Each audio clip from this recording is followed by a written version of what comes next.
If one was out among the trees on this moonlit night, they would see a young blonde child running atop branches, jumping from one to another. While this isn't an unusual occurrence within this village, it is strange that the child was obviously crying, having light reflecting off the sparkling tears falling down her face. The entire day had been one painful event after another for this child. Later on, when thinking back, it was obviously been a ploy. Every word that despicable man had uttered resounded throughout, over and over, causing the reverberating pain to echo deeper, far deeper than it should have. Not even Irika showing up helped. Even worse, it made everything worse. You are the nine-tailed fox. You are the demon incarnate. While this had shocked the child, ever so deeply, it hadn't been all too hard to believe, considering everything else said. Everything had finally made so much more sense. Though it didn't really matter whether it was true or not. No, an existence is just what it is. Can be good or bad, no matter what creature it be. But the fact that the emotional child was believed to be the beast that had nearly flattened Konoha had struck a deeply painful chord. Still, it was the traitor's words just before breaking an S-rank law that had truly caused so much emotional turmoil, causing the child to run. Ha ha ha. So what if Irika is here to help? As you can tell, I can easily overpower him. Even if you try, there's nothing you could do. You may be fast from running after your dumb pranks, but you know nothing. Your fighting style? All the academy teachers made sure your forms were terrible. Your knowledge? Your books are altered. Most teachers found one way or another to force you out often enough from their classes. It was so easy to get everyone helping make sure you die as soon as you started fieldwork. I hadn't even needed to coerce anyone. Even Irika didn't correct your obvious mistakes after moving on in class material. He didn't even explain what you didn't understand when he knew you didn't know. Everything you know or can do is a lie. You are weak, helpless. You can't do anything. It's almost funny that the two had let the traitor monologue so long, though it had allowed Irika to recover slightly. Honestly, it's hilarious that nobody else showed up to help during the monologuing, despite it going on for so long. It's insane that Irika didn't deny his lack of help in the academy. He had actually tried to help, but had given up. The other teachers had fixed each stance after Irika did every single time. He'd never even asked why. How could he not notice? Irika had seen them. He would have had to have noticed, right? The mix-ups had done far more problems than anything, so he probably had, right? Practically felt of betrayal. No, it was betrayal. Sadly, the worst part was that Konoha had betrayed itself with such cruel treatment. Not even the child knew, but should the village learn their demon container's heritage, one could only imagine the devastation that would occur. Not that those who did know spent more than a few seconds within a couple meters before disappearing, let alone helping or comforting the lonely abused child. A child of the fourth Hokage and an Uzumaki heiress. However, this was only the beginning. The Uzumaki heiress was of the purest blood, from the strongest mixtures of Uzumaki and Senju. Then there was the child's father. Unknown even to himself, he was not just a common orphan. His father and mother were not even civilian, but of noble birth. They were undercover in the land of fire outskirts. Both had gone so far as to deceive even their own son, in hopes of avoiding disaster, appearing normal, as well as hoping for him a normal childhood, though with some light training included. Anything but normal. An unknown descendant of Senju Tobarama, Minato Namikaze was one of the greatest lineage within the Senju clan. It's impossible to imagine that the pariah of Konohagakure held some of the most powerful blood lineage seen within history. A chakra so dense and potent that the most basic of jutsu are impossible to achieve without incredible chakra control. Added to this, the strongest of bijou was sealed within, enough to rival even a weakened bijou. Not only strong of lineage, blood, chakra, but an innate intelligence. It doesn't show through with such debilitated education. A deliberate endeavor of Konoha to stifle the child in any and every way they could. Sabotaged in every sense of the word from birth on. Growing up had been hard. From birth to 6 years old, the blonde had been alone. Of course there was a caretaker up until then, but it was basically abuse, not that it was even noticed as such. Even now, thinking back, little of it would be considered as such by the child. Small meals of terrible quality, sparse bathing, terrible hygienic treatment, little cleaning of a dirty apartment, unwashed clothing, slaps for ill behavior, rumors, forced separation from even the most basic interactions, and so much more, and yet it was so normal that the abused child could register it as such. Barely even knowing how to speak properly until the Hokage started visiting at 5 years old, let alone writing, and barely having any human interaction, the child could barely understand most situations. Worst of all, nobody had even tried teaching the ignored child until the academy came about. It didn't take long to realize that everyone knew how to read. Everyone. They even spoke almost perfectly. And yet the blue-eyed child couldn't. It was way too embarrassing to ask, and the Hokage never mentioned nor asked about it. Not wanting to be a burden to the Hokage, seeing as he was the only person that would even bother, it just never escaped the child's mouth. Even now, the child was barely capable of even reading half of what others could. Hiragana and katakana were at least mostly understandable, but there was much in kanji that just couldn't be deciphered yet.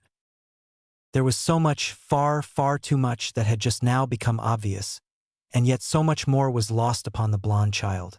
Everyone was against this abused child, their despised demon, condescending and sneering at the very sight of the small container. Undoubtedly malnourished, abused, and downtrodden, there was little left besides mutilation and death that Konoha had yet to inflict. True, she was never outright attacked, but they weren't gentle when kicking her out of stores. Still, thinking about it, there was Gigi the Hokage, and yet, he couldn't be trusted either. All his ninja, all the civilians, everyone about and within Konoha are under his command. Keeping such massive secrets, there was no way he didn't know what was happening in the academy. For every teacher to be doing something, he had to know. He made it out that he was trying to help, even asked if anything was wrong. Had that been a ploy to keep trust in him? No. There really wasn't anyone that could be trusted. Konoha did not want the demon, and the child realized this. As fast as possible, the so-called demon ran. As far away as possible. As deep into the strangely empty wooded area as possible. Using skills picked up from pranking, the child hid where the moonlight landed upon the scroll. There was a jutsu in there that could help escape this hell. Despite developing skills to do so, it was impossible to outrun everyone to just get away. And having stolen an important scroll from the Hokage himself, they were surely going to come. Unraveling the scroll, the child perused it once more. The first time opening it, Blue Eyes had traversed every centimeter of paper that had been filled, taking note of every jutsu that could be made sense of, one that might be better to learn than the dreadful clones. A few seemed interesting and some had built upon others. There were several time or space jutsu, the thief didn't know which, maybe both, but a few seemed to build upon others before it. Deep within, though, incredible if true, was a solution. Not understanding many of the words, the child settled for the first anyways, since they all looked hard in one way or another. Having the entirety of Konoha wanting to kill the child, and having finally given them a reason to, it was best to escape. And really, this was the only way that could be thought of. It took some time to piece the kanji together, taking note of the two circles on either side of the squiggles that looked like they were made for either hand, as well as many of the known kanji. Piecing together how to activate the jutsu took a few minutes. What it did. Warp time and space to send to somewhere else. And past was a key word. How it worked.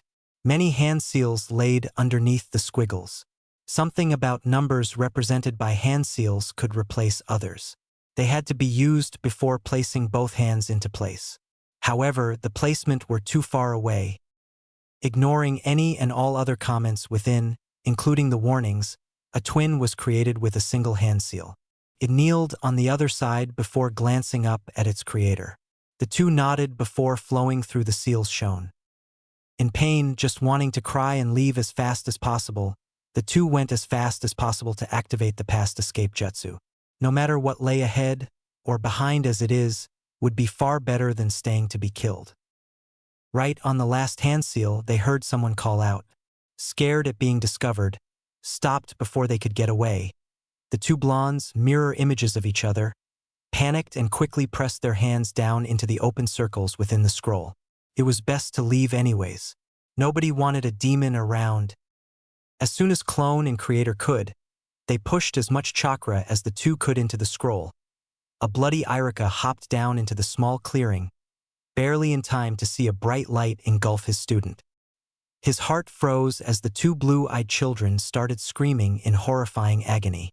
Another odd light enshrouded the two. A swirling red swirled around each from top to bottom. The new shroud broke the man from shock, allowing him to rush forward, calling out the demon child's name, Naru. Not an instant later had the violent light and chakra disappeared into the void of darkness without a trace. All that was left was a blank scroll with two motionless children lying on each side. Even as he rushed forward, both quickly crumbled into dust. That night had few mourning. By the next day, the entire village was celebrating. The day after, Kanahagakure was left in baffled disbelief, indignant rage, or mourning in despair from the Hokage's declarations. Then fear. A fear that they had accidentally released the beast they all wanted dead.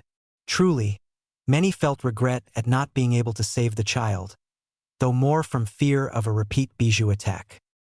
Not only had Naru disappeared, chakra completely erased, but so had the beast sealed within. Without a link, knowing the location of the final beast needed, a secret group of people delayed their plot. Unable to find their last target, members eventually left or turned upon one another. By disappearing, Naru, unknowingly, saved the world. But what happened to her? Chapter 2. To anyone that could be watching, all they would see is two strangely shaped colors suddenly appearing out in the darkness. However, there was not a single soul nearby. Had there been, and had it been daylight, they would notice that these two figures were living and breathing, and possibly in need of help. Considering the circumstances, there should have been people surrounding the area. The Hokage should have long since appeared. Umbu should have contained the area. Irika should still be there. Unfortunately or fortunately, none of this has or will happen. Instead, the only out-of-place sound was two very light snoring sounds. Light shone through the treetops, showing the obvious signs of day upon two small shaded figures lying within tall grass. And a light moan came from within one of the two bundles of orange cloth. Another followed the first. Two pairs of eyes slowly opened at the sound of the second voice. Looking back at each other, both bodies reluctantly sat up, staring at what should be a reflection. Cute. Two distinctly childish voices echoed out, though might have sounded like one from another viewpoint. At the same time, both pairs looked upon the head of the opposite, then at the 9 strange waving appendages behind the other unclothed figures. The pointed furry ears upon each head swiveled at the sounds. If they hadn't known any better, let alone thought that the voice heard was their own, either would probably have not reacted. Instead, they turned back to looking at each other's eyes once again.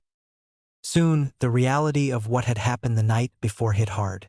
Stinging tinged at the corners of their eyes in mirrored fashion. So it's true. Once again, they mirrored their reactions, flinching. However, something kept plaguing their thoughts, keeping their feelings from tearing at them. Pink/purple eyes. If their childish size wasn't a little expected, the two girls might have remarked upon that instead, or even the many other vast changes. But everything was off. The simple difference in their words stroked a chord. Blinking, both opened their mouth, but somehow one was able to actually speak first, holding the others. No, they're pink. But I see purple. They're even slitted like a cat's. She pouted, knowing what she was seeing. No, pink. I know what purple is, and your eyes are not purple. Wait, my eyes. This is so confusing. If you weren't so cute right now, and I hadn't wanted to see all the changes, I'd dispel you. The pink-eyed girl pouted, crossing her arms and looked away. A twitch of her fur-clad ears told her the other girl was getting up and walking around her. Could she hear better now? This is just too weird. Why hadn't I known I was the QB? Why hadn't they told me? How could they hide something like this? Why? Why? Tears started flowing from the standing girl as she pulled one of the still-sitting child's tails up and ran a finger over it. Still sitting, the other child frowned as tears fell down her face as well. I don't know, but he always treated me so. So. Nice. Alright. Why yeah. But he never said anything. Wouldn't he tell us? I mean me. Wouldn't he? And maybe he **hic**h he was planning to? Coming around to the front of the small child that was her clone, Naru took another full look. This is just too weird though. I mean I really do have 9 tails, but why are only 2 of them red? For a moment, the sitting child closed her eyes, sadness at the reality of, wait, 2 red. She looked at her creator in shock. You have 2 blonde tails, the rest are red. Naru blinked owlishly, dispelling more tears, then knit her eyebrows together. No, I have 2 red tails and 7 blonde. You're my clone, that's what you have, so that's what I have. Clone Naru looked behind her and saw the difference. Each fluffy tail was casually drifting about, 2 red and 7 blonde, twisting and twirling mockingly. How? Why are mine different? Huh. Naru looked behind her to see that the difference was true. She really did have 2 blonde and 7 red. Each tail easily longer than her own legs, flowing out from the end of her spine. What the? And your hair is mostly red, with only 2 long strands on either side of your purple eyes, the clone said.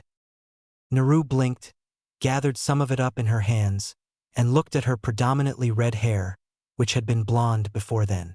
Turning back, she saw her clone had mostly long blonde hair with similarly split traces of red on either side of a middle blonde tuft of shorter hair that narrowed into a point just between her eyes. Weird, both girls mimicked before giggling, the strangeness taking their minds off the cruelty of recent happenings and truths. It was a welcome distraction, though the subjects still kept their minds from wandering too far from it. So I have purple eyes, while you're pink, and my hair has 2 blonde strips, like my 2 blonde tails, while yours are the opposite with red. Yay! The clone frowned. And I don't feel like a clone. I feel so much energy too. So much chakra. But it's really weird. Like I'm not quite. I don't know how to explain it. What are you doing? Kai. Kai. You're not dispelling. Naru looked at her clone wide-eyed, which was mimicked by said girl. Wait a sec. Ow. Ow. Nothing, OUWCH. Hey! Clone Naru rubbed her head where she had been hit, after having poked and pinched herself. After realizing that she wasn't dispelling, and actually feeling pain, she looked back, slightly scared, at Naru. I'm not going to dispel? A similar look of shock was reflected. I think you're real. Why don't I feel like before either? Naru questioned, then pinched herself as well, looking at the red spot that was left behind, which then quickly faded to perfectly smooth pale skin. You're right. I don't feel normal either, but not. Turning back to her clone, the two came to a small but stunning revelation. So you're not my clone anymore? You're real? Really real? I think so? But how? The scroll? It had 2 areas for hands. It needed 2, but dash. They were either hand, for a single person. But we're 2. So it sent both. To the past. Turning us into kids? And it making you real? Does this make us sisters? Both girls looked even more shocked at those final words. Breaths held, fox-like ears and tails straightened and stiff. They stared at one another, hope gathering in their features. 2 young girls, no older than 6, most likely not even 5, fox ears poking from their heads, 9 new furry tails, slitted catfox eyes, 6 black fuzzy whisker-like scars, and abnormally long canine teeth. Both nearly a mirror image of the other, different only in inverse-colored hair, easily siblings in appearance, neither one a clone as first believed. though both felt strangely different as well. We can be twins, they echoed out, happily as they realized that somehow family had been created for each other. Not just family, but twin sisters, even if each was literally a copy of the other, born from an accident.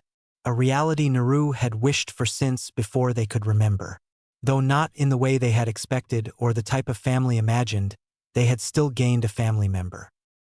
Coming to their conclusion, they hugged in joy, instinctively wrapping and interlinking their tails about the other's frame. A feeling of warmth neither had ever felt before surged between them. Family. Finally, I have family. Naru flinched at the sound in her head, almost believing it to be her own voice. Her thoughts were still with a more teenage voice, which made the sound strange. The voice she heard was more childlike. Did you say that? The other girl had wondered why her sister, her supposed original, had moved so weirdly, then somehow heard her own voice in her head, though after a moment she realized that it wasn't her. She hadn't thought those words. She too had been thinking with slightly older tones. With wide eyes, even as Naru pulled back, she nodded absent-mindedly, not really knowing why. We can hear each other's thoughts. Naru nearly squealed within her mind. What? Clone Naru responded. Really? Naru nodded, before thinking strangely, a small frown on her face as she looked around. Was the grass this tall when we woke up? Both tailed children looked about at the forest surrounding them. At first it had been maybe a quarter-meter tall when they woke up, just over their hips while sitting. The ticklish feeling against their bare bodies wasn't that unpleasant, but strange. Now it was clearly mid-waist. I think so. Narune? The blonde-red girl muttered, turning hopefully eyes upon the other.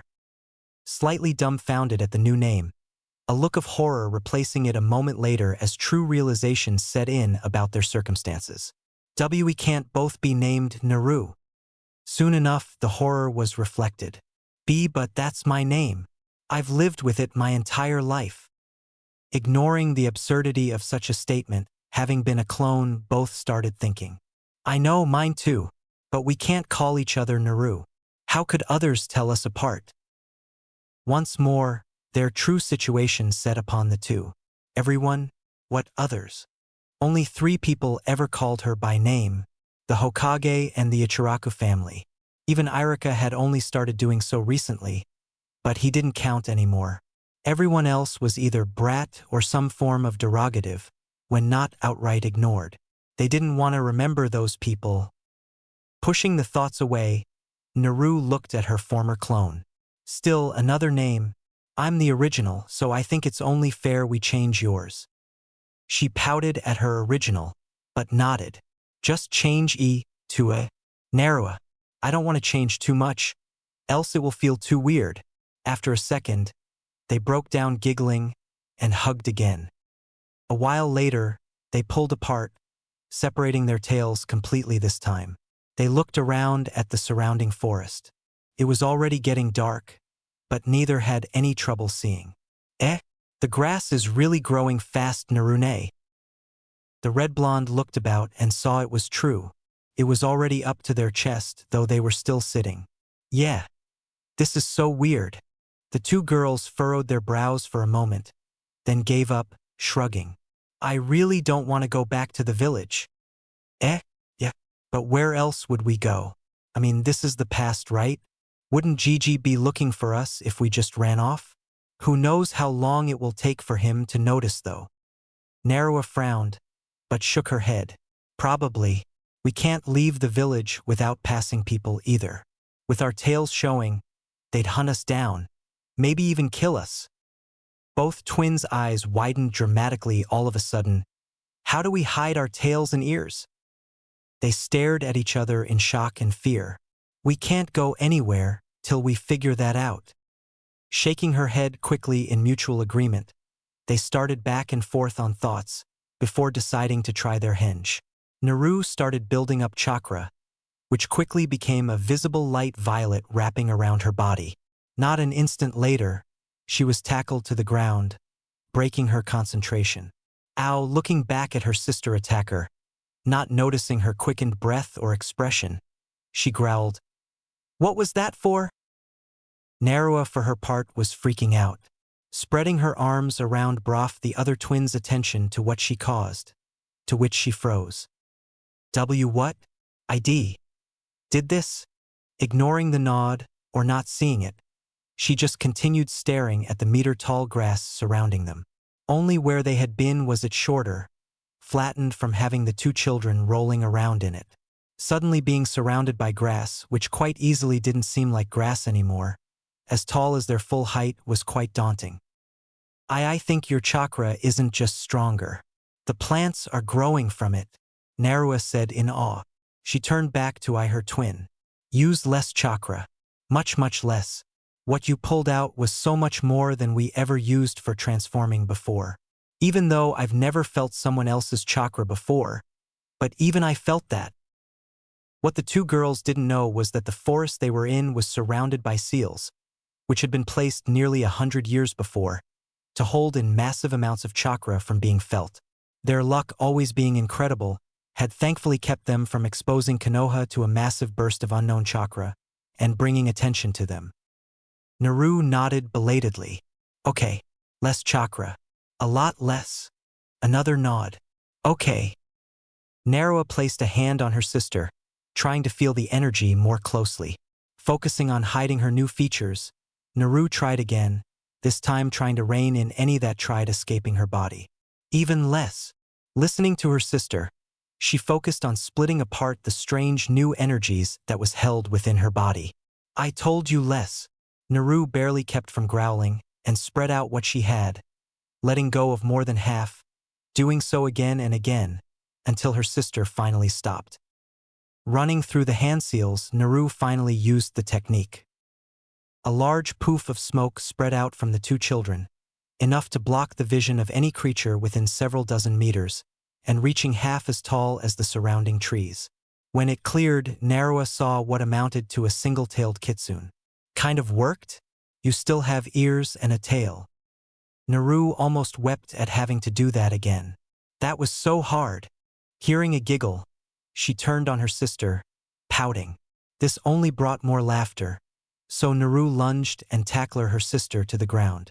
They rolled around for dominance for a bit before stopping and laughing together. Okay. Narua laughed again. I'll try now. They stood up and headed back to the larger, flattened area of grass. It was strange seeing something that's usually so short be so much taller. It had obviously grown again from trying to use henge. Doing what her sister did, Narua split her energy until it felt similar to what Narua had used. Strangely, they were able to feel chakra, which neither had been capable of before. She lessened it even further. Like stated, it was getting harder and harder to do so as she kept splitting it up. There was just too much, and it all seemed to want to meld together. After another stray thought about it not really following lines anymore, she felt it was small enough. The poof was far smaller this time, only encompassing the two of them with smoke. However, the result was the same. Pink-slit eyes, blonde fox ears, and a single blonde tail with two red stripes along its length. A mirror opposite of what her sister had as her henge. Thankfully, their canines and claws had morphed into the normal humanesque features. Same thing, Naru responded, confused. Narua frowned in confusion. She flicked her single tail a little as her ears swiveled. Surprised, she blinked. It doesn't even feel like the normal transformation? Olishly blinking, Naru reflected the motions of her sister. It's true, I don't feel like I'm trying to hold it either, but that it's still me. A moment of concentration had her full features returning. The two blonde stripes on her single tail split into their own as the red split into 7 almost seamlessly. Claws grew back, and her canines lengthened slightly. That was weird. Narua just stared, openly gaping at the transformation. Weird is wrong. That was neat. Instead of using the hand seals again, Naru focused on the strangeness she felt when releasing the henge, and a moment of concentration had reversed the release process.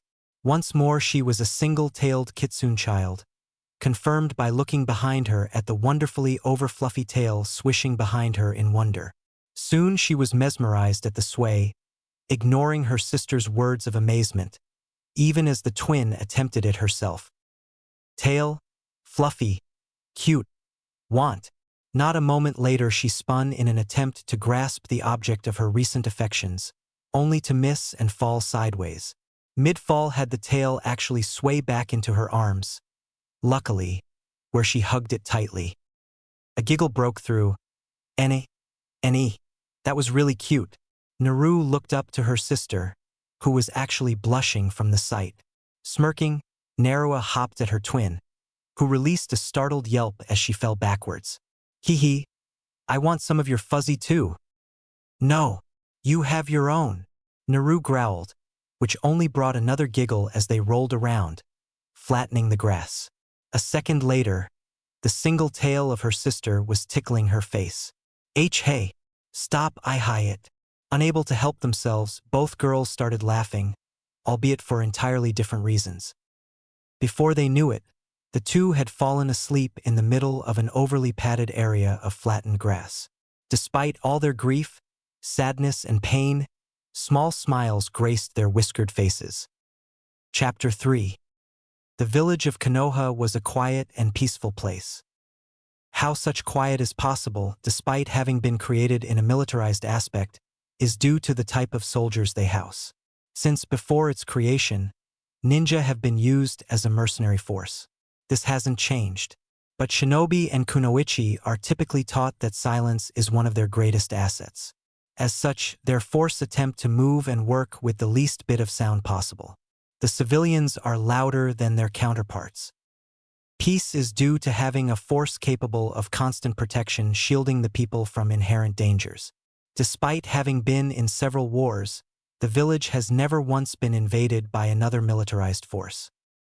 However, it has been invaded. This would be impossible in normal circumstances.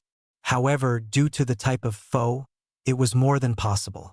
An attack of unimaginable proportions had occurred exactly 6 years before. The force to do so was not so much a force of man, but more of a force of nature. The Kyubi attack, a being of incredible proportions, easily more than 100 meters tall, had suddenly sprung up within the very walls of this quiet and peaceful village. It had killed hundreds and damaged much of the main village area. Ridiculously, if anyone had paid attention to the how of this incredible being's kills, they would notice that most were simply crushed under its summoning, rather than any direct attack. A child born that disastrous night, placed with an unknown burden, a small child with straight red hair, deep blue eyes, and an adorable whiskered face, was being chased through the village by a group of people.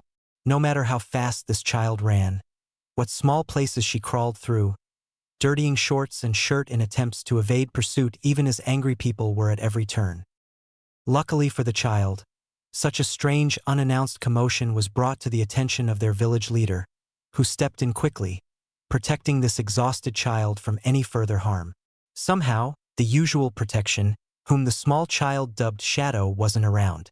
It was unknown that more than one Shadow existed, though never having caught more than that of the strange followers, but new entity, S, was usually around. The village leader, however, knew why as soon as he found her, and would ensure such would not happen again. Ever. Thankfully, the terrified child was too tired to do much more than sleep within safe arms. However, a far more important event was taking place elsewhere at this very instant. On another side of the village, far away from where any large stone faces could be seen, two little foxes were chasing each other around a strange forest. The area had changed drastically within the past several months. It had gone unnoticed by most, having been uninhabited clan ground, and illegal to trespass upon by law. As such, the ninja force left a gap around the area, knowing it was protected from outsiders normally. The forest surrounding it was also mostly ignored due to this. However, civilians were a curious bunch, and had often come to look at the sacred grounds of the near-extinct clan of their beloved Shodame. As such, it wasn't strange that rumors of any change would soon come along in a conversation. especially when there was a link to what the clan was famous for. From the start, many rumors had spread about the empty residence. A loss of the clan meant dying plants around the area. Of course, this was false. Ghosts creeping around of long-past families was another rumor, but this type was easily spread about any group of people. Many other forms had found its way throughout the populace, including the most recent that some Senju had recently been born, and the clan forest grounds were growing to signify such. A rumor of Tsunadeheim possibly birthing a child, despite her age, had recently been popular. Being a suspicious bunch, the area was quickly scanned soon after the rumors started appearing by ninja. Despite their best effort into finding a cause, not a single clue had appeared. Only a few areas of flattened grass had been found where it was obvious children were playing, but this could be anyone and held little significance. Children were often finding their way into areas they shouldn't, and the forest they scanned was no exception. Another rumor had popped up by a few children playing within the area, about strange dual-colored foxes. It wasn't so much about foxes themselves rather than having two that held unique pelts. This wasn't as ignored by the adults, however, as not a single indication of such creatures were found by anyone with an age in the double digits. Naturally, Shinobi cared little about this rumor. Only civilians responded to the fact that demons were living within their village walls, especially the sacred Senju grounds. The last rumor, however, was of a bit more significance. Within the last couple months, a shy Hyuga child had been walking through in search of the area, looking for the little foxes of rumor, caretaker hidden away. Something the shy little child will always deeply regret is having spoken about spotting two children playing with plants not too far from her, but beyond her ability to reach with such overgrown plants in the way. Her caretaker is not one to leave out details, nor hide them if not deemed dangerous to speak of. Such a find wouldn't have been of significance normally, but there were two pieces that quickly caught the attention of others. The two children both had little fox ears upon their head, and a fluffy fox tail used to steady their odd movements as they maneuvered about the area. This would normally be thought of as a bad joke, but when added to the fact that one had grown the branch of a tree longer to help jump to another, a little more thought was added, especially when word of who the rumor started from had surfaced. The strangest part was that the two disappeared a few seconds after being spotted, turning towards the Byakugan wielder, who had been preoccupied with the sudden appearance of her bodyguard reacting to her gasp of surprise. She had missed how the two had been able to hide. This last rumor was thoroughly searched by not one, but multiple factions. Even more than just the main or hidden shinobi forces, but a secret force and a few tracking clans had been tasked to search. The only people who hadn't was the clan of the heiress herself, who thought it to be a joke. Quite hard to believe when the bodyguard had searched mere seconds afterwards, only to see nothing. Unfortunately, not a single lead was to be found. The trees themselves were formed from Mokutan chakra of the Shodai, and the forest itself, grown from this energy for decades, easily hid any chakra that was decently connected to nature. Having no leads or any indication that there was such an existence, the unofficial search was called off not long after. Declaration that the rumor was false by even the clans of Konoha, however, did not deter civilians from their strange belief that the demon fox was somehow invading sacred grounds. The night of the Kyubi festival was the best choice of time to remove any demonic influences for their walls. A demon fox, no matter the nature, needed to be removed. So the sight of a dozen or so civilians congregated to one side of the forest, a fair ways away from any priority area of patrols, wasn't so surprising. Civilians in a group, by nature, are not the smartest bunch. However, on the other side of the area, closer to the other clan districts, a single little girl in a beautiful little festival yukata had somehow evaded both her father and caretaker to come find the little fox children. It was easy coming to the conclusion that the night of the fox would bring her the best luck to find one. Or two. Grr. I'll get you this time. A little girl jumped from a slim branch to another one that would be too far if it wasn't a few meters lower. Nyahaha, the other child, stuck her tongue out when looking back. As she did so, the limb under her extended a little, changing what branch would be the safest and easiest to hope towards next. Obviously, This threw off her pursuer as she did so. Ack! You're so unfair. The blonde-red kitsune child scrambled backwards, hopping up higher, not having another tree ahead that would put her in a direction to chase now. Eehee, sorry, but I can't help it. Now hurry, or you'll never catch me. Naruto growled again, but didn't comment. Once more, she took off at speeds she could barely keep up with, using claws in attempt to quicken her pace further, as well as barely keeping her from falling off. Ahead, Naruto just kept up a small smile. Despite the little taunt, her pace had slowed a bit. Both girls had grown some in the past year or so. They didn't actually know how much time had passed, but it was at least a year and maybe even 2. Several interesting facts had been brought to attention. Many were incredible, others subtle, and a few inane. Their instantaneous shrinkage had torn their muscle memory to pieces. Every little thing had been thrown off, either slightly or significantly. The first few times trying to grab her tail, the little appendage that tends to grab her entire attention when swaying gently, quickly ended up with failure of varied, sometimes humiliating, results. Climbing trees, digging holes, and other such basic motions were so much harder than should have been. Of course, that was one of the more silly bits. Something that had sparked their interest nearly instantaneously was the fact they couldn't be harmed. Well, let's rephrase that. Their injuries heal exceptionally fast, and any blood lost literally disappears into thin air as mist the color of their chakra a few seconds after leaving their bodies. This was found out after accidentally learning how sharp their claws really were. Another fact, one of more direct interest, was their lacking need of nourishment. Food and water, they found, were unimportant within their lives. While they were capable of ingesting such and would later need to relieve themselves as a result was completely unnecessary. Despite this, their bodies grew just fine. Better than remembered, actually.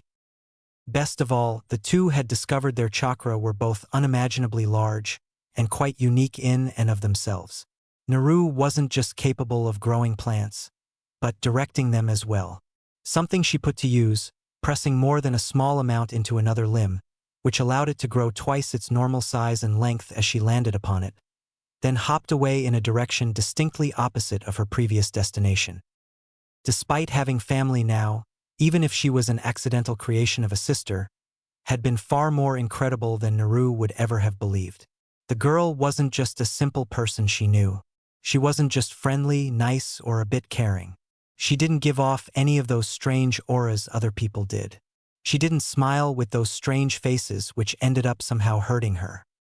The only person relatable would have been Hiraishin, but the serving girl wasn't truly comparable. Sure, she had those traits, but Naruto also had outbursts in various other ways. While Hiraishin also griped and tried to make sure Naruto was properly taking care of herself, it wasn't quite like family.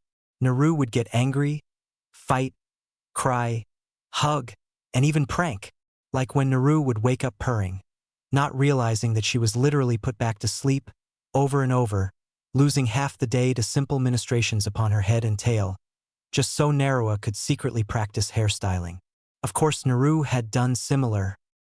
This almost sounded like she was describing herself, though considering Naruto was her twin, in practically every sense of the word, it wasn't that hard to believe that she was. There were quite a few differences as time passed. These were practically non-existent compared to the physical differences, though. Once more, Naruto pressed energy into the branch she landed upon. However, it didn't act as expected. Kya! Instead, when she landed, expecting the normal, easy-to-grip surface under her bare feet, all that happened was her feet sliding forward. All of a sudden, she was headed for the ground instead of another branch. Landing in the tall grass below, having been lengthened with most of the forest to the average half-meter height, Naruto felt no pain within the cushioned landing against her back. A moment later had another presence landing over her, legs spread to either side to ensure no escape. Looking up, Naruto saw the pink outline surrounding the limb she slipped on. The crystal was thin, nearly invisible in the darkening skies, but obviously signified Naruto had been close enough to touch it just as she did. It was a good plan, considering their chase game didn't end until the prey was caught, rather than touched. Hee hee. Caught you, Nachan. the blonde-red sister said, proudly, as her fingers descended. Kaya ha ha. I give. Naturally, she couldn't hold back laughing, but the fingers didn't stop for a few seconds, despite her words. Hey. Ha ha ha kaya ha. Ha stop ha ha. Just like Naru had power over plants, it seemed Naruto had a similar ability over earth. Naru could grow plants from nothing, though she knew there was little bits of life everywhere that grew to her wishes, despite looking as if nothing was there. Her energy generated the life in plants, growing from the basic form of whatever she applied chakra to, and directed the formation of. Naruto, however, needed only water. She could practically create the crystal from nothing, but it was more like she drew the structure from the surrounding air, and it replicated with her energy, just as Naru did with earth. They both needed a basis to start with, and their energy would replicate the rest. Practically everything in nature seemed to be formed of similar basis of either earth, water, and air. This meant the two could bring out their element practically anywhere. It was to this scene a third presence found herself squeaking at. Chapter 4. The short figure of a blueonette had entered the Senju forest with an active Byakugan. She was actually rather thankful her clan had taken her words as a joke. Even Ko, who had been there, looked where Hinata directed to see nothing, had said so. His word was greater than a child's, despite her position. However, as it was considered a joke, had easily and openly talked of it. The Hyuga didn't care of such a matter, and the only other clan that could search with eyes didn't quite have the capability to see such distance, nor cared for the words of another clan, and would rather openly taunt the Hyuga instead. The last two clans that could track actually had. The Inuzuka clan smelled fox, but couldn't find the source. Several holes were found, indication of foxes, but not once had there been a sighting. Aburame, however, recalled any that tried. Their Kikachu said the forest was even full of more chakra now than they remembered in decades. Their collective hive mind allowing vast recall of information long past, despite their short lifespans. Even if not malevolent in nature, more attuned to the forest than anything, was just too much for any bugs that actually did get close to the source. The little trackers may not have died upon contact with either possible target, but they did refuse to leave once finding their target, rendering any possible conclusive information from returning to their hosts. The Aburame, considering the location, merely stated that nature's influence was just too overpowering within the area, and getting stronger. As such, the only viable information to go on, confirmed by a few in Inuzuka, was that there was an actual possibility of foxes, not that ninja actually cared. Pushing through the tall grass, something that seemed to be spreading, the Hyuga child searched. Close and far, high and low, Hinata attempted to find the two children from before. Luck had been with her that night, as she had prayed the festival day would, giving her a sighting nearby of the two jumping around. What she had seen more incredible than she saw the first time. Fast as she could, the two were faster, but their roundabout directions allowed her to catch up. Soon enough the two had ended their chase, and she pressed herself even further, slipping through enlarged bushes, climbing over a few felled trees, and finally coming upon the two laughing. Within range, she finally released her eyes, the drain too much for continuous usage. Watching the smirking girl on top tickling the one underneath, begging to be released, had a smile finding her face. She wished she could play like that with her Onii-san, but he was always pushing her away, angry at life. Her little sister was still young, and Hinata didn't want to harm her either with such a game. It was still weird to see two girls playing alone in a forest near dusk. Even more when the two had fox ears and a tail of opposing red and blonde colors. Something was strange though. Their clothing looked different. She couldn't put her finger on it, but the material, maybe, was different.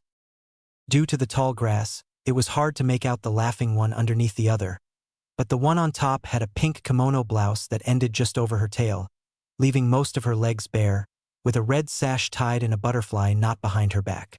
The other twin, as the two obviously were, had a light violet kimono with a bright yellow-blonde obi, tied similarly. She wondered how they were made, but it seemed fitting, with their shortness designed to both allow their tails full roam while hiding their bottom and special place even bent over as the blonde twin was, especially with their tails. The calm, light, playful atmosphere of the two having fun gave her the courage to hello. Two slitted pairs of eyes of pale violet and pale pink, both somehow reminding Hinata of crystals, had snapped to her. The joyful atmosphere and soft natural environment had all stilled. Hinata flinched with a squeak and quickly slid behind a nearby tree trunk, near seamlessly fading from existence. Despite trying to hide, half her face was still visible to the twins, as she looked for their reaction. The sudden eerie quiet that surrounded two immensely shocked kitsune girls didn't seem to bode well, causing the short-haired girl to start trembling. Both twins, seeing and smelling her fear, looked back towards one another. How did we not notice her? Naru practically freaked at the revelation. Another unexpected addition to their skill sets had been an enhanced sense of smell. But it wasn't only that. I don't know. She's terrified, but I hadn't felt her either. Not until we both looked at her. Vaguely, they had been able to feel people around them.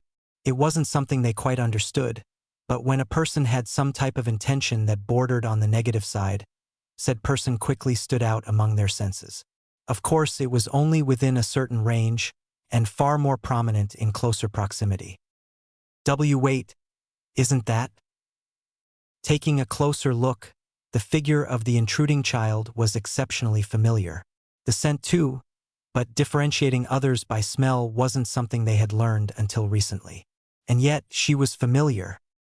Yeah, I recognize her too. But if she is, that might explain why we ignored her as a threat. What was her name again? From the first few days since arriving had been to stay away from others. Humans specifically, but dogs too. The cute and cuddly creatures had somehow become one of their most feared. Should we run? She already closed her eyes. It would give us a chance to easily escape without notice. Looking back at each other for a moment, they shook their heads, both deciding not to run. Naruto rolled off her sister to stand up, which was followed by Naru. This was the first contact with another in over a year, and the only feeling towards them at all was fear, which only happened after trying to get their attention. Hinata, for her part, was now completely hidden from the two. As soon as they looked at her with those narrowed, cat-like eyes, she had broken down in fear. Despite the obvious differences, it reminded her of the clan, always studying her, picking apart everything she did. They were different, but still similar at that moment. At hearing the sound of the two girls moving towards her, she tried to shrink in on herself and into the tree. Hello! At hearing the little eep from the short-haired girl, the twins looked at each other in worry. We aren't going to hurt you, Tebane despite herself. Naru blinked at the quirk, before shrugging. Both she and Naruto did it habitually, but very rarely around one another. For it to pop up so quickly, it reminded her of before the incident. Yeah, you're not in any danger. You don't even feel like you'd hurt a fly, let alone us. Naruto continued on, more confused than before at the still shivering, familiar stranger. Why would we hurt someone like that? We'd rather run. And usually do. Hearing that was a bit comforting, though hearing the same voice from two different directions was a little confusing. Tentatively opening her eyes, she came to the sight of cuteness. Unlike before, the image of affection was the most apparent upon the twin faces. With whisker-like markings, beautiful cat eyes that's more cute than fearsome. Hinata couldn't help but stare, but seeing the twitching ears moving around, the child couldn't help but toss the rest of her restraint down the metaphorical drain. Kya! All of a sudden Naruto's sight was surrounded by grass, pointed up at treetops with a strange comforting sensation flowing along her head, and a giggling over to the side. In the few seconds this took to register, she had already stopped caring about why that was, let alone thinking about it. The spreading pleasant sensations were far more important. Naru was attempting, and failing spectacularly, at holding her laughter. Almost as soon as she opened her eyes, the strange girl tackled her sister in a hug, only to start petting her sister. And if she was reading the situation right, Both were in a state of euphoria. Not her exact words, but she knew what was happening, both visibly and through the mental link. It took a few moments for Hinata to realize what she was doing, mostly because she realized the second ball of cute fluff was laughing quite loudly. However, the sight of a second caused a repeat reaction. Naru quickly found herself in a similar state as her sister, on her back with small hands ministrating please the went coursing throughout her body. Between the three, Hinata was probably getting the most though. Hearing the two fox-eared girls purring as she pet them, cuddling up between the two, had brought pleasure she hadn't felt since her mother passed. And even then, this was completely different kind. To her utter disappointment, however, both twins sat up, stilled with wide eyes. Hinata looked between the two, not understanding the sudden change. Even their tail fur had puffed out dramatically, which she knew was a sign of fright or anger on cats. The twins looked at each other, fear evident for some odd reason, and she knew it wasn't her from their reactions, thankfully. What's wrong? Is something wrong? With her stutters at an all-time minimum, she had managed to squeak out a question. Shivering simultaneously, the inversely colored kitsune looked at Hinata, slightly suspicious. Did she bring them? I don't think so, Nechan. There's not a single negative feeling from her, besides the obvious fright we just caused. Naru responded, brows furrowing. We can't leave her either. We don't why they're here, but it's probably us. If they find her, there's no telling what might happen to her while looking for us. The feeling these people are giving off is… Yeah. Both girls shivered again as a few more dark spots entered their range. But we can't hide her. We don't have enough room. We just have to make another with a bigger entrance. They gazed at each other once more before breaking off. People are coming. Lots of them. And they feel so dark. Hinata frowned, confused, and still wanting to pet the twins more, but nodded. Using a hand seal, she activated her Byakugan and looked around. There really were a bunch of people out in the woods, and many were actually headed their way. She stopped flooding chakra into her eyes. Why aren't they here? It was incomprehensible why dark people would be coming. What did that even mean? They glanced at each other again. Us. Hinata, knowing about the QB, kind of understood. But what it had to do with the twins, she didn't know. But looking like they were part fox at least made a little sense. We need to hide. And fast. We don't want them to find you either. Naru finished. Okay. Hinata was even more confused, but followed along as the twins headed towards a thick area of nearby trees and bushes. Kneeling down, she followed the leading twin underneath a thick bush, a hole in the branches that was barely obvious before kneeling down. How had they seen it? In the middle of the thicket, Naru closed her eyes. Hinata was wondering what she was doing, but her answer came a moment later when branches and roots started flowing about in front of the red-haired girl. Dirt just seemed to slide around, roots creeping about, pushing the dirt to the side, before opening up in the middle. A hole slowly grew in the middle of the roots, large enough for the children to crawl into. However, the sound of roots shifting kept up for another minute or so before stopping. Hinata's wide-eyed stare was ignored as the blonde twin crawled around the two and into the hole. Naru ushered the stunned bluinette into the hole, before following after her. It flowed downward for quite a bit, but at an easy slope. Once more, she stilled as the leading twin pressed her hands to the ground before what she could barely make out to be the tunnel's end, which opened up into what seemed to be a cavern, encased within roots. Narua focused her chakra over the upper root system, encasing, freezing, and extending it. The roots turned color, colder, and started smoothing over as pink-filled ice encased them. Somehow, it seemed that the area grew slightly brighter, as if the ice itself was glowing. The area lightened a shade similar to the ice. He three crawled inside the area, which was about as big as a large family room.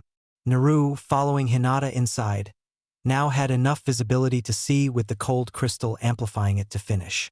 Pressing her hands to the root floor, she willed a bed of flowers into existence from the roots. The colors were random, but the darkness made it difficult to pinpoint specific colors.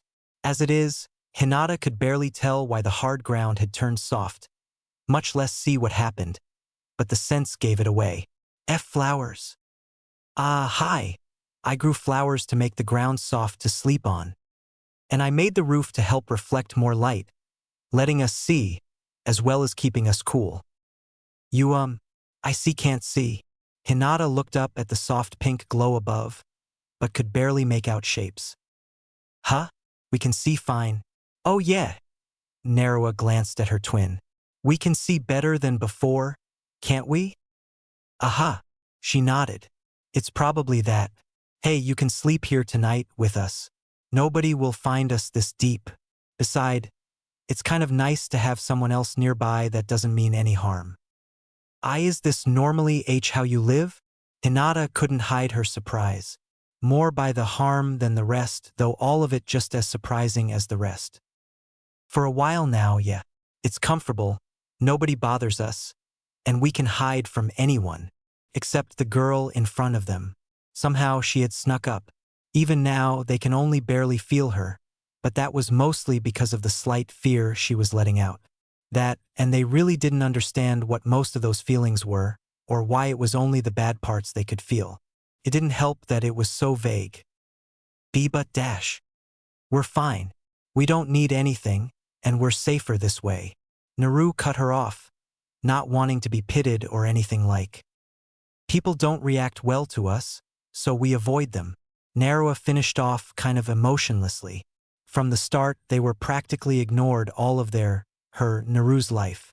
Only getting attention, albeit negative attention, when playing pranks. She had more attention from Naru, or vice versa, in the past months than her entire life before the change. Being the same person while being a different person was quite confusing. Hinata didn't know how to respond to that. It was so sad, having nobody but themselves, hiding from the world. No home, no parents. They didn't have parents, right? The Bluinette couldn't imagine living like that. How would she get food? She couldn't make a home like they could. The answer was simple. She couldn't.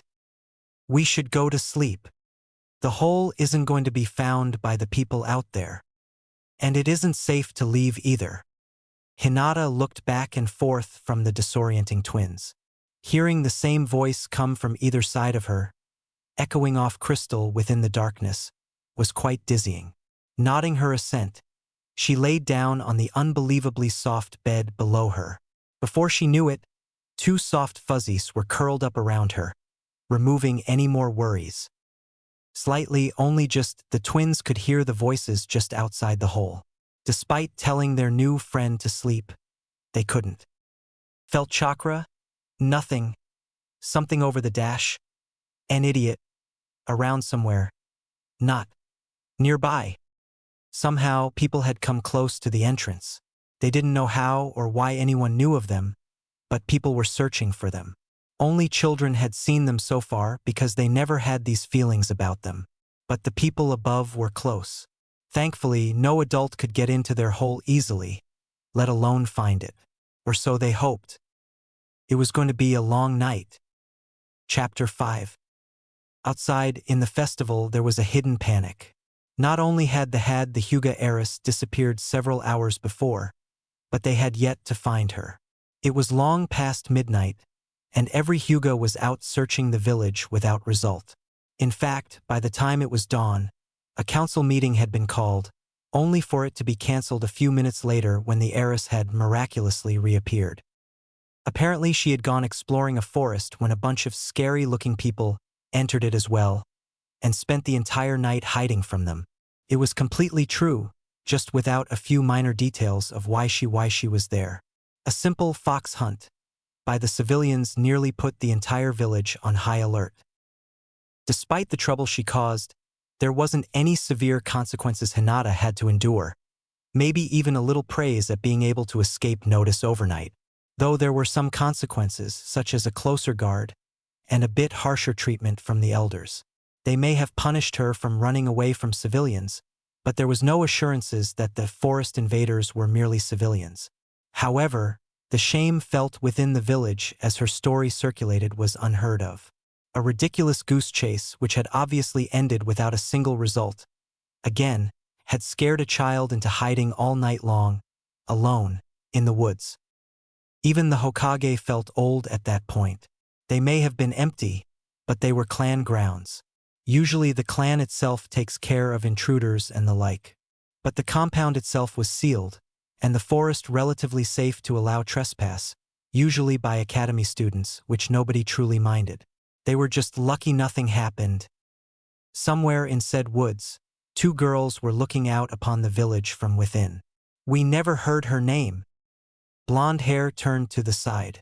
Yeah, think she'll come back. Her excitement easily displayed by perky ears. I hope so. Her hands felt really nice.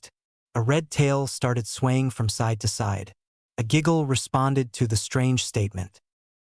The two fled back towards their safety zone, ignoring the large walled complex nearby. It had some strange invisible wall over the walls they couldn't bypass, nor could they tunnel under. Obviously abandoned, they had tried and failed to enter. There wasn't even a lock upon the gate, yet it wouldn't budge. As such, it quickly dissipated from thought as the sight dissipated from view behind them. Come on, I'll race ya to the falls. Slitted Violet thinned as her sister took off into the trees. Oh, no you don't. Tail twitching at the sudden challenge, Naru left the ground, quickly following her sister towards said destination. Hurry up, slowpoke. Heeding the mental words, she increased her pace, using her natural affinity with plants to position herself in advantageous tree-hopping positions. Soon enough, the leading fox-eared girl came into view. Gonna get you. Feeling her twin nearing, Narua smirked. Feeling a slight wind against her back, she smirked. She quickly took off from the branch. Kya! That was dirty. Looking back, just as she landed, Narua let out a little giggle at her twin's expense. Face first in the grass below, tail twitching in annoyance, laid her pranked sister.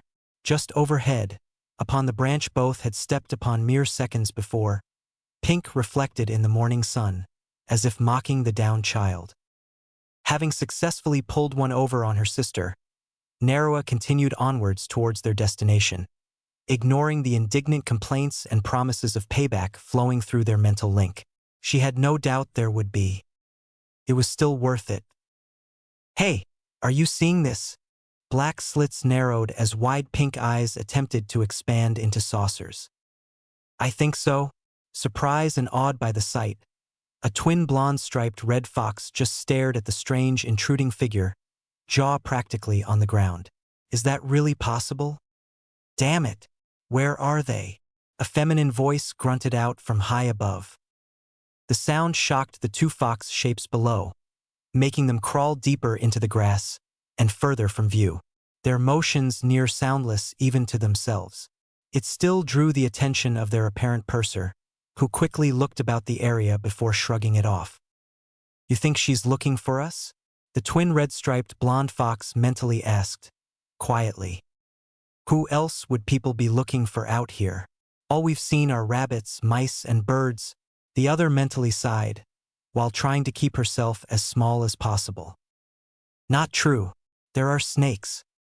Yeah, I don't want to get caught by one of those again.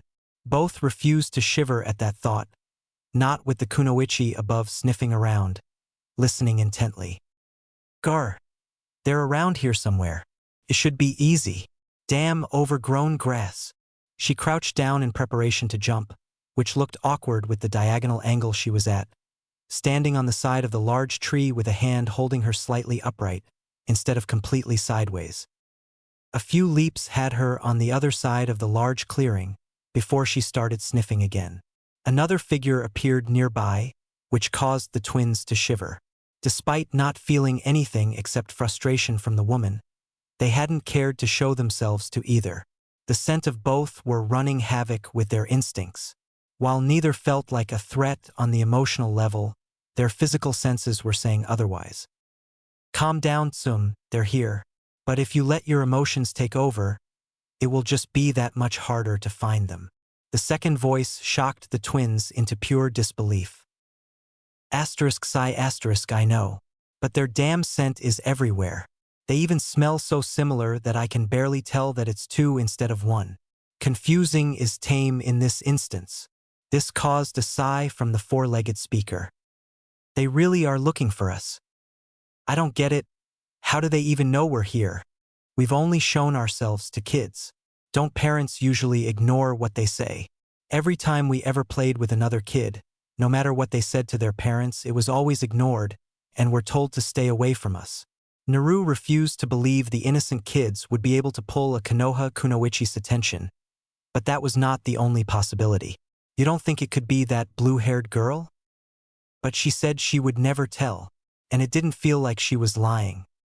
Let's move, hopefully they're far enough now. With the pursuers hopping to another set of branches a tiny bit further, the twins felt they had enough distance to move slowly about and started heading towards the closest entrance to a pre-built den. Having a little bit of distance from the two voices, the twins slowly back away. Even if they could barely see far enough through the grass to find the two sources of concern, their keen eyesight was still capable of keeping track, and hearing maintaining a second assurance of location. Maybe it was the kids. We should probably ignore any for the time being. Yeah, but I really don't wanna. Neither do I, but... Turning around, they started moving quicker towards their closest escape tunnel.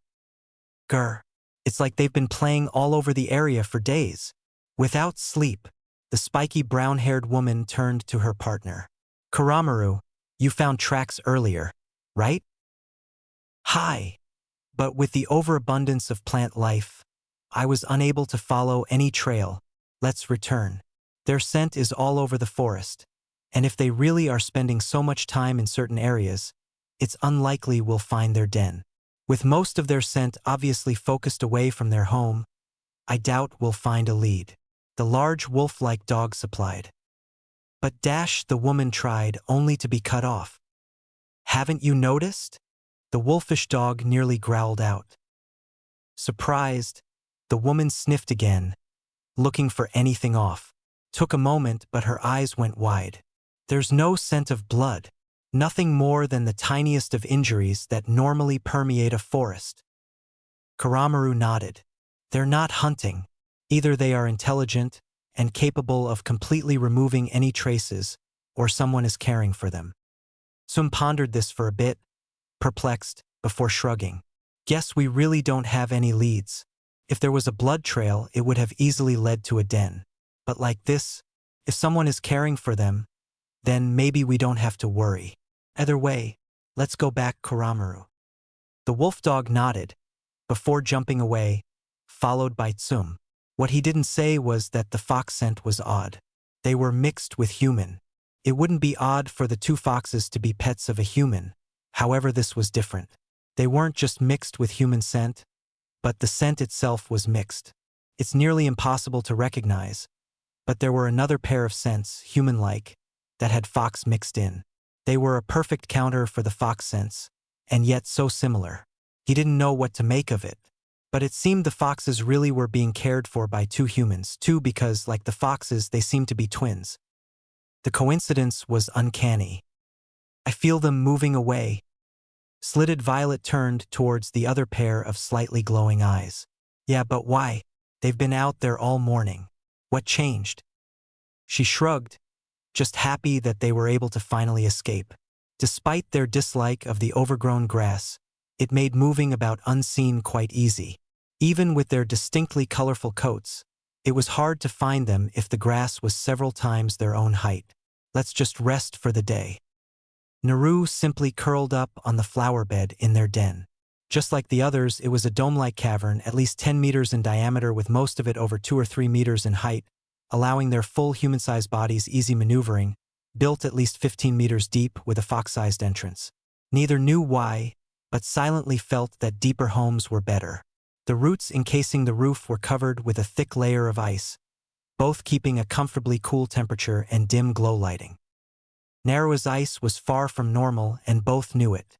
Neither knew why, but the pinkish chakra that was used to form the glowing crystal had always somehow managed to ingrain itself within any ice formed.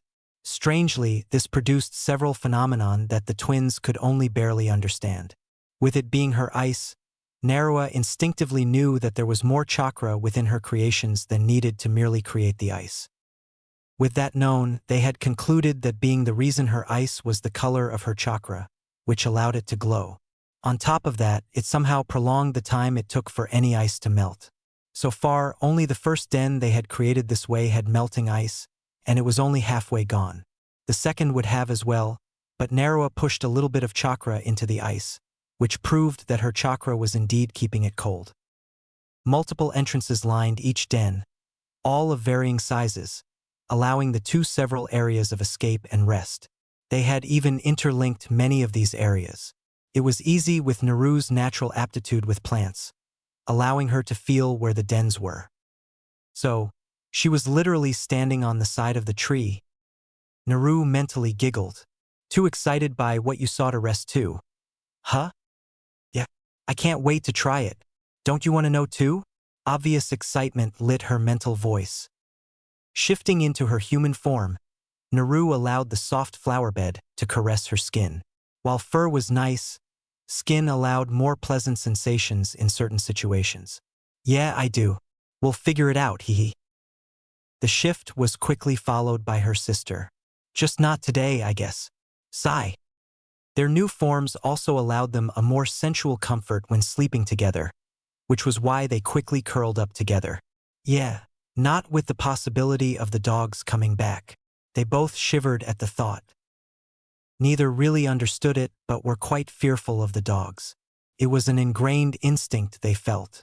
Even if they are supposed to be the demon fox, Kyubi no Kitsune, there was a natural fear towards the animal. They figured it was due to being foxes themselves, children at that, despite their supposed existence as a powerful being. Knowing they were more powerful apparently had little influence on instinct, though they found that instinct was telling them to stay away from others, not just dogs. Still, they now had a new trick to try. Chapter 6. Splash. Kaya! Hey! Turning around, the fox Hanyu pouted, before smirking. Twisting quickly, she brought her tail up and flicked the end towards her inversely colored twin. Violet eyes widened before ducking underwater, narrowly avoiding the spray. Haha. Narua frowned for a moment, before leaning down. Just as red hair poked above the surface, she lunged. The resulting splash covered the yelp of her sister. Rolling around underwater, they struggled for a few seconds before separating to break surface. "Girl, I'll get you for that." Eyes narrowed, she looked around. Dense forest surrounded the duo, who were playing within a wide stream. A decent-sized waterfall several meters away gave indication as to why the stream was a little deeper than should be. A small outcropping of rock on either side of the falls made for a decent platform to jump from. Hey! Despite their recent antics, Narua's voice held little playfulness. This caught her twin by surprise. "You think we could head into the village? I miss ramen." "Ah, yeah, I do too. But you know we can't go out looking like this. We still haven't found a way to hide them." Naru grumbled, pouting at their failures. Their changes had many interesting facts about their bodies they had discovered. First was that they didn't need to eat anymore. Second was that sleep came easily, but they could go without for as long as they didn't want to. Many nights were spent playing, but generally they slept. While these facts were a pleasant discovery, there were also some unpleasant. Their jutsu, the few they knew, almost didn't work anymore. Kawarimi and Bunshin had become unavailable to them. Henge was harder, but they eventually got it down. For some strange reason they figured out that they had to use less chakra. But it was something that took days to figure out. Kagebunshin was the only jutsu they had no issue with, strangely. Still, even if they wanted to use Henge, there was the issue of their fox parts. No matter what they tried, the foxy features just wouldn't change. Transforming their age and gender went without issue, but changing to another's appearance and removing body parts were all but impossible. Everything was always deformed or unchanged. However, they quickly found that they could alter their appearance at will when it came to anything that has to do with their fox side. All 9 tails could be merged into a single, far fluffier tail that was only a third shorter than their height in length. Aside from that, they could shift to the form of a small fox if they wanted to. The only reason they still used hand seals when shifting from human to fox was to include their clothes within the transformation. Somehow, thankfully, they didn't need to concentrate when it came to transforming when it came to these forms. Only everything else. You can just make clothes to hide them then? Narua pointed out, perking up after a few minutes of thought. Her twin blinked owlishly before brightening up drastically. Yeah, that makes it easy. She all but scrambled out of the river, followed by the blonde kitsune. They mimicked each other's movements, trembling and shaking off the excess water, similar to other animals, removing the dampness from their fur. It didn't dissipate all, but got them mostly clean. Okay, we need to cover our ears and tail, right? Narua sat cross-legged among the shorter grass along the river's edge. Thankfully, it hadn't overgrown too much, mostly thanks to the water itself removing any that might have lengthened so much. Yay! Small arms crossed as the nature-attuned child thought, a small pout forming. Can't stand out. I still want to hide, so it can't be obvious. But we're going to stand out anyways with our eyes and whiskers. People always knew who we were with our whiskers showing. They'll know. The twins' eyes widened at that realization. They'll know who we are immediately. Gigi's probably been searching for us too, so we'll have to hide that. Yeah, but how?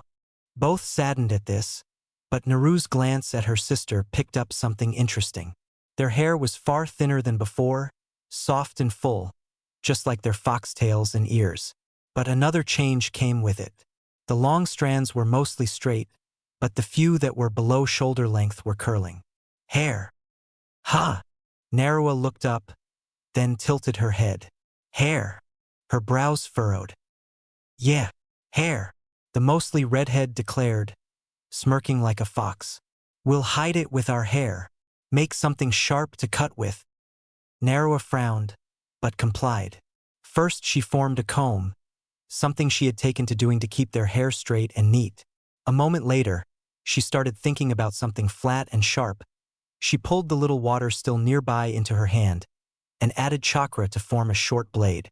It was a simple knife in appearance, but the thought of sharp made it more than simple. Here.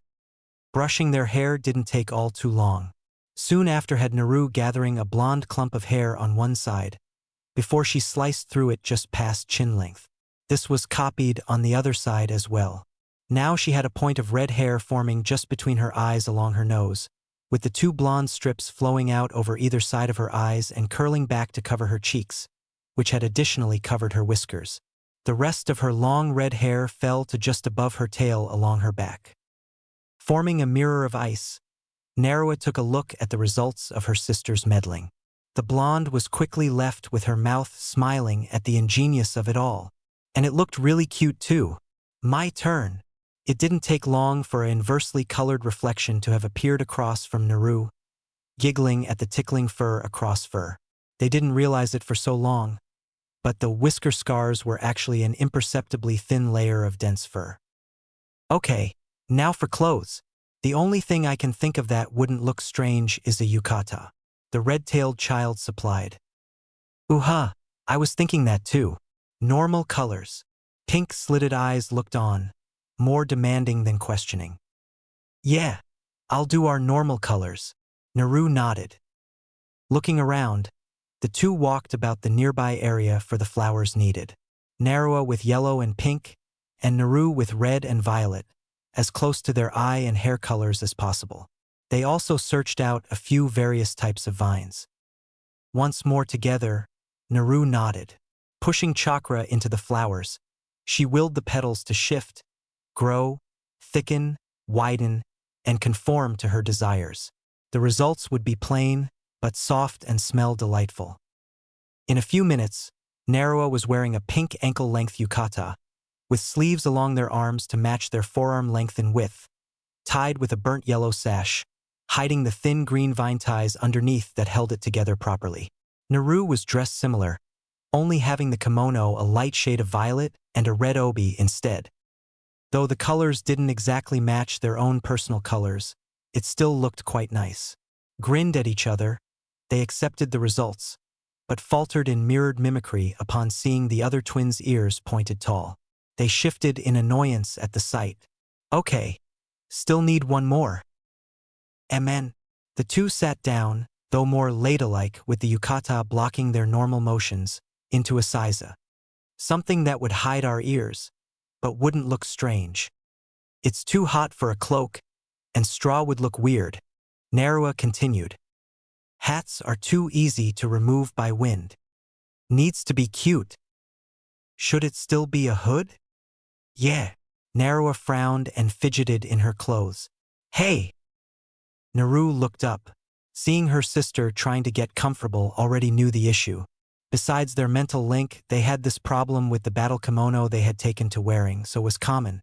She reached forward and focused on the plant cloth and allowed it to tighten and loosen about her sister to a comfortable fit.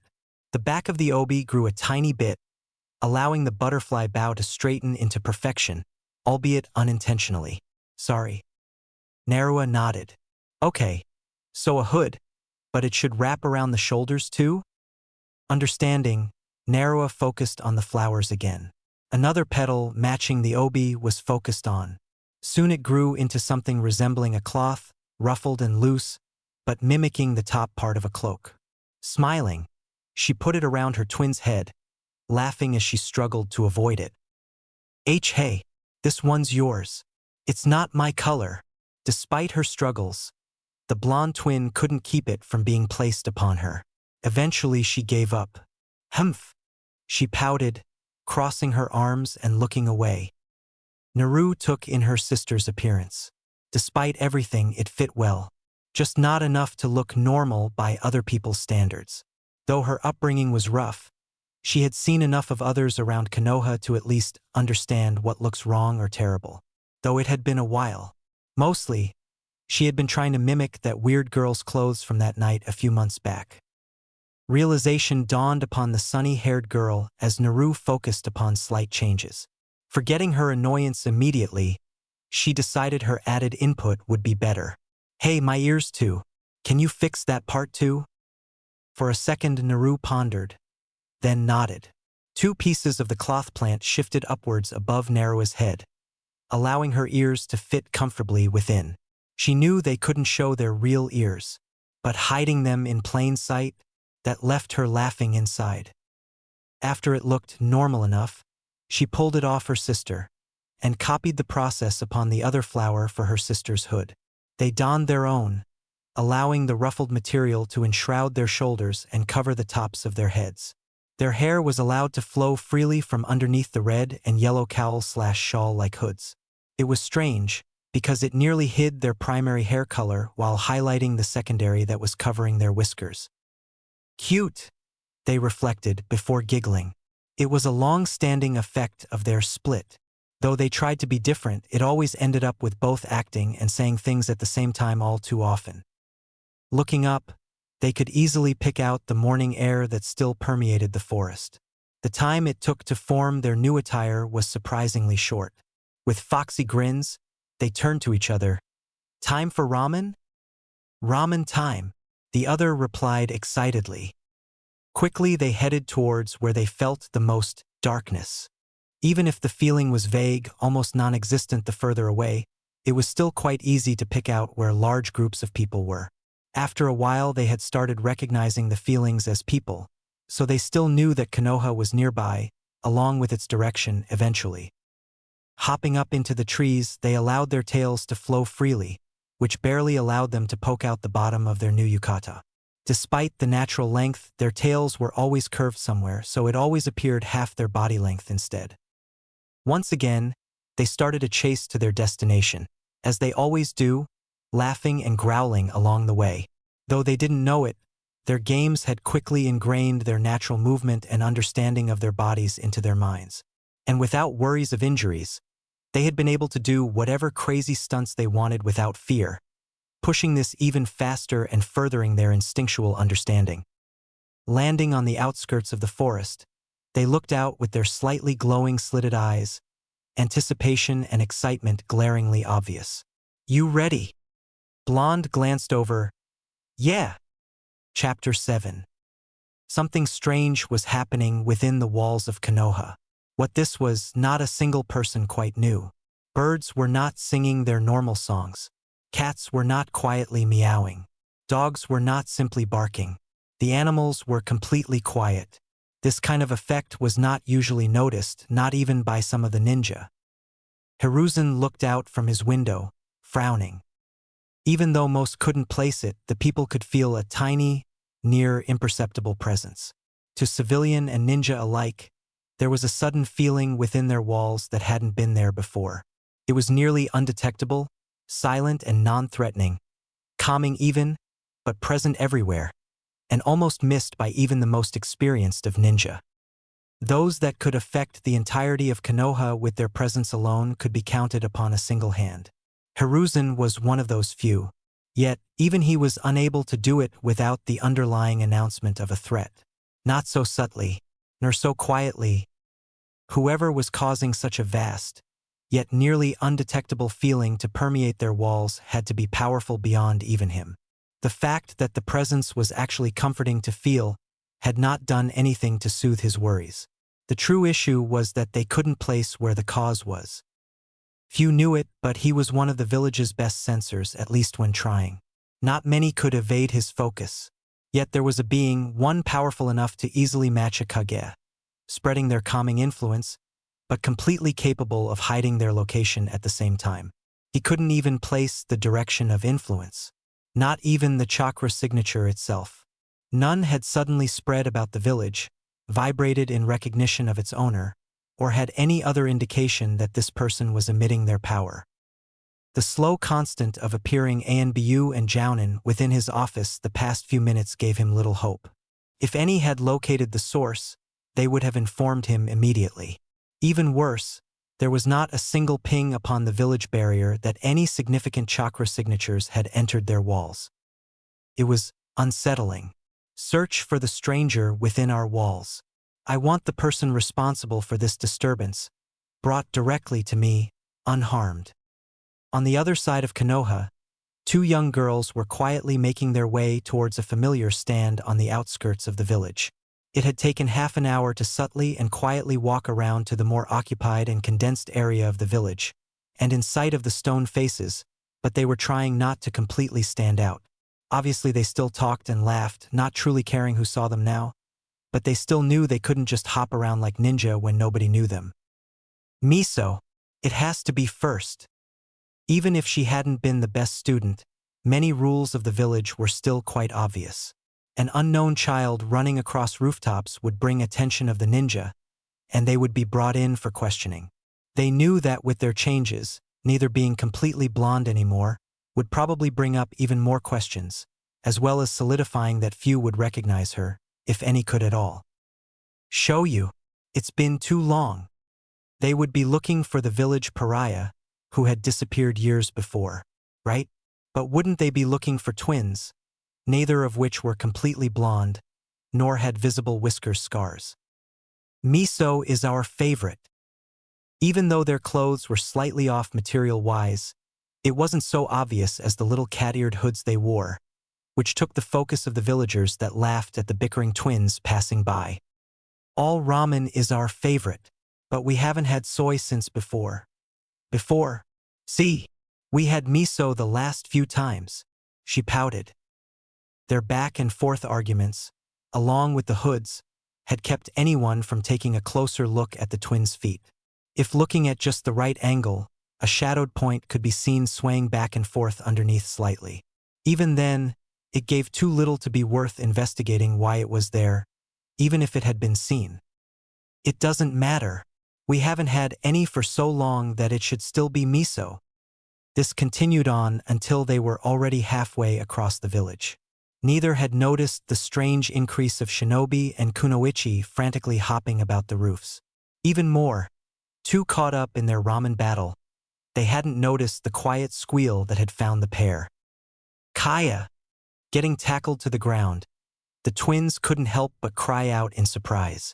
Looking at each other, they blinked in mimic surprise before looking back at the cause. A while earlier, a little girl was flowing through several taut motions, repeating them until exhaustion. or she would have, had the presence not suddenly been felt. Looking over at the elder that had been watching her, she saw his eyes wide. Before she even realized it, there was nobody within the dojo. A smile quickly found its way into her face as she realized just what this presence was. Unlike everyone else, she had met the source, felt the actual chakra, and was able to connect the two. Little did anyone realize, but the chakra that the presence was spreading through had been leaking throughout the village for years. With it so large and powerful, it was quite simple to follow it to the source. And with the majority of the Hyuga suddenly on alert for the source, she simply had to walk out the gates to leave her compound. The rest of the village, no matter the clan, still hadn't quite connected the two together. Even Byakugan users skipped over the recent influx of nature-attuned chakra that had slowly been increasing. Had a single person connected the two, it wouldn't have been so difficult. The very nature of the two separate occurrences should have been simple to connect together. As it is, everyone overlooked the long increasing presence, and instead looked for a sudden large chakra signature that would be exuding massive waves of energy. Of course, no such person existed. The source wasn't putting out any chakra, but merely walking through an area that didn't have a natural filter like the Senju clan grounds did. And Hinata, despite not understanding this, was still capable of following the small trail of chakra to its source. Although not quite recognizing the pair in their new yukata, the ears quite easily marked who they were. Happy she found the two, having been unable to go back to meet them again since the festival, it shouldn't be surprising she jumped them. Though, if it was anyone that knew her, they would declare such an event jaw-dropping.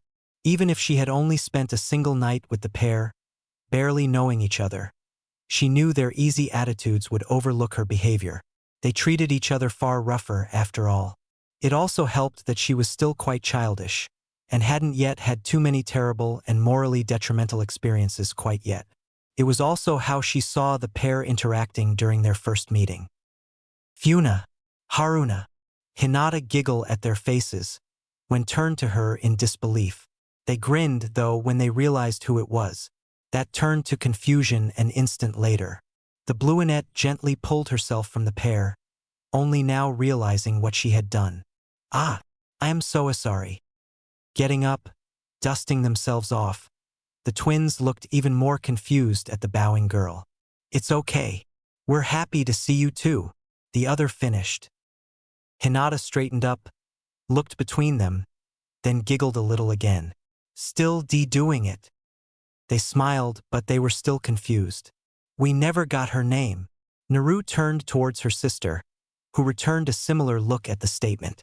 "Yeah, and she called us something?" Hinata's eyes widened dramatically. "I am so sorry. My name is Hyuga Hinata." She bowed once more. Please forgive my manners." There's nothing to forgive," Naruto replied, even more confused. Naru just nodded along. "Want to come have some ramen with us?" Her happy tone wasn't overlooked. I would love to."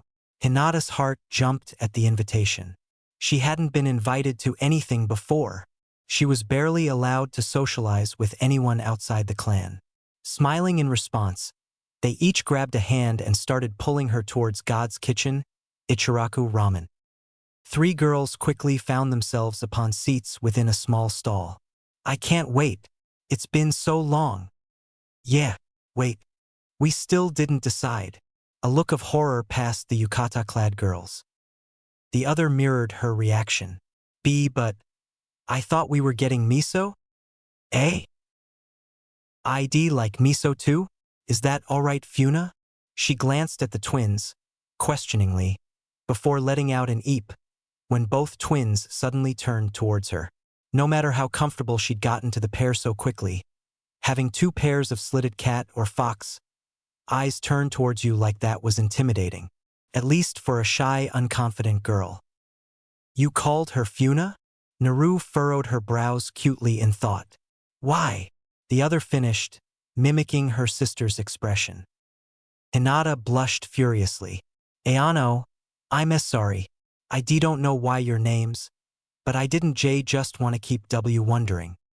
"But why?" The ice wielder asked again. Yeah? Funa, Fuyu no Hana winter's flower. Haruna Haru no Hana spring's flower. Or simply I think they suited you be both. Hinata finished, uncertainly.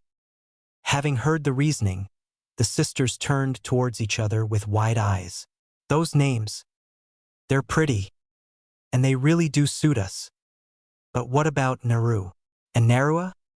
I don't even think Narua means anything, said Owner pouted at her name. Stop giggling. It's not funny. It took a few seconds to stifle her internal giggling and outward shakes of held-in laughter. Sorry. Okay.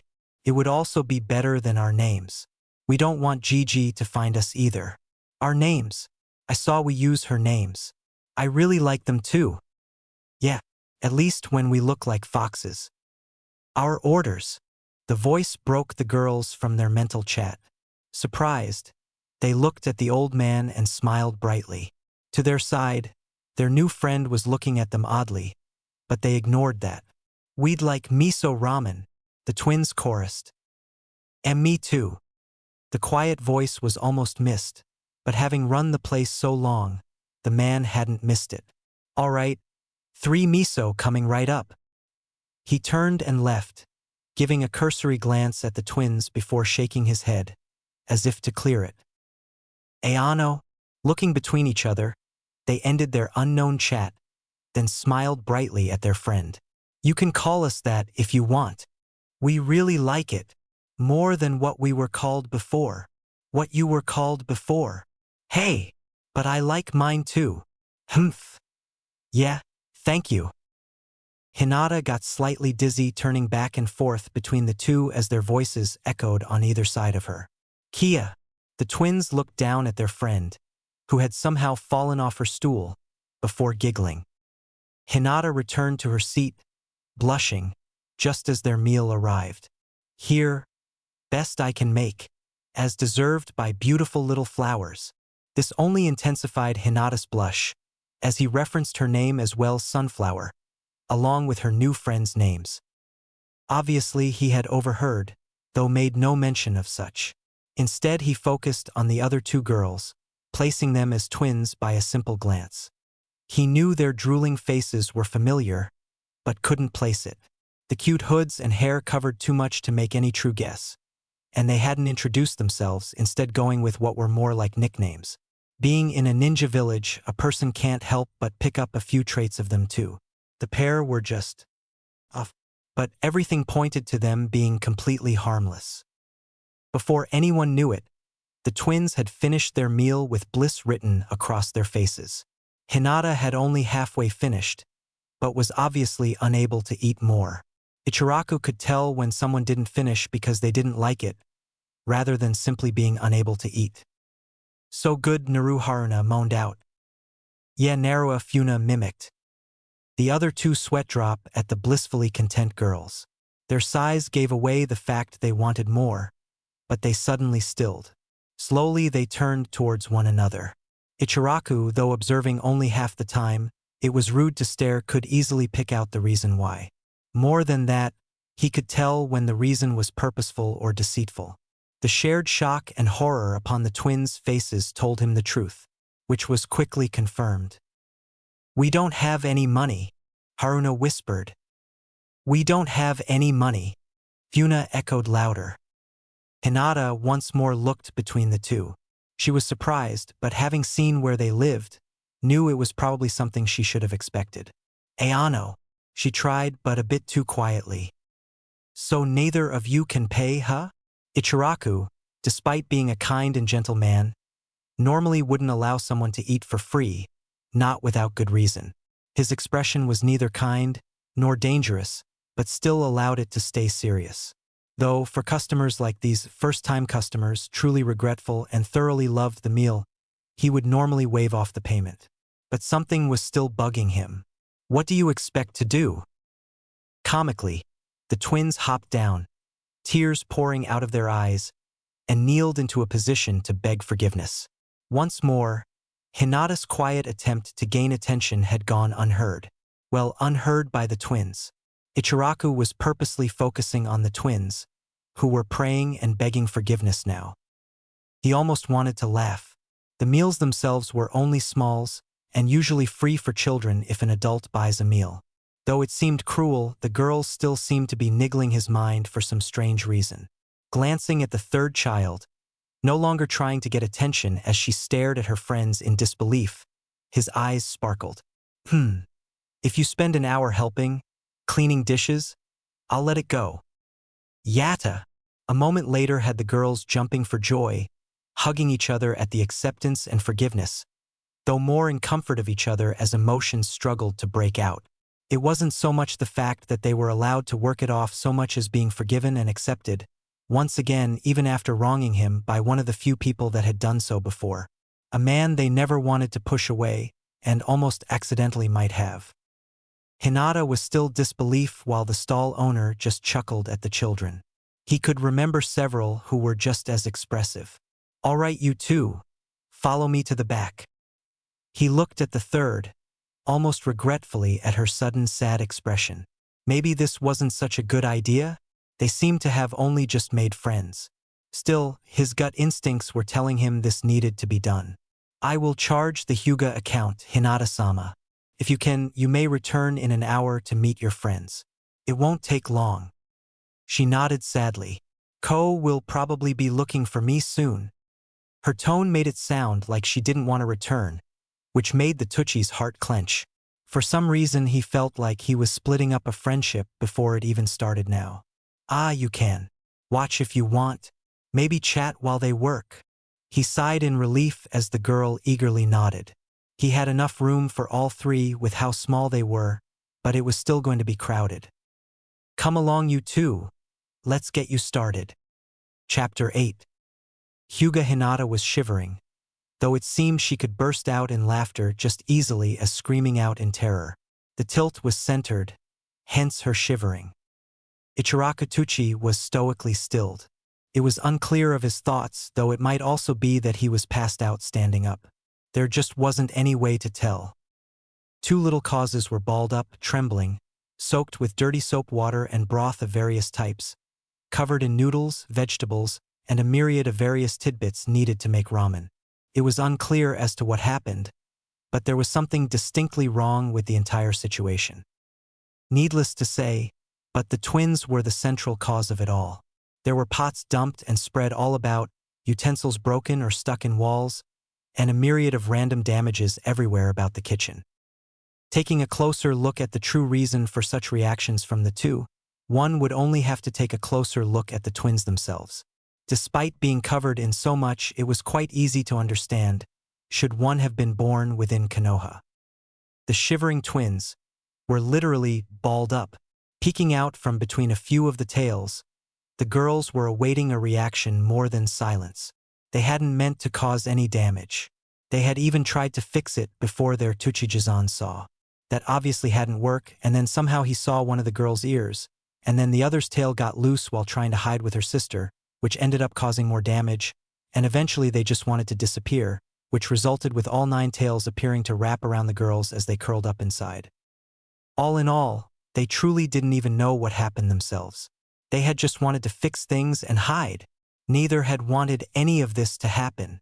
Hinata was no crying for some reason, which may have been reflected by the twins who were trying and failing to hold back their own, though the laugh/fear mixture was still present on Hinata's face. It was hard to figure her out, but the stall owner had yet to visibly react. Just as one of the twins looked towards the door in hopes that maybe they could just run away, that temporary thought was crushed. Explain. Despite the situation, the trouble the girls brought, and the twins themselves, and even himself, he could still understand that the children, all of them, were completely distraught. He himself was slightly scared, but considering the girl reactions, felt any fear dissipate. No matter their form or possible relation, he could see they hadn't meant to cause trouble. That didn't mean he was going to let them off easy. Eep. Shivering, they couldn't help their unnatural fear. This was one of, if not the only person left the twins felt they could trust. But this man didn't know them. Not here. Not in this time. They had disappeared before meeting him. We're Sorry. The twins hid further within their tails, ears so flat against their heads they appeared non-existent, and nearing the point of sobbing uncontrollably. Ichiraku's hardened eyes softened slightly at the small, terrified voices. No matter what he's looking at now, he had seen how the girls had interacted, how they were obviously hiding something, and how they were visibly showing remorse. More than that, he could see they were terrified of his reaction to their special traits. Finally, he sighed. Okay, we'll go over this from the beginning. For now, just calm down. Why you won't tell on us? You won't turn us in? You won't tell the Hokage? Tucci looked into the hopeful eyes of the frightened twins. He had originally hoped were originally playing a prank. As much pain as it was to see something like them, as much as he hoped that what he had heard from the rumors wasn't true, as much as he wanted to deny what he was seeing, the pained man couldn't. But he also couldn't deny that, when ignoring their unique features, what he was seeing was two simple children, seemingly afraid for their lives, which they believed depended on his decision. Which could very well be truth. That depends on the two of you. The shiver he saw was more telling than anything. Whatever the reason, they put stock in what he said. He really didn't know why, but they seemed to take everything about him seriously. Honestly, the damage wasn't even all that terrible. Though it looked bad, there was hardly any damage or loss. The stock was fine, and so were the important areas and tools. Everything was superficial, worth maybe a few hours' work to fix, and a day or two of profit. Come on, you two. Quit hiding. His final words held a slight warmth, which differed from everything previous. It was just enough to calm the twins enough to do so. Looking at each of them, it was obvious they were actually crying. Nodding, they followed his order, and pulled their tails behind them and into a single fluffier tail, poking through a small tear in their yukata. A dark feeling came from Ichiraku again, causing them to shiver and look back at him with fear. It wasn't so much that it was dark or how dark it was, but the fact that the anger was directed at the two of them. Shakily, but quickly, the two knelt in front of him in Seiza, not wanting to feel it longer or darker than they had to. They would do anything to make it disappear from their Jisan.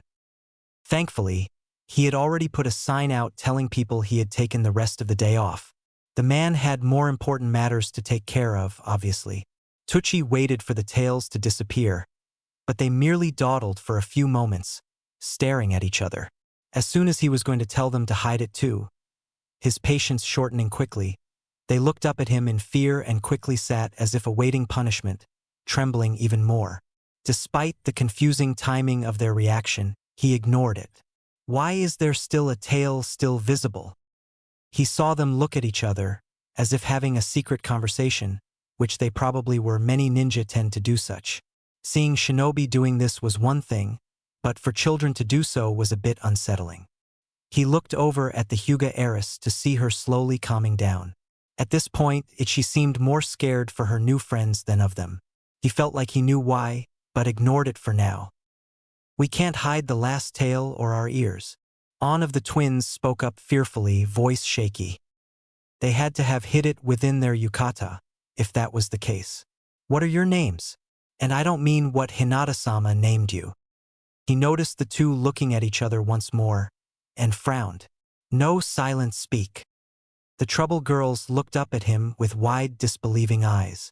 Their flat ears went even flatter as they looked down, if that was possible, which apparently was. Sorry, Tuchijizan, they chorused together. And my name is Naru. And Narua? Now he wasn't a ninja, but he knew when something wasn't adding up. They knew his personal name, not just his family name, which he rarely gave out.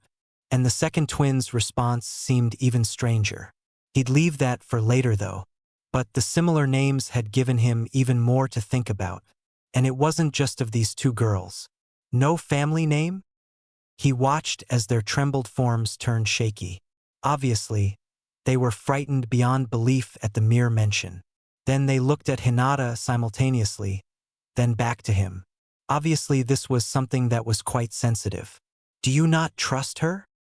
Seeing their wide eyes, he knew there was far more to this than even he could think of, though that wasn't unusual with ninja affairs. The ramen owner may have believed they were the Kyuubi itself, given new form, if there was merely one of them. They had 9 tails and fox ears, and had an apparent age that led one to believe they could be born the night of the attack. But there were 2 of them, young, human in form, and definitely not feeling dangerous. He waited for the 2 to come to a decision, even allowing them silent talk. "We're not sure, but maybe we could try? She hasn't once felt like the others since we met. So maybe she won't tell anybody? We don't really have anywhere to run to if she does, though." They looked at each other, shivering, their ears twisting and turning in emotional reflections. "But if we don't, she might tell? What do we do?" "Yano, I won't tell anyone. I promise." The shy and quiet girl turned determined after getting their attention and a moment's pause. "I promise," she almost whispered, but still without stutter and completely confident. Feeling nothing dark from her, they nodded. They still felt the dark feelings from Tsuchijizan, but they couldn't fault him. They could only believe in him and hope. "My name is Uzumaki Naru, the original," said as her sister nodded. Tuchi's eyes would have gone comically wide at their response, if he hadn't been expecting it somehow. His anger welled up again as he realized something was wrong with this entire situation. Suspiciously wrong and off. Everything, was just too strange. He needed more answers. He saw the relief in the girls as his anger died down some more, and only just realized they had nearly started crying again the instant he got angry. But he hadn't let his feelings show on his face, or had he? He needed more information. This wasn't just some simple situation. "How old are you?" "We're not really sure." They looked at each other frowning. "Maybe 14? No, remember?" "Oh yeah. So, maybe 5. Or 6. We don't really know?" That threw the man through a loop. 14? 5 or 6? They looked almost 6, 7 at the absolute most. "When was your birthday?" "October 10th. 6. Now he knew for certain it was true, yet still wrong. He had met Kushina's child recently, and had actually started feeding him when the ill-looking redhead came by, tired and hungry, even going so far as to charge the price of 1 bowl for multiple. "Show me your faces." The worried looks reappeared, but the twins quickly complied, pulling the slightly curled hair from their cheeks. Seeing the whiskers on their cheeks, an exact match to the face of the Uzumaki recently coming around, had him convinced of their relation. There really was something more going on. "Where are your parents?" Their expressions could break hearts. It was a face that showed such a concept was foreign. A face of those who had never felt the love of a mother, the protection of a father. A face that was more confused than saddened. It was the face of an orphan. He quickly retracted his question. "Never mind. Do you know why you have such special features?" Their trembling started up again. He didn't know why, but it seemed this was a touchy subject. But this needed to be answered. "We were told that we are the Kaikyubi's Reiri reincarnation?" Tears fell across the whiskers of both trembling children. Tucci sighed. He couldn't guess as to how the girls obtained their features, but he knew from everything he'd seen that what they were told wasn't true, especially with the Sandaime Hokage's word about what actually happened that night. "Who told you this?" Both girls looked even worse at that question. "Someone bad. He used me, lied to me, tried to kill me. So we ran from him. He was a bad man." Both nodded fiercely at this. Tucci sighed tiredly. Then why believe his words? This shocked the girls. Why had they believed him? But what are they then? His explanation made perfect sense. Why else would they look part fox? Why could they easily transform into one? They looked towards each other. Shocked, confused, terrified. Then what am I? Tucci had seen the late Yondaime sealing up ramen within a scroll for his pregnant wife several times. Though not versed in ninja arts, he could still see the truth, or at least understand similar concepts when explained. This was all still strange, but maybe they had been affected by the beast's chakra or something. Either way, he knew one entity couldn't become another. Chakra concepts were beyond him, but he knew that much.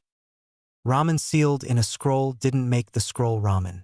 And a demon, or maybe just some of its chakra, was probably sealed within the girls. He couldn't outright say Naruto's condition, but he could ask questions. What happens when you seal a kunai within a scroll? They looked up in confusing. It gets sealed within? Does the scroll become the kunai? The balding man continued. And no, the other twin answered. And if another person touches you with chakra, do you turn into them? No, I don't think so, right? Of course not. The last came from Hinata, surprisingly. So if the Kyuubi touched you, or was sealed within you, would you turn into the fox? All three girls shook their heads. Tucci still didn't know what had happened to the twins, or was it triplets now? To make them this way, but from everything he'd seen, learned from the Yandames and Kushina's many visits to his stall, and heard from the third Hokage himself soon after the attack, then the beast was sealed within another child, unable to influence anyone outside of it.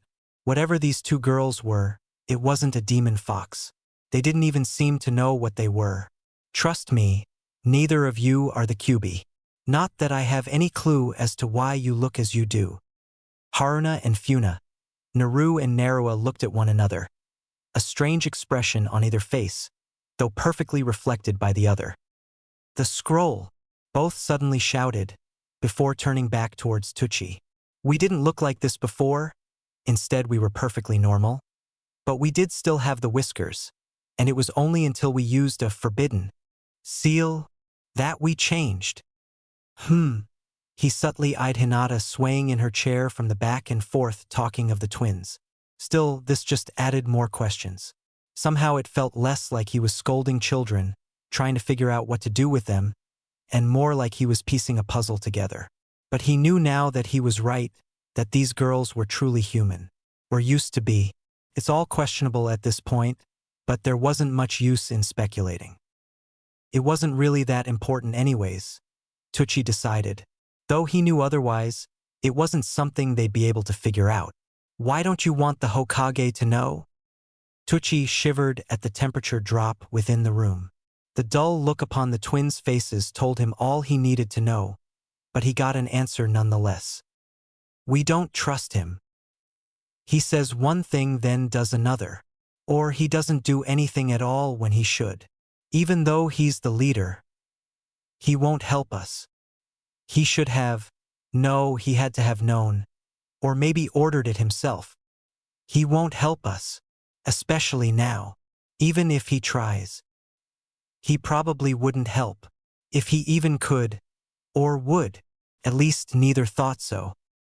Their words and tone made it sound like they knew the Hokage well. Whatever had happened between the two children and the village leader had somehow burned any bridges between them. Somehow they had been able to hide, and soon after became part fox, and they didn't trust the man with their newest secret. It was a generalized idea hypothesized from their words, but as much as he was likely to get. Was it just him? Or was the room still cold? Any relation to Uzumaki Naruto that you know of? He almost wanted to laugh at the mirroring tilt of their heads, still partly covered in noodles. If his kitchen wasn't a mess, and the situation so serious, he probably would have chuckled at the sight. Naruto. Wait, did you say Uzumaki? Uzumaki Naruto? There's someone else with our name? Their surprise gave him his answers. Strange though that the three children of Kushina, did she really have triplets? He thought it was a single child, hadn't known of each other. Uzumaki Naru. He heard the last, though merely a whisper. It seemed they too had noticed the similar naming style. Though he had realized it earlier, their relationship was becoming more and more obvious as siblings. Naruto, Naru, and Narua. It was the biggest reason he had let up so much, as well as refused to believe the twins were the demon fox reincarnated. All three had such similar personality traits to Kushina, not to mention the obvious resemblance to their parents. We have a brother, they exclaimed quite loudly, fully of hope. Neither had heard of him before. Actually, if Tucci had known of this boy before the incident, why hadn't he said anything? Everything was weird. Were they wrong to trust him too? But he said it now, so maybe he just hadn't known before? It was all so confusing. Hi. I've started helping him out lately. He has straight red hair down to his chin, blue eyes, looks a little feminine, kind of like the both of you, and even has whiskers on each cheek. He gauged their reactions before deciding they hadn't known about this either. If this was true, then they really did have reason to mistrust the Hokage. He smiled sadly. Come on, let's clean up. Don't worry about hiding your features inside the kitchen. Nobody will see them back here. We'll keep them a secret, right, Hinata-sama? The twins turned to the third girl in shock, completely forgetting her. But seeing her nod, they smiled, new tears sprouting, this time of happiness. Titch, thank you both. Really, thank you. All right, enough. Get to work cleaning your mess. The ramen stall owner scolded sternly. The scramble of children followed a short instant later, except with 3 girls instead of 2. He hadn't meant for that reaction, but shrugged it off with a small smile. 3 Uzumaki. Things are definitely going to get interesting. Ice quiet mutter, whether amused or fearful, he himself couldn't tell, went unnoticed in the clanging of the cleaning scatter. Chapter 9. Here, put this on the top shelf. But doesn't it dash? Yeah, but not this time. It needs to be out of the way for now. Hi. Then put this over dash. K. You should probably heat up another pot. Huh? But dash. We're out of it. 3 small salt ramen. 2 pairs of slitted eyes turned towards the shop owner and nodded understanding. See? Need more. Hi. The ingredients are ready. Good work, girls. The twins looked at each other with large smiles, before turning back. Arigato gozaimasu Tuchijizan. You can go for the day. I'll take care of the rest. Hi. The 2 chirped happily. Funa pulled her apron off, slid her tail back into her yukata, and pulled her hood back over her head. Looking over, she saw Haruna had similarly hidden her features. Ready. Haruna nodded. Let's go back. Heading out the side of the building, the twins made way past many people. They'd only been at it for a few days, but they were truly enjoying themselves helping their Jisan. They'd even seen Ayam come by once. She was apparently going to the academy still, so she wouldn't be able to help during the day like they were used to. Took some time, but they had eventually made their way back into the forest. Naru, Haruna, didn't know whether it was sad or not, but their home, a hole in the ground, was far more comfortable than anywhere they'd lived before the incident. A bed of flowers, in a cavern hidden from the world, in a forest that few traverse, was a far more pleasant home than an apartment with a mangy bed, surrounded by villagers that scorned her very existence, though it may have something to do with the sister they had gained in each other. Back in Konoha Tower, Hiruzen was grimly looking out his window. Once more, the presence had dissipated. It had already been more than 2 weeks since its appearance. They had yet to find the source. The sensors couldn't find anyone pumping out enough chakra to cause such a constant effect in so short a time. They would have noticed it. His only relief was that the pressure itself held no threat, as it made itself known daily. In fact, most of the force had nearly forgotten it by now. The fact that it was a pleasant sensation had dulled their need to find it. Only those more sensitive to chakra could still outright sense it, and only sensors themselves are still actively looking for the person capable of outputting such incredible amounts without fatigue. Whatever this person was capable of, it was far more than he. At this point, the second god of shinobi was actually afraid of whatever they'd find. Afraid they would come across this person and turn his or her pleasant presence into something far more terrifying pressure. While he would be capable of doing something similar, it would only be for a short time. Nowhere near the weeks of constant use that have shaken the man. He sighed as it almost completely disappeared. Instead of searching for the source of the chakra, he's had his force search for a person who is walking about at certain times of the day, specifically within the time frame that the presence appears and dissipates. The morning is more random, but the evening time is relatively the same. So far there's been no luck. The timing fits more than half the village. Meanwhile, a certain Hyuga girl sighed sadly. Once more, she flowed through the stiff kata of the gentle fist style, and once more was stiffly and harshly told to do it again. Ever since sneaking out, she had her routine forcibly doubled up. Every day she had fallen in bed, exhausted, with little to no time together with her baby sister. She could feel her friends coming out every day, and terribly wanted to meet them again. The way they had parted was frustrating. Somehow, Kyubi's chakra had altered their bodies into something different. Though it was really, really cute, especially their faces when petting their fur. It's like they really were part fox. Though they probably kind of were. She couldn't help but blush, realizing she was fantasizing about petting them. Focus! Hinata eeped at the stern shout from the elder. Once more, she followed the given directions on her taijutsu. One more day of harsh practice, one more day of exhaustion. It would be obvious she couldn't run off alone if she were too tired to do so. After the Kumo incident when she was 4, it would be problematic if she ran away only to get kidnapped again. It was going to be a long month of punishment. Come on, Nachan. Just one more step. You say that like it's easy. I still can't believe you stayed up all night to do this without just to gloat. The plant user complained. She frowned at the following giggle. You do know this means war, right? Eh? But it was just a joke. Funa/Narua quickly countered. Fufu, pranks come in all forms. You prank me, I prank back.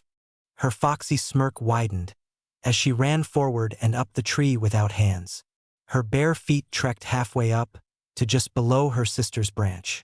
At the last instance before slipping, she managed to touch the limb, then allowed gravity to work. Ahaha! Not close, Ino Ike.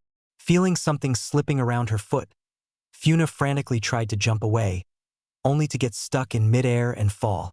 Unsurprisingly, she ended up suspended under the large branch a couple meters down. She crossed her arms in pout as she hung there, knowing escape would be tough in such a situation. Told you, Haruna/Naru stated, satisfied. Now you can hang tight while I finish up. Though it had taken weeks to get most of the way up the overly large trees, it was already in the final stretch. And if her sister finished overnight, then she should be capable of it by the end of the day. Her sister can wait until then. Tuchan, are those real? A sweet voice came from the doorway. All movement froze at the voice. Twin slits turned towards the source, causing the girl to flinch slightly. All fear quickly dissipated, leaving the two smiled brightly. Of course they're real. Do you want to see? We don't mind, so long as you don't tell anyone. Go on, you all can take a break. It's slow right now. The male voice outside called in.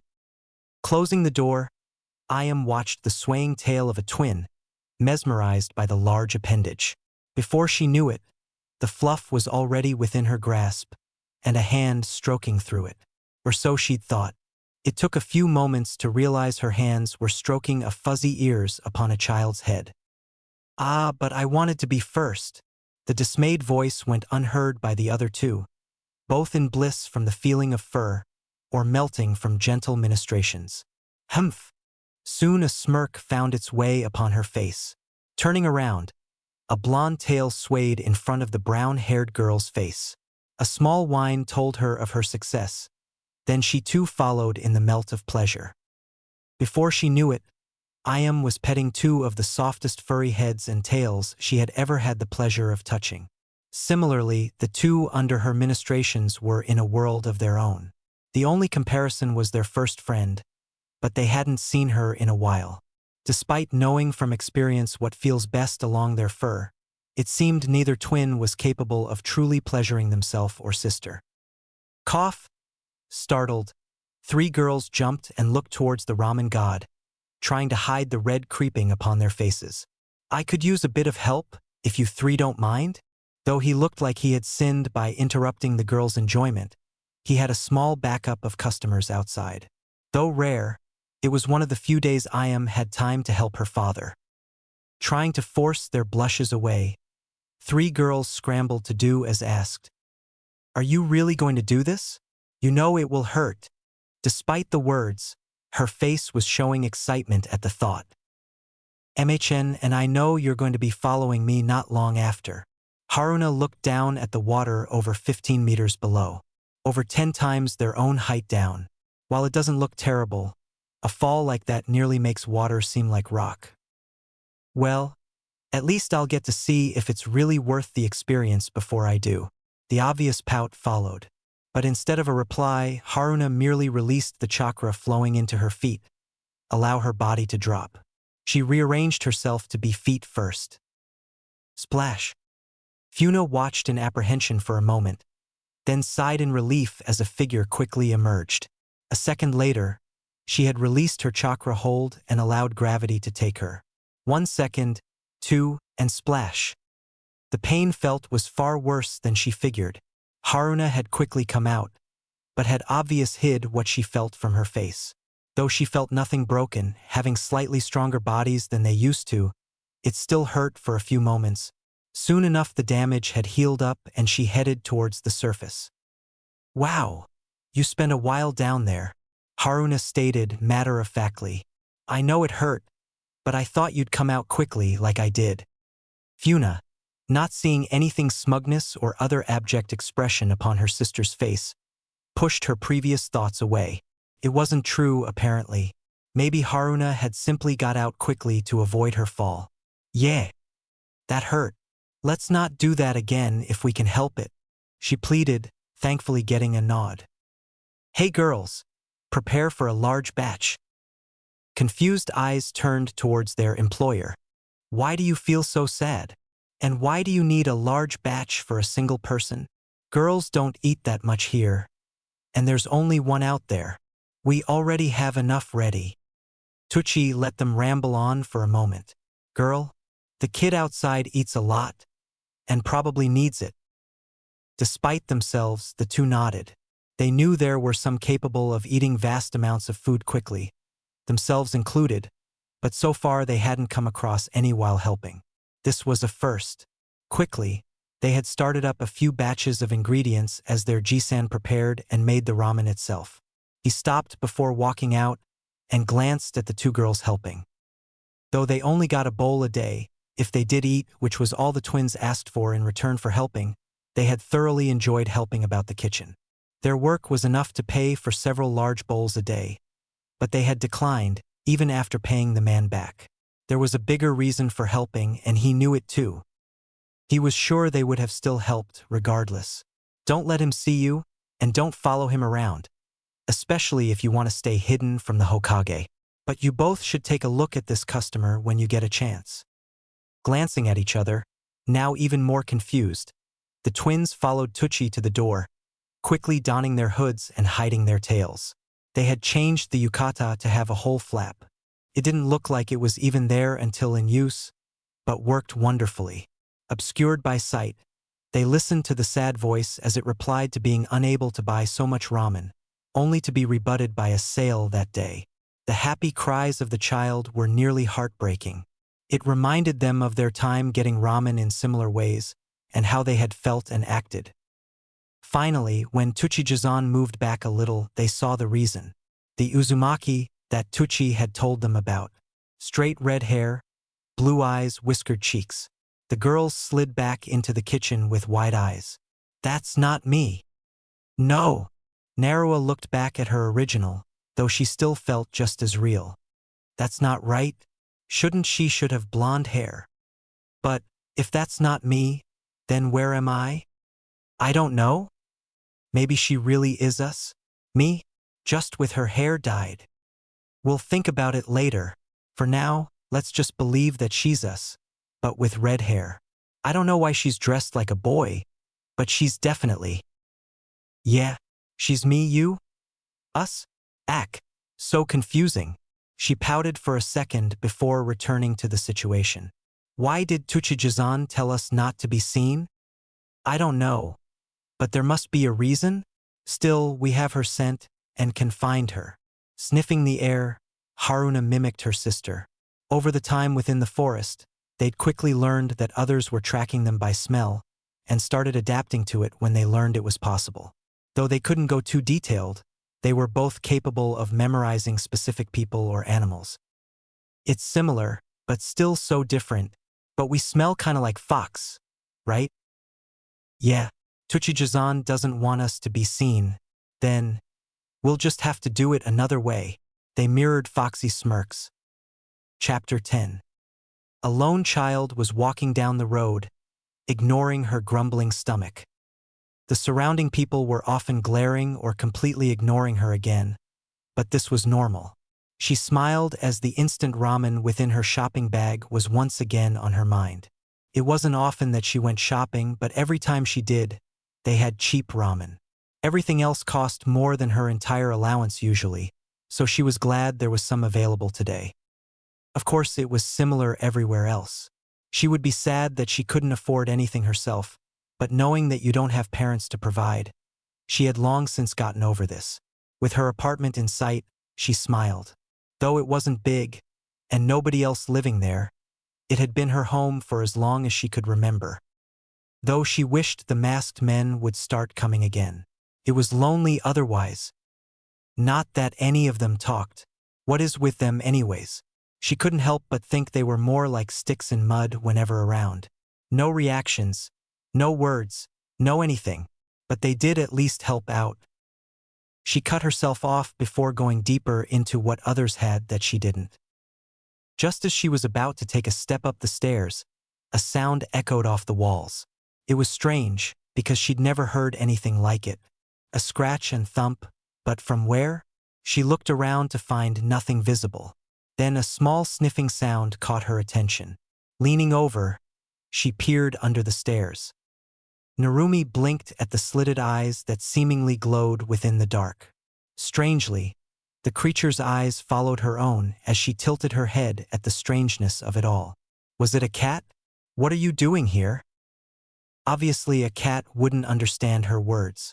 Seeing as the hiding animal wasn't moving, she assumed this one wouldn't either. Wonder what you're hiding from. Her brows furrowed. This time, the cat did respond. She watched the glowing eyes close the gap between them. A golden-furred kitty with the fluffiest tail she had ever seen came out from under the stairs. Kaya! Narumi landed on her bottom, rubbing her now wet face. The unexpected lick had surprised her more than anything. Never before had an animal allowed her so close, let alone shown anything but fear. Her wide eyes just watched as the kitty tilted its head, obviously confused. Then she noticed the twin red stripes that coursed along its back. See cute. Kya, what's with you? She caught the kitty as it jumped into her chest, licking her face again. Huffing, Narumi glared at the animal. Before that quickly turned into the brightest smile anyone could have seen on her features in years, and started scratching the kitty behind its ears. You really like me, huh? The purring response made her giddy, and she caressed the kitty in with her free arm, while the other held it gently. Most animals run from me, but not you. Maybe you'd like to be my friend? I don't really have one of those. You know? Tebane. The purring got louder, causing Narumi to giggle. Not even wondering if there was an owner to her new friend, she took the kitty up the stairs with her weekly allowance of ramen cups. A black mask-wearing figure slid into the not-empty apartment after her ward. She had seen the entire event. She had seen every event from the morning on. This was normal, and while she wanted to interfere, was forbidden. There were no laws broken, no physical abuse, and no cause for interference. It was only her duty to protect, not to interact. As per duty, she watched the fox suspiciously. Though unable to tell what it was, she did know it was physically there. No henge, genjutsu, nor any form of deception was apparent. Though the fox felt strange, she couldn't place it. For a moment she felt a strange déjà vu, like there was a feeling she was missing. It felt natural, somehow kind of like nature, maybe even exuding the chakra the forest had been doing lately, but tossed the idea away. Why would a fox feel like the forest? But tossing the forest's chakra out, she couldn't feel anything else from it, just like any normal fox. Basically, There wasn't anything suspicious aside from its random likeness of her ward. Though there was a rumor of strange striped foxes within the forest. Maybe the reason it felt like the forest was because it actually lived there? That would make sense. But weren't there two? Well, so long as there wasn't any danger, then it was fine.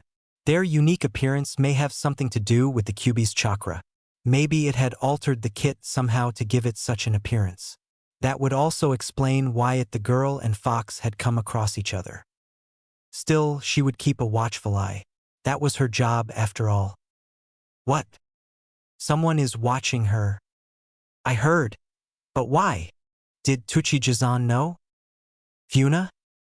Narua? Narua? Narua? Eek, what? You went quiet. Why ya? Sorry? She's petting you, isn't she?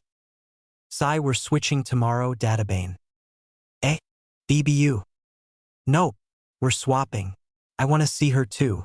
And it's better than trying things that hurt just to see what our bodies can do. Even if we need to find out what's different about our new bodies. I really don't want to do that stuff every day. Then we're going to keep swapping. Fine, but remember, nothing too dangerous alone. No jumping from tall trees anymore. No holding breath underwater for minutes. No D. I get it. I get it. Now let me enjoy this. Funa looked back up at the smiling redhead, ignoring her indignant sister. This drew her attention, but nothing was said. Instead, she stretched up and licked again, causing the human to lightly shriek again. Despite not liking the taste, it wasn't necessarily bad. It just seemed natural to do. But the reaction was quite funny. Call her what you want, but a tricker and prankster she, both twins, remain. Ignoring the indignant huffs of the redhead, Narua looked towards the upper corner of the wall for a moment, before succumbing to she who still kept the blissful strokes rubbing along soft fur, causing Narua to lay her head back down to rest and fall into pleasured slumber. Wearily, the ANBU watched the fox. The fox turned its head back to stare at her, despite her near invisibility within the room.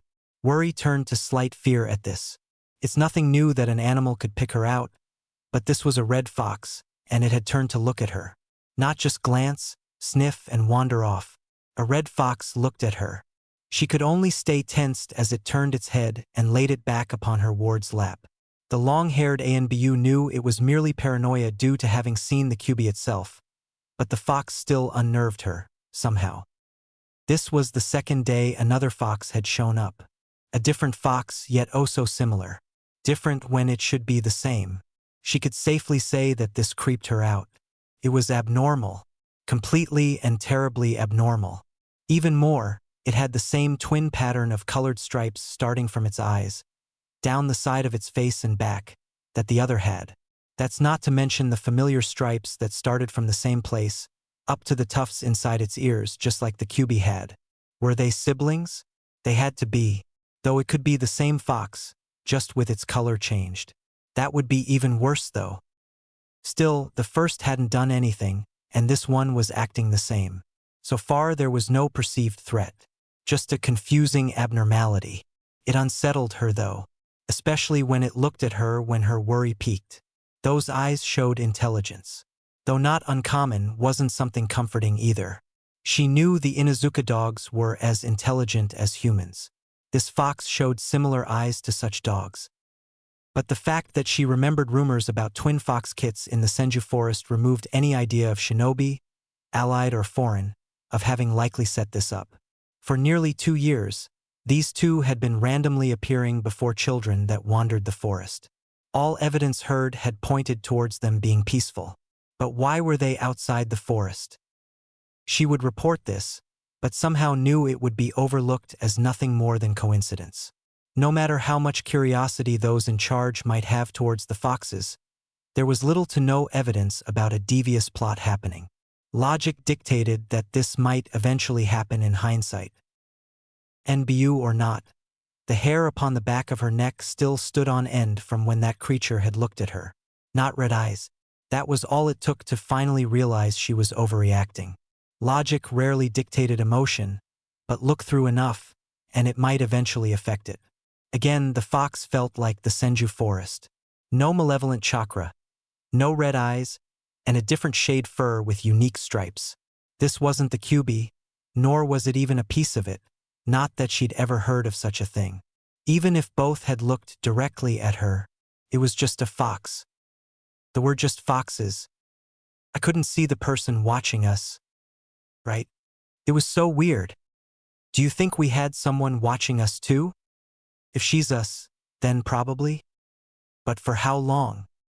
I think I remember someone giving us food when we were really young. Me too, kind of.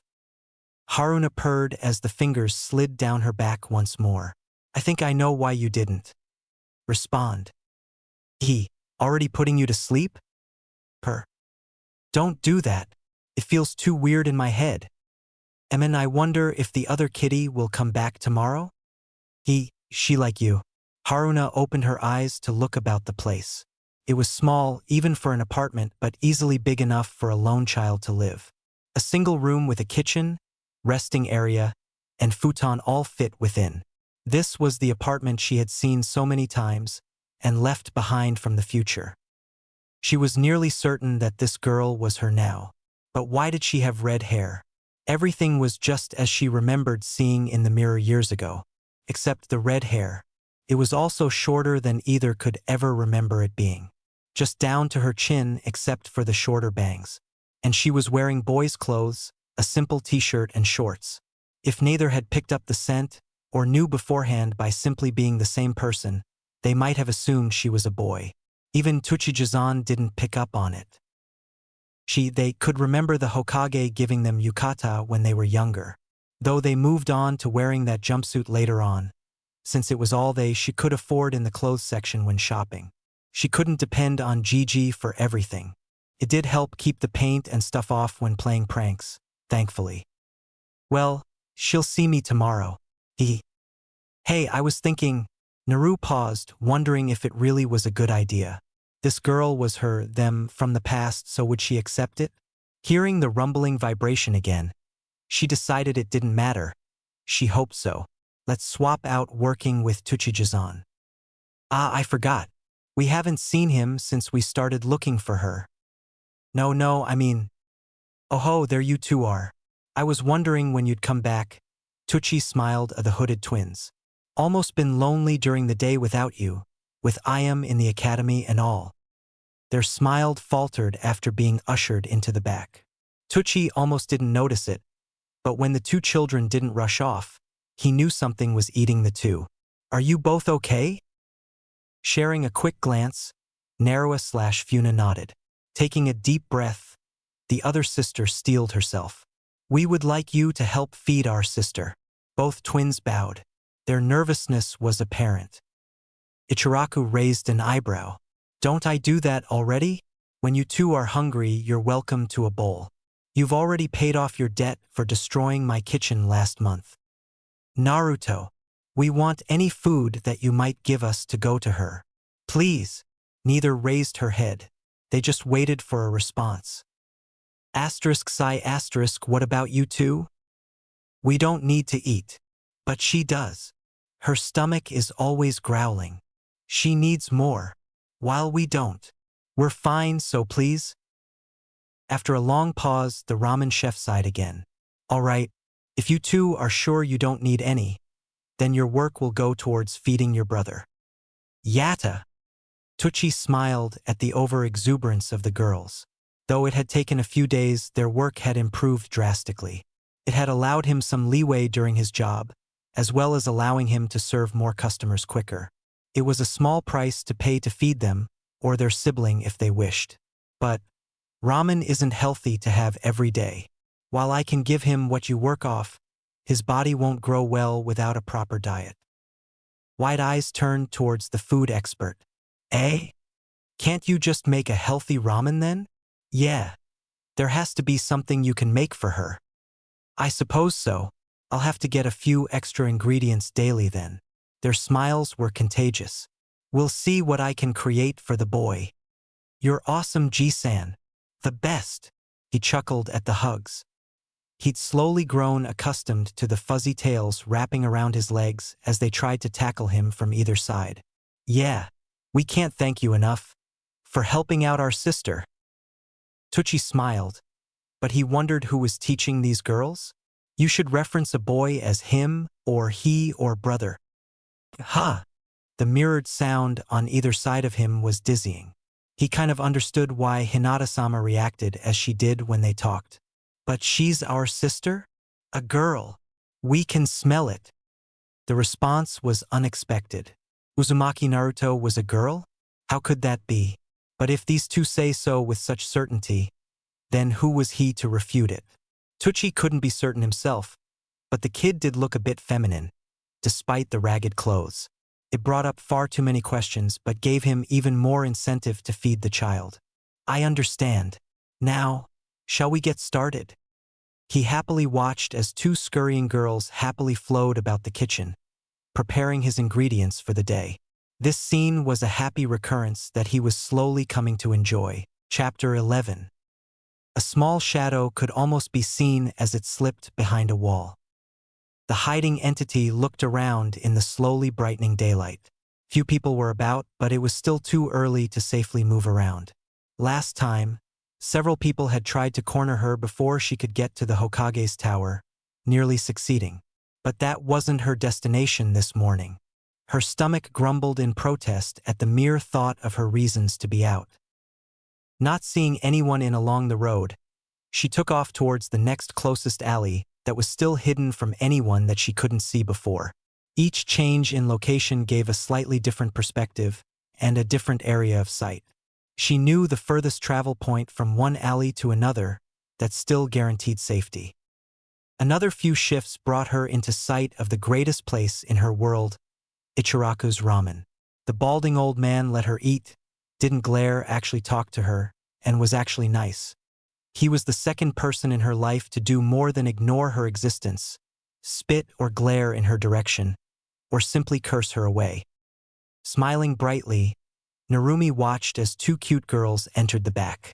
She'd seen them enter a few times, but only just realized they were there to help the man fix food. The last time, she had actually tried it while they were there, hoping it wouldn't make her sick like other places did sometimes, when they actually allowed her to eat. The little redhead didn't know why, but she felt that people were the reason she felt bad, not just the food. And two new people helping make her favorite food upset her a little. But she tried it a few days before and it still tasted the same, so she was gonna try again. Just as the owner turned the sign, she fled under the flaps. A few times she had eaten there with others either sitting within or people coming in as she was already there. Both times, she felt that they left too quickly, and it was her fault. Despite the owner's rebuttal that it was fine when she asked, she could tell that it was her fault and should avoid allowing it to happen. So she either came early morning or late night when nobody else would come. Her smile could light up even the sun as she watched the adult walk out the kitchen. Hey Ji-san, I have a little money. Think I could have a bowl of miso? Her excited voice was quiet, much different than usual, but she didn't want to draw attention while trying to hide her presence from others. Of course. How many would you like, Naru-chan? Almost startled by the change in address and tone, she completely missed the thoughts of money or related thoughts. Just one. Her eyes just watched as the man nodded with a smile and walked back into the kitchen. Her mouth hung open, eyes still staring at the spot he disappeared through. It wasn't until a bowl was placed in front of her that she took notice of his returned presence. Looking down, she nearly fell off the chair with a surprised squeal. This isn't a small. I'll get started on another, just in case you want it. Make sure to take time to enjoy it. Narumi just stared at the disappearing man. Now almost totally freaking out, she looked down. The scent easily had her mouth watering in the short instant it had been in front of her. Drool quickly escaped her mouth. Her stomach started protesting again, and this time didn't stop. Soon enough, the craziness flew to the back of her mind, and she started shoving the holy food into her mouth. It wasn't until the third bowl was nearly depleted that she came back to herself. Seeing the fourth put in front of her, She almost thought of ignoring it in favor of asking her questions. Almost. Soon, it too had disappeared into her bottomless stomach. She leaned back in bliss, eyes glazed over from eating a full meal for once. Though they weren't the large bowls, they had been bigger than her usual. The sounds of footsteps outside broke her out of the dream, and her body tensed again. Thankfully, it was just passing by the stand. Narumi sighed in relief at not driving a customer from the stand. "Thank you, Aji-san." Narumi smiled, then dug her small hand into her shorts pocket. She realized she didn't have enough to pay for so much, and was obviously horrified at her actions. "Don't worry about it, Naru-chan." The gentle voice stopped her thoughts once more. She looked up at the man questioningly. "It's already been paid for. Someone or two decided that you need to eat more and is taking care of the cost. I can't name who, but don't worry about it, and come by every day if you can." Stinging sprung up in her eyes. Someone was paying for her? The Hokage was already giving her an allowance. And Ichiraka-san said it wasn't him. But who else could it be? She didn't know anyone else. Her lips trembled at the rare kindness, tears springing forth. Thank you. He waved it off. "Don't thank me. It's their idea. I couldn't do this otherwise. Just come more often. Will you?"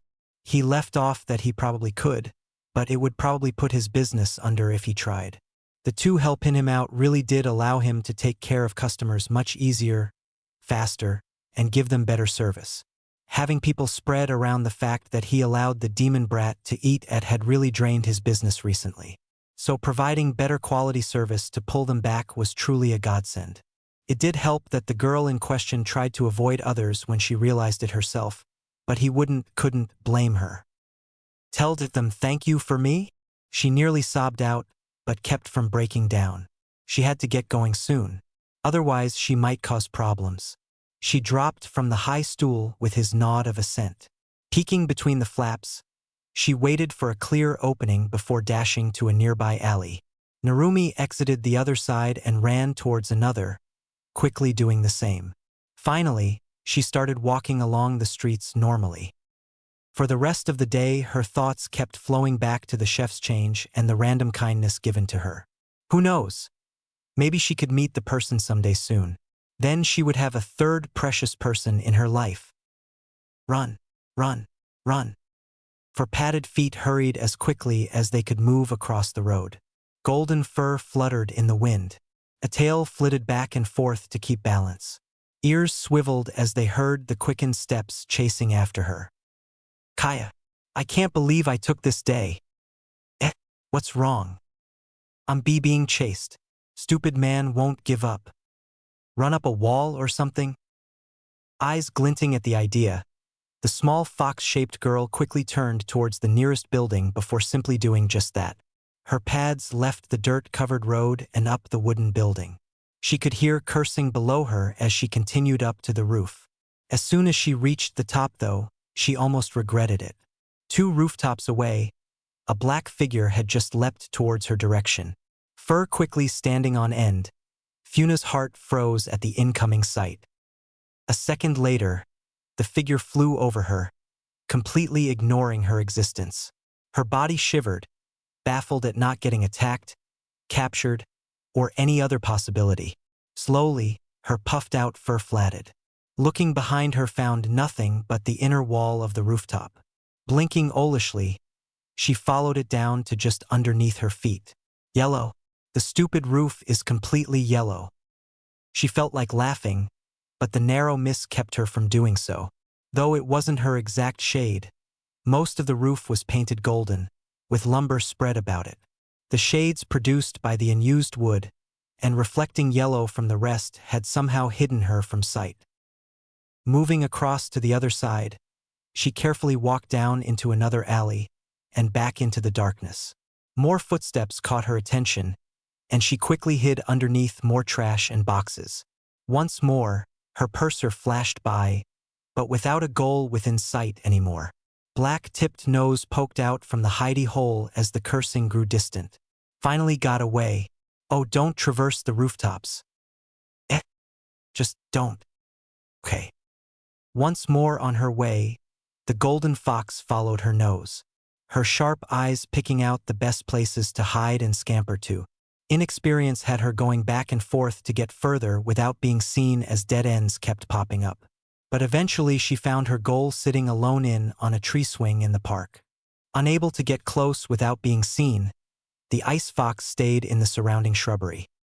Not knowing when the obvious sad child would be leaving, and not one for sitting still for too long, Funa darted from bush to bush, eventually ending up in the one closest in front of the redhead.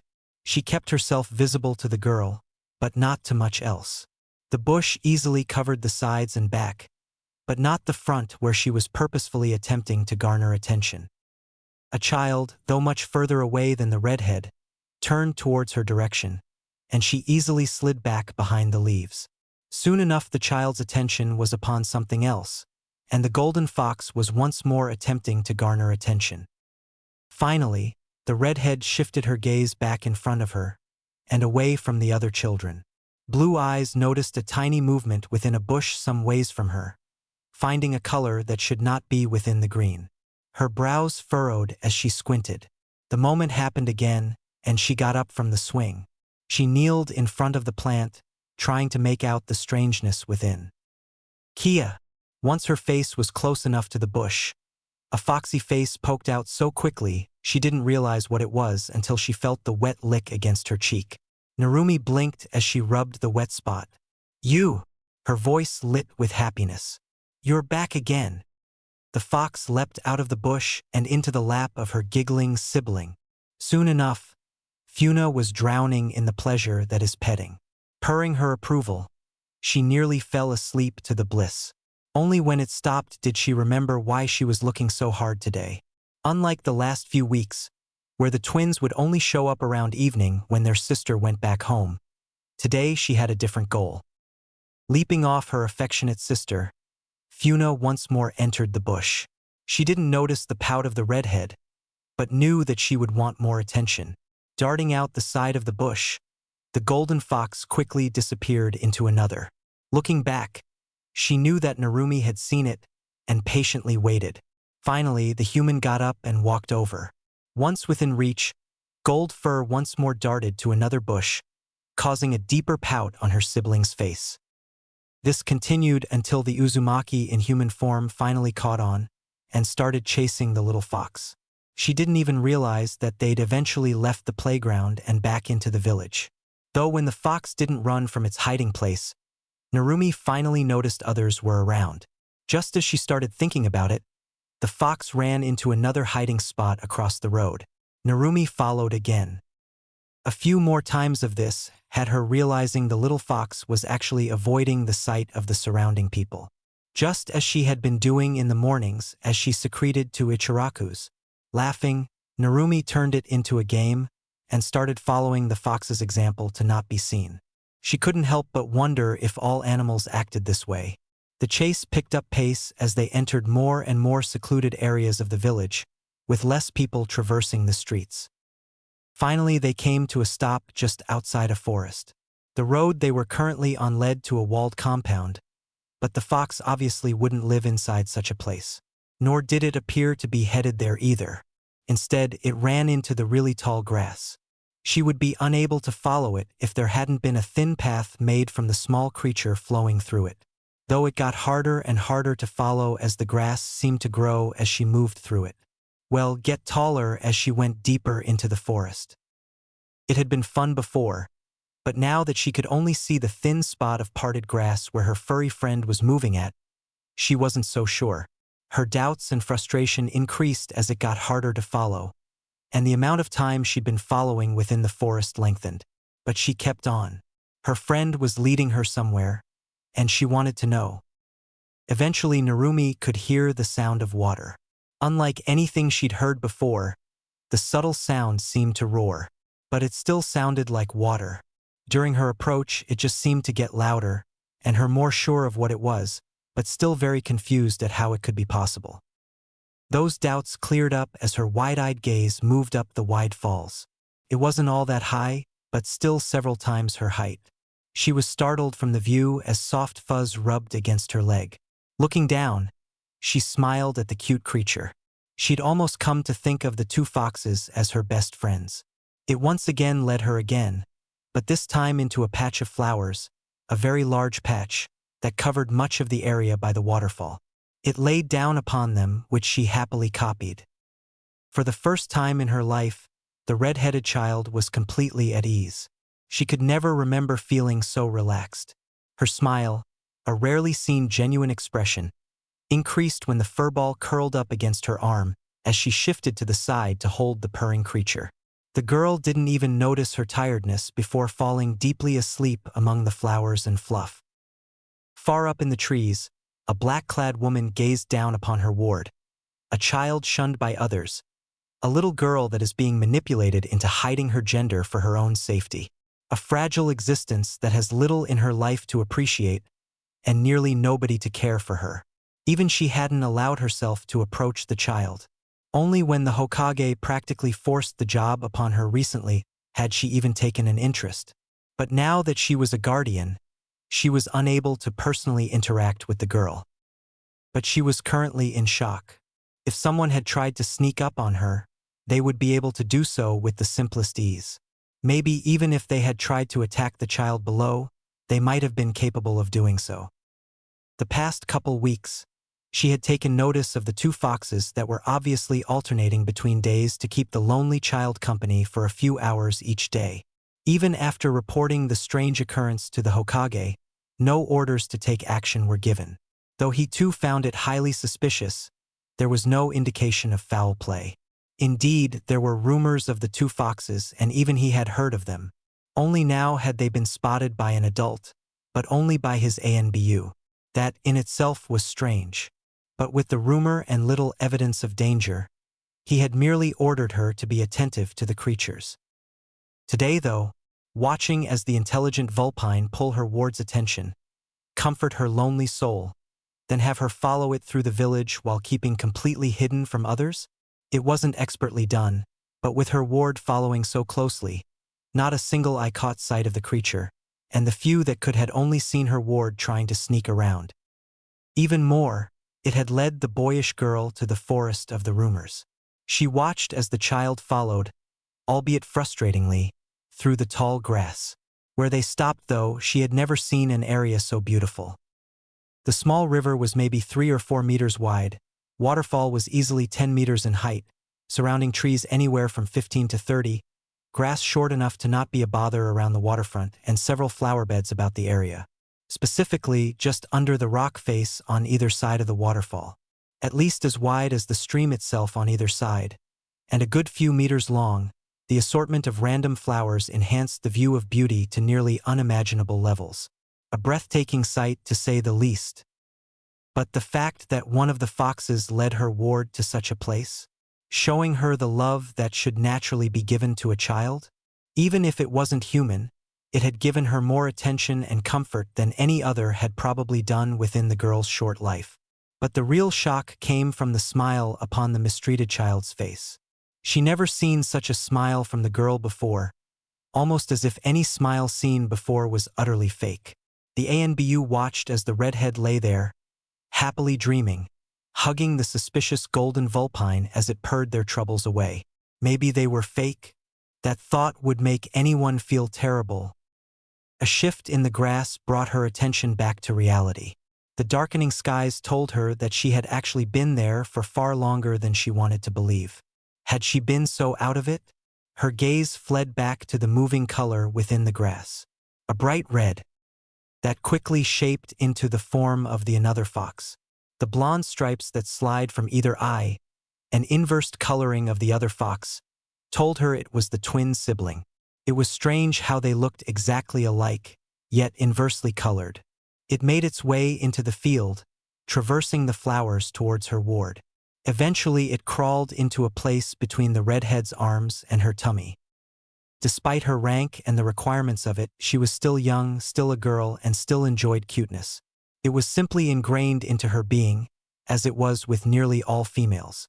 She cursed not having a camera on hand for such an adorable scene.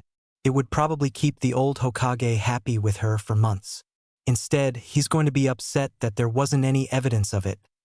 Maybe she'd keep quiet? She cursed her mission. Silently fuming, she continued looked at the scene below as if betrayed by Lady Luck herself. Chapter 12. A brush flowed up the canvas, pulled back for a moment, then slid over it again in another direction. Once more it was pulled away, then another dip and it flowed once more. This continued for a few moments. Eventually it was simply left within the ink pot. The man sighed heavily. Lately, his job was growing increasingly frustrating. There was so much going on that he didn't know how to handle, let alone wanted to. He stood up, forcing his creaking bones and sore muscles to cooperate. The Uchiha problem wasn't going smoothly at all. His advisors were causing troubles behind his back. Nothing too outrageous that he could find, but enough to frustrate him. His wayward students are still running amok, though Jiraiya was at least providing information to alleviate some of it. But his biggest worry was anything but straightforward. Hiruzen moved from his painting to sit down at his desk. He picked up an interesting picture from its face-down position. It may not have been nearly as perfect as he had heard the first instance to be, but it was an image that still melted his heart. Amusingly, he could still feel his Anbu shiver whenever she entered his office to report lately. Her initial reluctance to report was well warranted. But his eyes shifted to the alien creatures within the image. He couldn't place them at all. Never before had he heard of such, but that wasn't all too strange. There are many creatures within this world that he had yet to hear of, let alone see. But that wasn't what worried him. His instincts were set off the moment they had first appeared before the Uzumaki child. He still regretted announcing her connection to the fox. It was avoidable, but he had listened to the fourth's wish, although that could have been misinterpreted to only those who knew of it, rather than the whole village. With knowledge of her out, it had unintentionally protected her from both the clans and Danzo. But it also put her into a position where he couldn't help her too much either. At least not without serious repercussions. He sighed once more.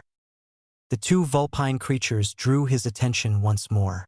Unique, untrained but can use chakra to traverse, non-aggressive, and only show themselves to children. Aside from the single Anbu guard of Narumi, rumors of them started up a few months after the changes the Senju clan grounds started showing. Were they a result of such? Or part of the reason? Was there even a connection? He had even almost forgotten about the presence himself until the forest came back up. It was now a constant within the village, day or night. It was there, slightly comforting, as if wrapping people up in a thin blanket. Oddly, he thought these two might have something to do with it, but pushed the thought away. They were unique, and reports from Nico stated they felt strong, but weren't letting off the waves of chakra that would be needed to cause such a constance within the village. He had actually sent several patrols to find these creatures several times, especially after their existence had been confirmed by Nico. But once again, not a single sighting of the creatures were to be had. They were capable of hiding from even his best trackers. Their scent was around the entire forest, and seemingly stuck together for some strange reason, throwing off any trails. The Aburame all but refused to go near the forest anymore, as their Kikeichu tend to refuse returning to their hosts. The Hyuga simply don't care, and those he had under his command came out without results. Either the two were capable censors or masters of going unnoticed. Probably both if they could use chakra, as reports from Nico stated. Hearing of untrained animals capable of walking up trees was almost dumbfounding. It requires training just to use chakra, let alone knowing how it can be used. Either they had someone training them or had incredible instincts. The only reports Hiruzen had of people entering or exiting the forest was when children got curious or adults went looking for the rumored creatures. Not a single person looked like they had any connection, even when he had his ANBU investigate those who repeatedly entered the grounds. He could have them arrested, but soon enough the growing interest had vanished when the area became too much trouble to easily traverse for civilians. Children still tried though, and there were still a few who claimed to find the foxes. But for Narumi to come across them, especially when they came to her, was suspicious at best. And yet, No evidence appeared about any hidden plays or possible dangers. The foxes themselves have all but proven they mean no harm. He just wished that the only one under his command to find the creatures wasn't Narumi's guard. Having Nico capture the creatures in front of Narumi would be counterproductive in many ways. He'd had a second guard for that purpose once a few days before, but neither fox appeared, and it had left Narumi depressed. That wasn't going to be repeated. Hiruzen laid the picture down, taking one last glance at it. It was a treasure. Just as he had described to him before, Narumi laid upon the flower field near the waterfall, with two small inversely colored blonde and red foxes cuddled up against her. The smile on her face was even there, but nowhere near as angelic as been described to him. Narumi's second visit to the area had been of her own accord, and a near repeat of the first, but had taken the enamored girl several times longer to find the waterfall, which left her exhausted instead of simply tired. The differences were apparent, and he wished he could have an image of her first time instead, but was content with this version. Hearing the door open ended his reminiscence. It was the reason he ended his painting and laid the picture down. Gigi. Ah, Naruchan. It's been a while since your last visit. How have you been lately? He smiled grandfatherly as the girl ran around the desk to hug him. Amen. It's great. I even made a new friends.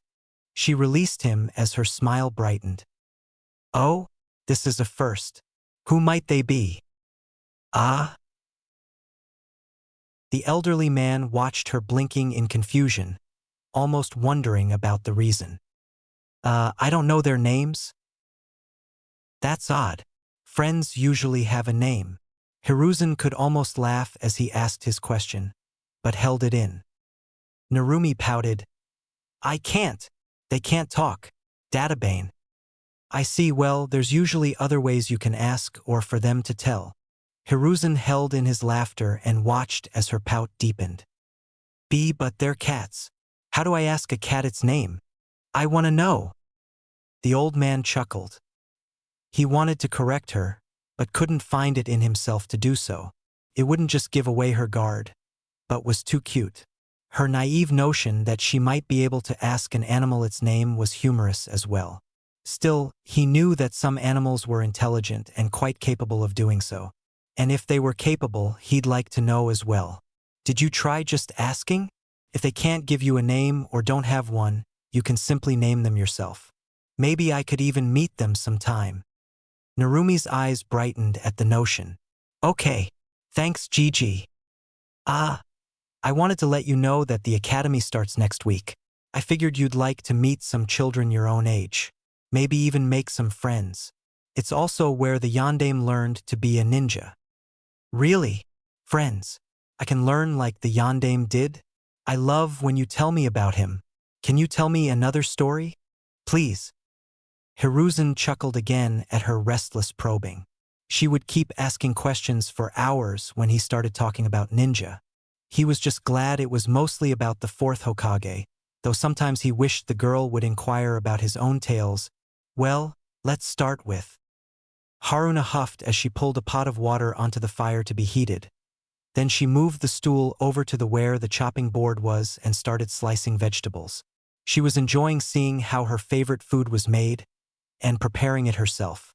Ji-san had said she was almost ready to start helping to make it, and she was focusing on all the aspects needed to do so. Haruna had already started, so she was being left behind, though that might have been caused by her rushing lately, causing improper balance within the meal. Basically, her rush had put her from being better than her sister to being worse. Even though they were both told at nearly the same time, a single day apart, she had been told first. And her failure had been relayed to her sister, keeping her from making the same mistake. The violet-eyed girl sighed at the possibilities of ramen she could learn to make and possible create. Though she didn't need to eat, it was still a pleasure. It didn't matter if it brought bathroom needs into the equation. The experience was too delicious to pass up.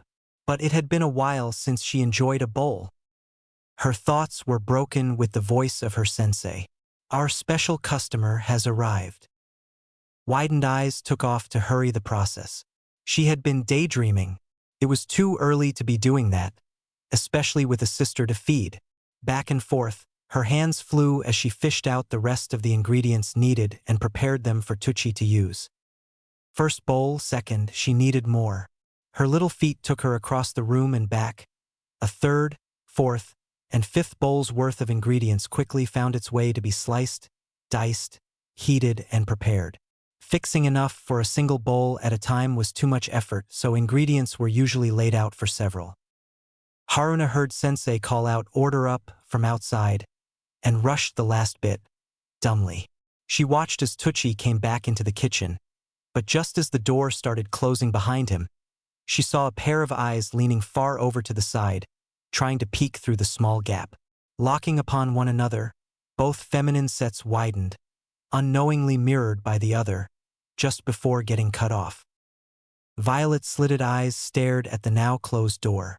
She had been leaning too far over the table as she cut up the last of the vegetables needed for what Tucci called a healthy diet. Usually, she just merely cut the produce calmly, leaving nothing visible to be seen through the door, no matter who looked in.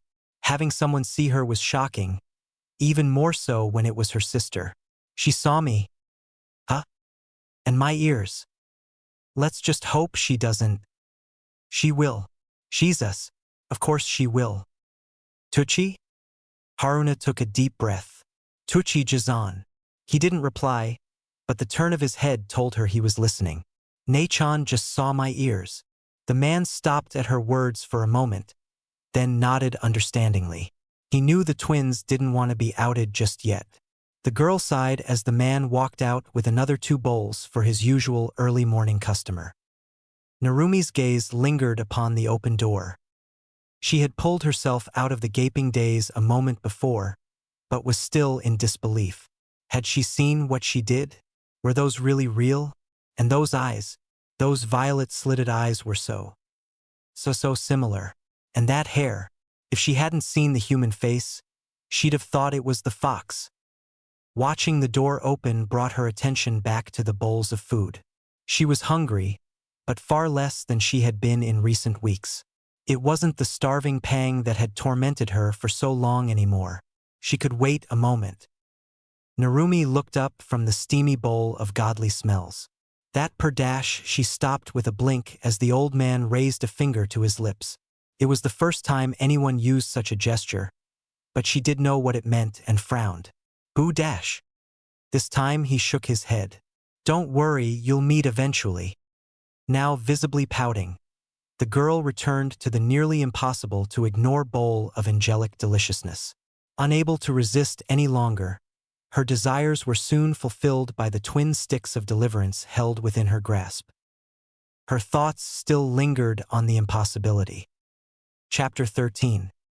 The twins were once more relaxing on their day off when they felt the spark of lonely darkness headed their way. Shifting their gazes up from the flowers, twin slits turned towards each other before nodding. Quickly, they bundled their way towards the usual field, only belatedly feeling the second spark of darkness following the first from high in the trees. It took a few days to actually figure out why the ramen maker warned them not to appear before their sister, but once they had, completely agreed that they wouldn't do so in human form. Not until the follower was gone, at least. When that would be, neither knew. Springing from their den, specifically made by the waterfall for the sake of ease and closeness, the twins found themselves appearing through a flower bush laid against the rock wall, and into the usual field.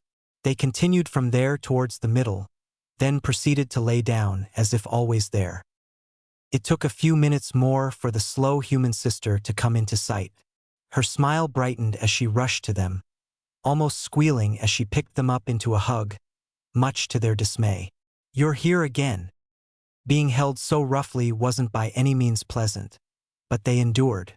It was an action of her happiness, so they wouldn't struggle. Though they remained annoyed until one was laid back down and the other held in a far more comfortable position. It was nice that they were small enough to easily rest within a child's arms. The red fox walked onto Narumi's lap as she sat down. Soon the blonde fox was purring within Narumi's arms, having her head stroked gently and lovingly. The one underneath soon echoed the feeling she was perceiving from her sister, both physically and mentally. While not quite distinct, they did feel the other's emotions through the link, swaying their own. "MN, I'm going to be starting the academy tomorrow." Despite barely listening, this quickly pulled their attention, startling the two out of their pleasant daze. They looked at one another darkly. "Gigi says I might make some friends. I've never had one of those," Tebained, Narumi wistfully whispered, "though I'd like to think of the two of you as my friends." Her smile returned at that, only to widen when she saw / felt their nods. It was like a large weight drifted off her. Even if they weren't human, they agreed to be friends. The thoughts of the twins were somewhat darker. She won't make any friends. She'll try though. Hopefully that pink-haired girl won't hit her though. I still feel those bumps. Why did she have to hit us just because we tried talking to that emo once? Every single time we even walked nearby too. Maybe she'll meet that blue-haired girl? Yeah. But how can we get them to meet? And he disappears in a flash. A yellow flash, then somehow reappears somewhere else. Isn't that amazing? I want to be like that. Databane. People would recognize me wherever I go, unable to ignore me anymore. Maybe I could even become Hokage too? Then they'd have to stop ignoring me. She wants to do that too? Yeah. Maybe we can help her do it? But then he was like, "Can't you just ask them? But you two don't speak. So, I don't know what to call you. If only I could speak fox." Tebain Narumi pouted, frustrated at herself. She blinked, realizing her arms were empty. Looking around, she found that the twin foxes were over by the water. Following the two, she realized they were drawing in the mud. "Those are weird pictures. Wait, aren't those words? Like what's on the signs and stuff?" Both twins felt like facepalming. It had been so long, they only remembered the most basic words and their own names. They had put down the nicknames that Hinata had given them, thankfully knowing how to draw those, since they were quite common, but still didn't know all that much. But their sister didn't know how to read. Something both of them had forgotten they had only learned in the academy. They flinched when a spike of anger rolled over them from far above. Their gazes snapped to the location with wide eyes. Narumi saw this and followed their looks of fear, confused. "I don't see anything?" The twins shook their heads simultaneously, as if to remove the creeping flash of emotion. It was strange that the follower had reacted like that, but to what? It was strange, no matter how they thought of it. Was it because Narumi didn't know how to read? But wasn't that normal for them? Was it because of something one of them did? "Haruna." All three girls jumped at the quiet question. Well, two foxes had their fur straighten in fright for a moment as their faces jerked towards the sound. The human girl actually did jump before turning around. All three came to the sight of a pale-eyed brunette wearing a cute yukata. Hinata finally noticed the differences, as well as the two fox heads that barely poked out above the flowers in her sight. "I am sorry." She bowed quickly. "May I ask who you are?" The twins looked at each other in surprise. Maybe there was a god of luck, because he had just answered their prayers. This was their first friend, and maybe she could be Narumi's? Though they rarely saw each other, not even a handful of times, they had taken a liking to the girl.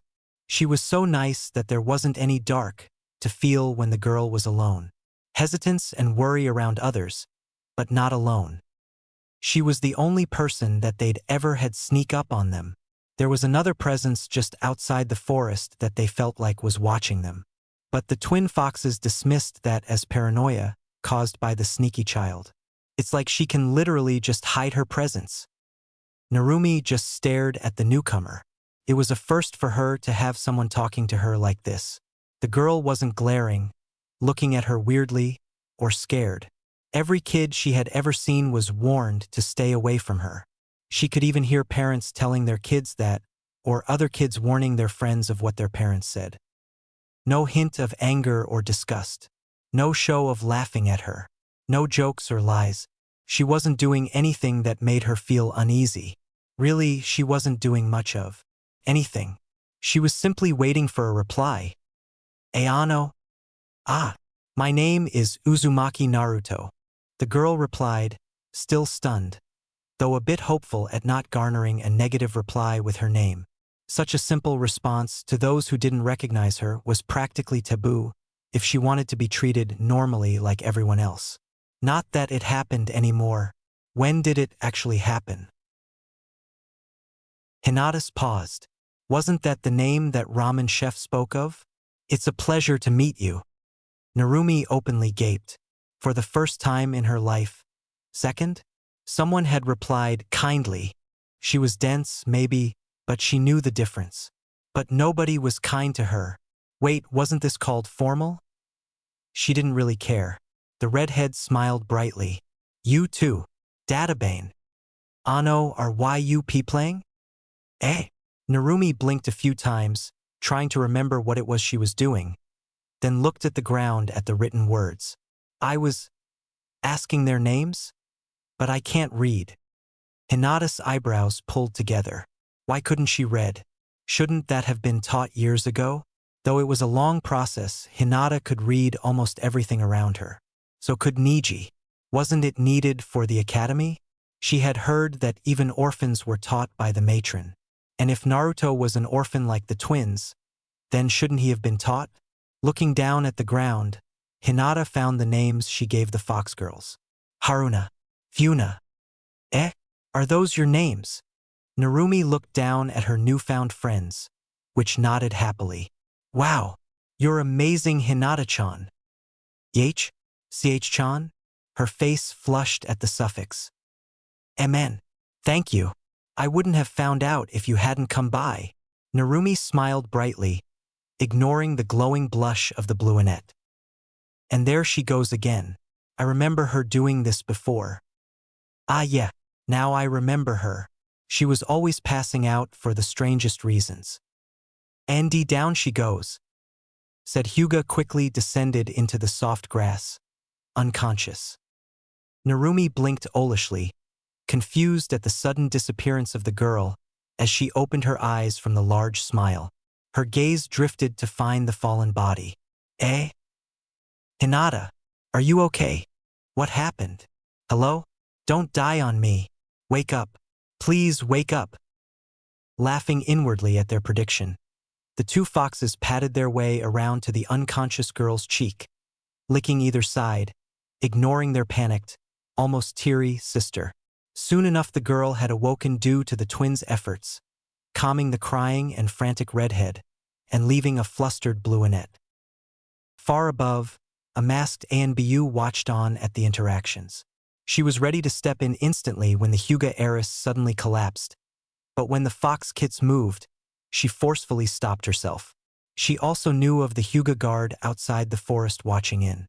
Despite the forest obscuring much of the chakra presence, it was still visible to her senses. If he hadn't moved either, then it probably wasn't too dangerous. No doubt the guard was watching intently. After realizing the girl was fine, she could safely say watching the children's antics was humorous to say the least. Passing out from being thanked and awakening to animals licking her face was probably terribly embarrassing. Still, she could just feel the foxes were powerful. There wasn't a chakra presence from them to signify so, but her instincts were telling her that was false. They felt of the forest itself. Even Training Ground 44 didn't have such presence anymore. And the feeling was spread around the whole of Konoha. It wasn't bad, but still left her uncomfortable knowing about it. Unlike others, having been within the forest for a time, she realized the comforting presence was actually related to the forest. Most hadn't spent more than an hour or two within, unlike herself. And for the foxes to feel nearly exactly as the forest does, she truly felt that they were dangerous if provoked. Yet, neither showed any action more than playfulness or comfort. Still, their having such an existence next to her ward so often, so close, was not enjoyable to say the least. Hiruzen watched as one of his ANBU made entrance. Nico reporting in. She continued at her leader's nod. Inu made contact, and the shift was successful. She took a deep breath. A while later, the elderly man sat alone. The weathered Hokage let out a weary sigh. If Nico's report was to be believed, then he at least had answers to many of his questions. In doing so, far more had easily come to replace them. Worse yet, he had accidentally stunted the Uzumaki girl's knowledge and growth. That fact alone made him feel every year he had lived. Narumi may have had a caretaker to provide her basic needs, an ANBU from his force to ensure the girl's constant safety for her first 6 years of life, but he had neglected to have her teach the more advanced skills a child needs to learn. He realized protocol dictated she refrain from being cited unless needed. The ANBU likely took care of the girl's needs in secret. Had he not been forced with so many various difficulties following the Kyuubi attack, such a lack in basic oversight wouldn't have occurred. That was not his intention, but thinking back is often indirectly stated within the reports. He could only fault himself if this is true. He had, again, failed his duty. The rest of the report was just as disturbing. If correct, the presence, a supposedly calming entity that had continually kept him on edge, was supposedly the forest itself. According to Nico, she only realized it after being there long enough to notice with the fox siblings nearby.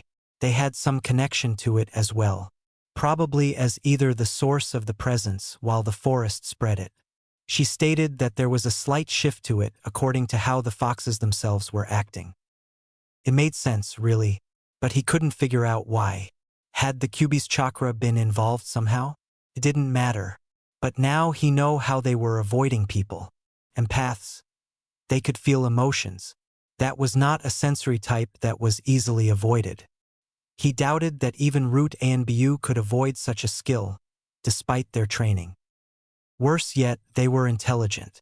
Enough to not only understand language, but read and write at least basic structure, something that had apparently been neglected from Narumi's preparation for the academy. More than that, if truly as intelligent as stated, they would easily spot a normal trap laid out to them. And if they were practically a part of the forest, as Nico believes, then there was little, if anything, that could be used to ensnare them. Nico couldn't even feel chara emanating from either one, just that they felt like the forest itself, giving more credibility to the theory. His only comfort was the fact that they were peaceful. If the presence he had felt lately was any indication, then they really were simply playing with the kids and avoiding everyone else. Even more, they were pulling the two most emotionally harmed children into their comfort. Nico had said that the closer she was to the foxes inside the forest, the calmer she felt. Though that backfired, removing any ease that settled, for that very reason. But if the fox siblings were indeed empaths, then maybe they really had traversed the village to seek out Narumi, as he initially believed, just for a different reason. If they felt a child in pain through their empathic ability, then they might want to approach said child in attempt to help. They could use their presence to comfort the lonely child. Of course, this was all theory, a completely unlikely scenario. But it was the only one that fit so far. Unfortunately, he couldn't ask the only possible outside source without cause. Hyuga Hinata was the heiress to the clan, and too politically important to simply approach. From the report, there was not a just cause to question the child. From every visible aspect, everything indicates the two as peaceful. So much that they are actually spreading it to the whole of Konoha. Whether intentional or not is unknown, but still cause for worry. The issue is whether it's the forest itself spreading the influence, or the fox siblings themselves. If they were releasing such masses of chakra to do so, Konoha, he should have felt it long ago.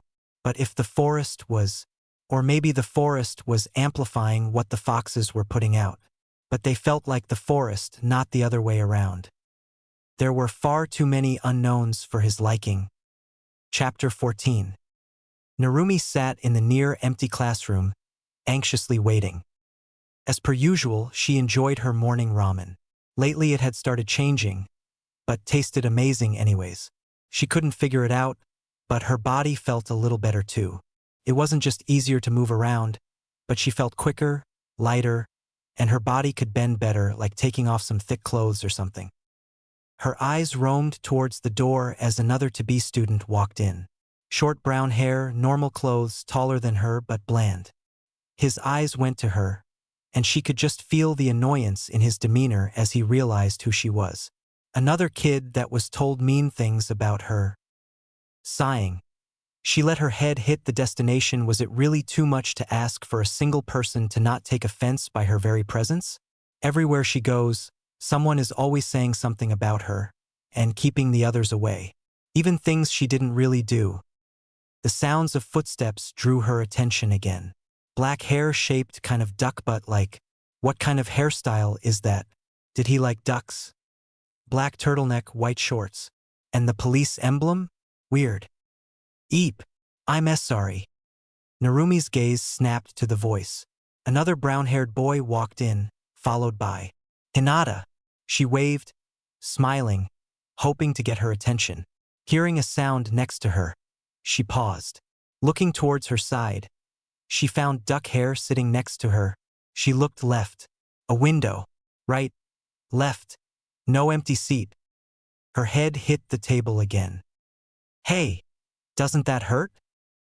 Narumi's gaze turned towards the side as she lifted her head. The police boy was looking at her concerned. Emin, I'm fine. Why are you talking to me? Why wouldn't I? Now she was really confused. Shouldn't your mother have told you to stay away? Or something? She watched as the confused boy looked at her as if she was crazy. No. It was simple but had built up some hope, and she visibly brightened. My name's Uzumaki Naruto. What's yours? Again, he looked at her as if she was crazy. Mine? How do you not know that? Narumi blinked owlishly, then frowned. Because I don't? And I don't really want to call you Duckhead or something. Duck? Head? Huh. Your hair, it looks like a duck's butt, Tebane. I was thinking maybe you like ducks or some dash. It does not, Duckbutt cried out. Be-butted dash Narumi tried. Shut up. Yeah. Leave him alone. Looking around, the redhead suddenly found herself surrounded by girls. Don't talk to Sasuke-sama. You shouldn't even be here. Mama said he's evil. Stay away from him. Get away from Sasuke-sama. The more it went on, the more Narumi wanted to simply disappear. More and more slowly joined in, until she finally jumped on the desk and tried running out the door. Unfortunately, that was stopped as she plowed into a wall. My, what do we have here? Already trying to skip class? Well, maybe we can find a suitable punishment. Despite the soft-spoken words, Narumi found the woman's voice scary. She shivered at the glare. A few moments later, the emotional child was standing out in the hall holding a bucket of water in each hand, unable to hear what was going on inside the room. Still, she didn't let her tears fall no matter how much they tried. Any sign of her yet? No. I wonder where she is. The classes let out hours ago. I've been waiting by her apartment, but nobody is here. Well, her follower appeared earlier, and is still here. I'm gonna go inside. Shadow wasn't watching her during class? No, she wasn't. I'm going in to get her now. Be safe. A red-furred fox carefully slipped out of the bush. The evening light was plenty for her to see as she slipped through the shadows. Her stealth skills had come along incredibly recently, enhancing upon her evasion skills from before the incident. Quickly, the girl found her way to a still-open window and wall-walked through it. The empty classroom was filled with unique scents, but not one pertained to her target. Padding to the door, she realized that it wouldn't be easy to open, if at all in her current shape. Quickly the fox shifted to her human form, turned the handle, and disappeared back into fur. Haruna nosed her way through the small gap and kept on sniffing until finding the correct scent. A few moments later had her staring at a trembling redhead, holding two buckets that were sloshing water out from the jerky shakes. Tears were flowing down her face, openly displaying her obvious pain. No. What? Bucket torture. What? Already? We're going to Ichiraku. Meet us there. Narumi continued as told all day long. She held on, taking the punishment with her head held high.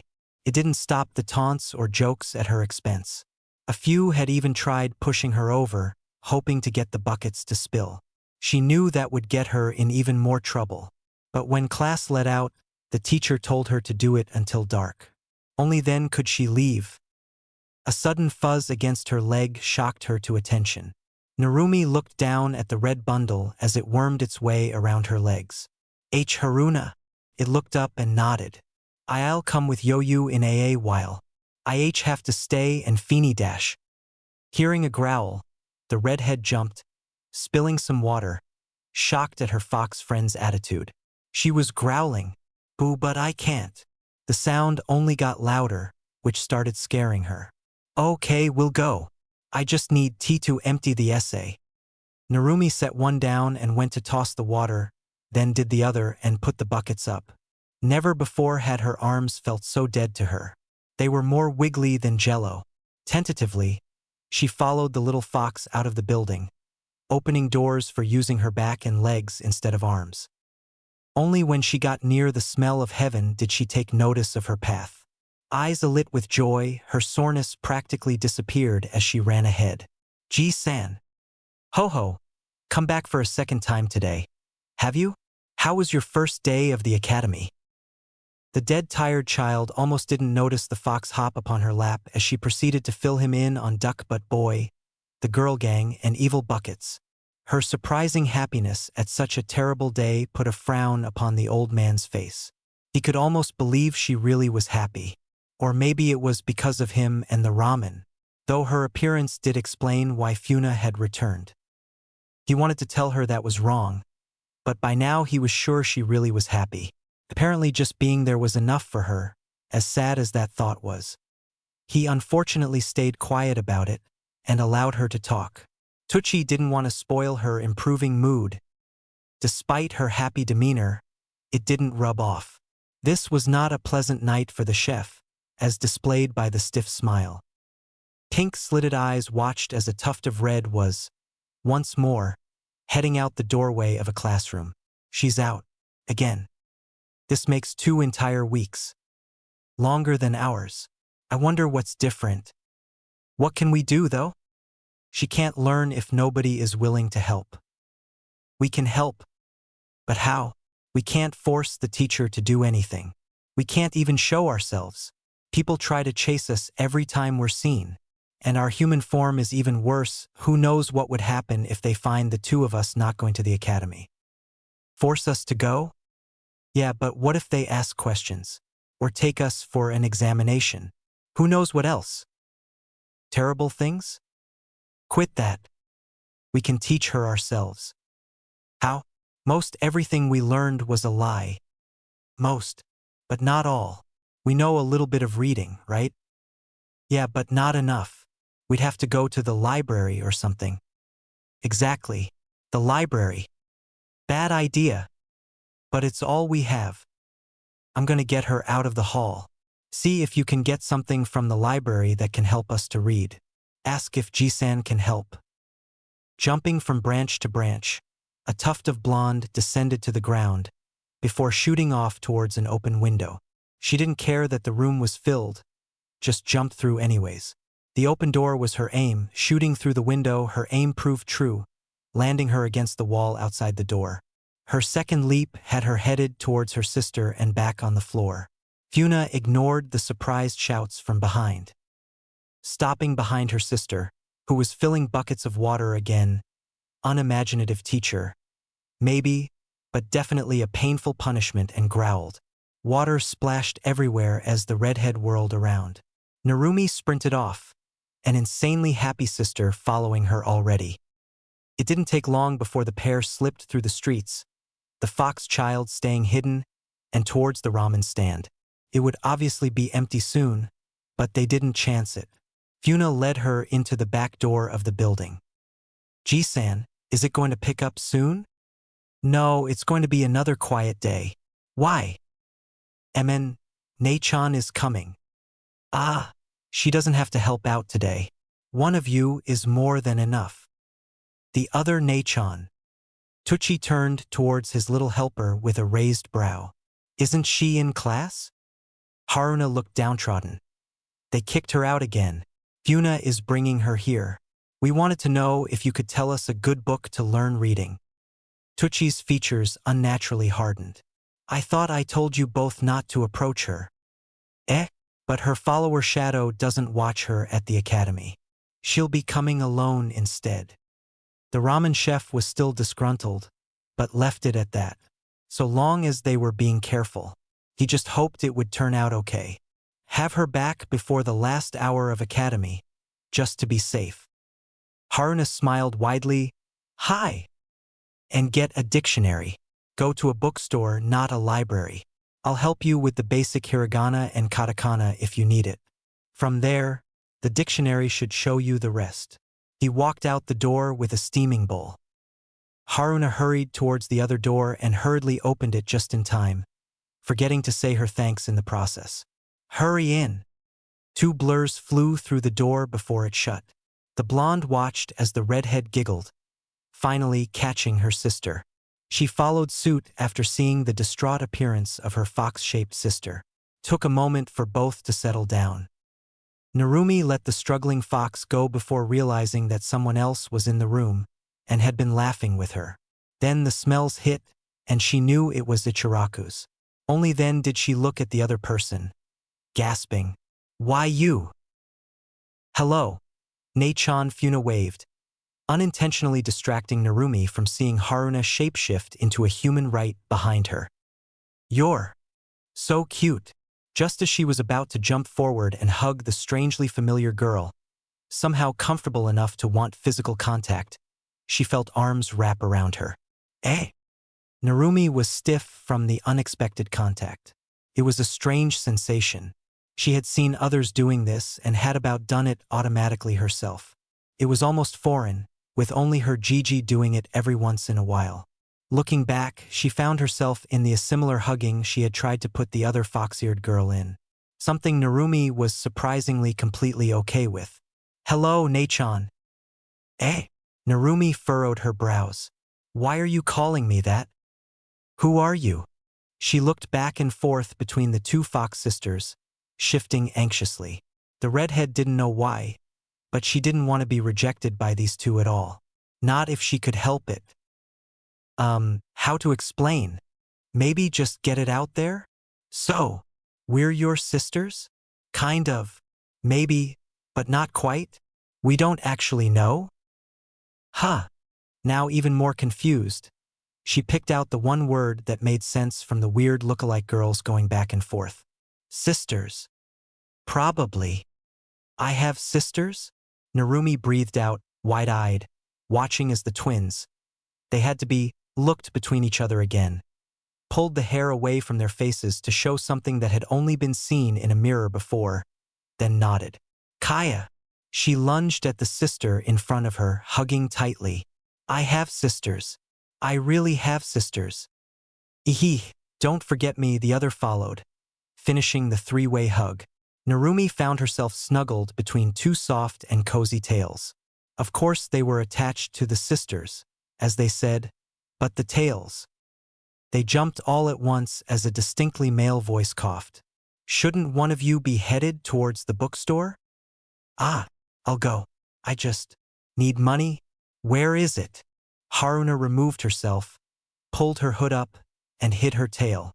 A moment later had her exiting the door, after thanking Tucci profusely for the pocket change. Before they knew it, Funa and Narumi were alone. Tucci was serving another round outside. "Okay, so, where to start?" Funa tilted her head. "My name, I guess? Uzumaki Funa, Tebane." You do that too?" Funa blushed. "We all do, I guess. I'm Uzumaki Narumi." Where'd Funa go?" Funa's face seemingly turned into a tomato as she remembered her earlier plight. Chapter 15. Narumi's eyes stared at the ground as she walked through the halls. For the first time in her life, she was truly happy. She had sisters, family, and yet, she was unable to show it. She had so many things explained to her, and so much of it made her feel terrible. The teachers were trying not to teach her. It explained why she had been kicked out of the class so many times. Because she had this weird fox thing sealed in her, She didn't even know how it was even able to fit. But she had a reason now. A reason as to why nobody liked her. They didn't like the fox in her tummy, and they took it out on her. That wasn't something she knew how to handle. What was she supposed to do? Her sisters didn't even know much about it. Only that the fox was inside her and not her. At least they didn't think so. She was confused, and that they were confused about it confused her more. It was all just so confusing. Her sisters had it even worse. Apparently they actually looked like a fox when they didn't hide their appearance. Anyone that saw them, besides Ji-san, would try to hurt them. Not that they showed anyone, but they said they could feel the people that came after them in the forest. Not all, but most were scary. They have been hiding away from people for so long. They had each other, though. It also explained why she hadn't known about them. If they were hiding, of course she wouldn't know. Not even Gigi knew. How could he not know? He knew everything. But he didn't know. But why didn't they want Gigi to know? Narumi wouldn't talk about them to others. She had family, and she didn't want them to hate her. And they said if people came after them, they would have to hide. If she told others, people would chase after them. Narumi didn't believe all they said, but couldn't say they were lying either. Like how Gigi didn't know, or that people would hurt them. How could they make ramen if everyone would hate them? But they would disappear if she told people, and she didn't want that. They even had her whiskers. Narumi kind of wanted ears and a tail too. Still, she wouldn't talk about them. No, she would do anything to keep them around. What surprised her was that they had actually been keeping her company whenever they could. It was so neat how they could turn into foxes too. She wanted to be able to do that. No matter what, Narumi would find a way. And just where have you been? Narumi jumped at the stern voice, filled with malice. She hadn't heard the door open behind her after accidentally walking past her classroom. Ivy bin dash. It doesn't matter. Now you're going to be standing here all night. The woman cued her off snidely. For the first time in a long while, Narumi felt more than puzzled indifference or sadness. Now there was finally a little bit of anger. This woman was making her leave class just to hurt her and keep her away. No. And if you make me, I'll tell Gigi that I haven't learned anything. The frustrated redhead really didn't understand it all that well, but it had been explained that she was supposed to be learning, and she couldn't learn if she wasn't in class. That's what the twins said, that they were forced to attend class in their last year, and any punishment was supposed to be about classwork. Not buckets. Gigi. The woman snorted. Who would take in an evil brat like you? Narumi pouted. I'm not evil. And Gigi is Gigi.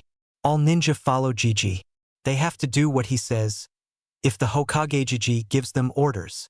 Even if her sisters said not to tell him anything about them, said they didn't trust him, didn't understand why, even after telling her, she did.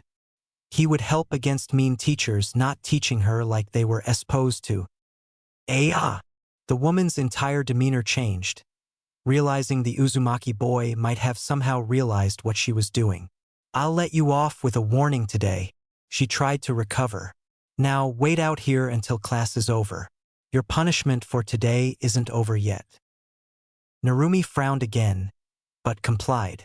Maybe she really wasn't being allowed to learn, like her sisters were so certain of. She even used Gigi's name, and she never used his name. Blue eyes stared longingly at the classroom door. Kaya, you're here. Naru, not hearing the door open, got a fright from the sudden squeal. Her fur stood on end as she twisted, only to get flattened to the ground. She pouted at the growing occurrence, trying to ignore the warmth pressing against her. You need to stay here longer tonight. I never get to see either of you. The brunette pulled back, smiling at the frustrated violet eyes. Don't act like that. You like it. Sighing, she shifted as the other girl allowed her up. Even though it wasn't quite in her nature to be the calm one. Not that any Uzumaki she knew was inherently calm. Naru couldn't find much energy. Her memories were bugging her. Listening to Narumi talk about a few things in her life had pulled so many facts to light, having a slightly wider perspective to see from. But mainly she needed to learn. We can, but you have to teach us to read, 'kay? Eh? Okay. I am brightened up, before glomping the fox girl again. Naru couldn't help but wonder where her calm Ayamne went as she struggled to breath. Narua watched as her sister left the classrooms. It was much later than the girl should have left, but there was something different. She couldn't pick it out, but Narumi was giving off the prank vibe. She knew that feeling anywhere, but that didn't explain the different something. Her aura was darker than usual. Maybe the prank was for a different reason than getting attention? The teacher? She's gonna prank the teacher. Really? Yeah, definitely. She has the face. The one that says, payback. Like when pranking Kiba. I want to see what she does. Me too. We're gonna have to pay attention for the next few days. Let's help. But won't we, huh? Of course we will. But we don't have to let her know we are helping. No, let's double it. Let her do her own and we do ours. That will show the mean teacher. Hey, I like the way you think. 'Cause I'm you. Aha. Twin smirks made their way upon the twins' features. One on a human, the other on a fox. They promised humiliation of the highest order. And they knew just how to go about it. A lone figure could be seen at the window to an academy classroom. Normally important structures within Konoha are guarded. Some by Chunin or Jounin, others by ANBU assigned to safeguard important objects or information. While this is also true for the academy building, the classrooms themselves hold nothing of value or worth. So when this figure slid the window open, not a single person was in range or sight to see. The morning after had two strange changes to Uzumaki Narumi. First and foremost, not only had she ordered her favorite food ramen, but she had been able to smile hello to her now discovered sibling sister through an open door. She was barely visible, but still enough to exchange the simple greeting. The other appearing upon her lap a moment later had her squealing and hugging the quickly distressed sibling, only releasing her when food appeared. She had seen both that morning, but she couldn't go hug her other sisters. The shadow person was following her, and they didn't want anyone to know about their ears or tail, or even that she knew they existed, or anyone to know they existed besides Tsuchijizan. That was still something she didn't like, but Narumi still wouldn't say anything about them, lest they disappear. She promised it. It was only now that the blue-eyed girl realized who was making it possible to eat every day. Her eyes widened in the still partial darkness of morning. Ichiraku had been opening earlier for her to eat, and for free, and it was because of her sisters. Narumi nearly broke down. Still, she ate and headed for the academy. A little can in her shorts reminded her of what needed to be done. It was only when the girl was halfway there that she saw the little patch of red following her. Narumi picked up her sister, happy to have family with her, and, for once, not hiding from the roaming eyes in the street, though she missed the sparks of anger at the sight of her and the fox together. Finally, within the walls of the academy building, she could start her plan. Into her classroom, and behind the teacher's desk. A quick pop and a few minutes later had both red hair and fur up in the student desks, smirking. A few of the children filtered through the door a long while later, ignoring the dozing mop of red hair. A loud screech of a moving chair next to her pulled the redhead back from dreamland. Blearily blinking, Narumi checked her side, soon realizing that for the first time it was the girl from the forest was beside her. Hello Naruto-san. Narumi smiled brightly, causing a wild blush upon the other girl's face. Hi, Duyo dash. Settle down. Narumi blinked, startled by the sudden intrusion. Looking at the source, she found the teacher frowning at the quickly quieting children. Then she looked her way. The quick change from stern unpleasantness to unbridled hatred was not lost upon Narumi. She had seen many expressions of dislike towards her, but this was the most publicly visible the whiskered girl had ever seen. What is the meaning of this? How dare you bring a fox into class? Get out of my classroom. Not just her, but this startled the entire class. The pure venom in her voice could be felt in the air. Her eyes looked to be a fire made in hell. Her body shaking as killing intent sent the class into shivering fear. Narumi herself, being on the receiving end of many people producing this strange feeling, had taken it without issue, though it was a bit stronger than usual. A growl, while obviously light in pitch and tone, but deep in nature, quickly caught the attention of those who were better off. Many turned to see the fox in question. In fact, a few recognized it from rumor, and one or two may have even seen it months before, but weren't quite sure. I said, "Get up, or I'll quiet the demon myself." While Narumi didn't know quite what was going on, she knew that it was better to get her sister out. But the moment she tried to touch the red fox, it twitched away, keeping its gaze upon the sensei. Fine. Not an instant later had the woman tossing something too fast for the children to see. A loud poof of smoke caught everyone's attention. Even Narumi hadn't been able to understand what happened. One moment her foxified sister was there, the next had smoke appearing. Satisfied with her result, but unsettled that it was a clone, the woman turned cold eyes upon the demon child. I said, "Get out." Her words rang cold as she moved to sit down in her chair. The children shivered. A few finally found the kunai embedded within the desk behind Narumi, until she sat down to a wet squelch. The middle-aged woman quickly stood, looking back at her chair, only to feel dust fall upon her from above. Her chair was close in color to before, a dirty brown, but was now obviously covered in paint. Looking up, just after the dust settled, found the woman looking at a hole in the ceiling. But the sparkles all over specified the nature towards glitter. Her normal chunin attire was now brown all across her back, sparkling the prank to everyone in the room. Once more the woman's rage took off. She turned around, cursing the demonic child that was obviously laughing at her, ignoring the snickers, giggling and laughing students surrounding the evil boy. "I'll end you." Hiraishin was once again taking his normal morning respite. Upon the rooftop, he could see most of Konoha, the people moving about the day, getting ready to take on the world as they readied for work. His ninja traversing the rooftops and trees that littered through the village streets, laid by Hashirama as he grew the original housing and market areas. The hilarious antics of the few most would call crazy, but are actually acting such so they can keep from actually going insane. It was an image of peace. But it was not to continue. The Hokage shivered terrifically as a darkening malevolence sprouted close below.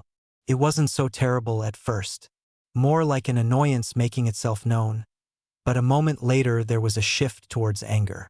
Even more worrying, killing intent was flooding one of the classrooms.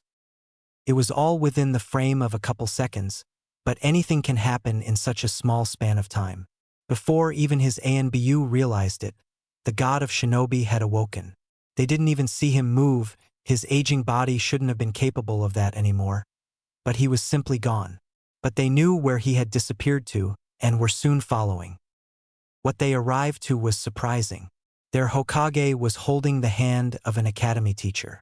A hand that was cocked, ready to throw a kunai at a student, one which looked to have had another thrown at mere seconds before. What was strangest had to be the fact that the woman was sparkling. "What the hell is going on in here?" While spoken normally, the anger was evident. The stuttering teacher was obviously afraid for her life when she realized just who had stopped her hand from ending the demonic child. Her incoherent words were nothing more than gibberish for the ANBU. It only worsened when a few more appeared within the room, followed by several jounin and chunin outside the window. Whatever had happened was not a small incident. Chapter 16. Hiraishin let out a weary sigh. The small child in front of him was trembling, knowing that the entire thing was her fault somehow. Even though that wasn't true, he knew it wasn't. Even with the quick rundown another student bravely recalled, he knew that none of this was her fault. There was an opportunity here, but he wasn't sure he wanted to take it. But the feeling from earlier... "It's okay, Naruto-chan. Just tell me what happened." Her tearing eyes looked up. "Okay, Gigi. Sensei told me to leave again and to take Haruchan with me. But instead, Haruchan growled. I've never heard her growl. But Sensei was mad. Really mad. I tried to grab Haruchan to take her out. But she moved away. Sensei got even more madder. And Sensei did something to make Haruna go away. Narumi practically sobbed, not knowing what happened to her sister. Another weary sigh escaped him as he listened on. There were some strange points that he picked up on, and he did not like what those were. And no matter how much he wanted to ask about the fox, he needed to focus on the rest first. If it wasn't able to dodge a simple kunai, then maybe the sibling vulpines were not as much a threat as he assumed, despite the feelings they produced. His instinct was saying otherwise, but every single visible fact has shown them to be completely peaceful, until now. And that was only because of Narumi. How many times has your teacher sent you from the classroom? Every day. Hiruzen's heart dropped. How had this happened? How had he let it happen so easily? What did you do? Did she let you back inside? Narumi's brows furrowed, forgetting why the teacher was actually sending her out, according to her sisters, and what her sensei said each day. No, I was told to hold buckets of water until dark. That kind of training hurts, Databane. Now the old man really did feel truly old. His age might not be so high yet, but this made him feel double his true age. He was missing many details pertaining to this girl's life, and the more he learned, the more he regretted not receiving detailed reports from more than one source. It was obvious they were either withholding information or being altered. It was rare to receive reports directly, and this caused many problems, obviously, but there simply wasn't time. But it was getting easier. Though I kind of want to be in the classroom too, with the other. Tebane. Narumi blushed. Despite everything, the verbal tick of her mother was slowly dissolving the pain. We'll fix that, Narumi. Now, how did your fox friend disappear? Again, Narumi looked down, visibly upset. Into a cloud? I don't really know. But you gotta make Sensei bring her back. Determination lit her features. Hiruzen chuckled. Don't worry, my dear. If it was smoke, then your friend is fine. She obviously used a jutsu, a clone jutsu, which is worrying, allowing her to escape unharmed. Maybe the foxes were dangerous after all. A wild animal that can use jutsu is not normal. Really? Haruchan's okay. Yatta. Finally, the Eldering Kage was cheering up. It was always pleasant to have the girl around. Now, why did you put paint on her chair and glitter in the ceiling? Stunned out of her jumping about, Narumi took on a guilty look, rubbing the back of her head. She was always making me hold the buckets, not letting me be with the others. And she was, so serious. Yeah, that's it. Mean and serious. She needed to stop it, make her have fun. But I didn't do the glitter. The Kage watched as confusion took form upon the redhead prankster. Another child pranked the woman as well? And the fox shows up the same day? That's far too coincidental. I'd like it if you could introduce me to your fox friends soon. Do you know why Haruchan come with you today? He mixed his words, keeping the child from properly responding to his request, not allowing her to decline. Narumi tilted her head. I dunno, maybe she'll come again? I really hope so. Her eyes widened suddenly. Oh no, Fuyuchan is gonna be sad. Her sister's gone, and I don't know where. The Hokage chuckled once more at the frantic child. Haruna watched as a spot of red exited the Hokage's building. She had seen how the class had been told to self-study for the day, but it was apparent that Narumi wasn't going to return. And it was obvious something was wrong by the speed she was running, not to mention her face. Looking to her side, she nodded, and a blur fled from the tree. Narumi herself was speeding towards Ichiraka's ramen, worried about her sister. No matter what Gigi said, she had to be sure. The time it was taking to run there was too long though. Her feet moved faster and faster. She huffed as the flaps fluttered behind her. Ignoring the people animatedly talking beside her, she crawled up onto the seat. Just as she was about to open her mouth, something fuzzy landed into her lap. Narumi startled, but looked down at the red and blonde face staring up at her. She gasped, "Haru-chan, you're okay. I was so worried, Databane." Haruna purred into the loving hug, despite the little too tight feeling of getting crushed. Her efforts worked, getting the tightness to dissipate. She didn't want to disappear again, after all. While their sister was talking to the Hokage, they had been going back and forth about different things. The biggest was about how Funa knew what happened inside the classroom, and they wanted to try it out as soon as possible. If they both really received the memories too, then they could do so much more. Though it would be weird to both be remembering the same thing, they were once originally the same, after all. Narua peeked out of the back, wondering why her non-fox sister was there. She carefully avoided being seen by the others outside, though she felt the anger of one of them spiking. The sight of her sister getting hugged made her giggle, then blink confused as Narumi picked her foxy sister up, staring her in the eyes. "Never do that to me again," Narumi commanded cutely. Narua could swear she felt her sister smirking as her twins' amusement reached an all-time high through the vague emotional link between them. Then there was a poof and Narumi's hands were suddenly empty, leaving her sister staring blankly at the spot. Many would be confused that night about several sources of hidden laughter, and one of indignant outrage.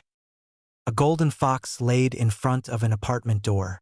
She was truly unique, with 4 red stripes, originating from around her eyes, 2 flowing to the tufts of fur within her ears, and another 2 down each side of her face, upper back, and to the tip of her tail.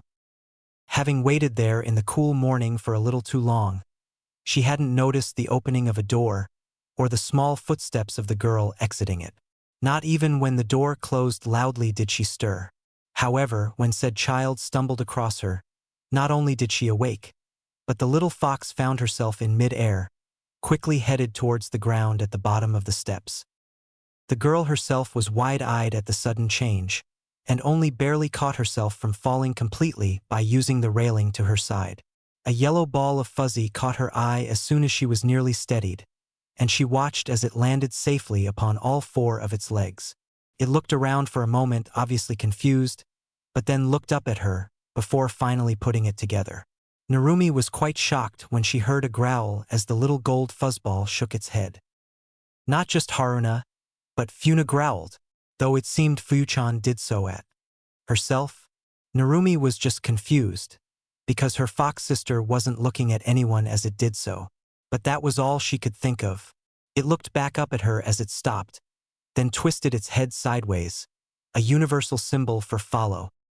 She happily did so, a bright smile lighting her face. Once more, it was really early in the morning, just before sunrise. This was the only time that there would be nobody at Ichiraku's. The only time that people weren't around to give her a hard time.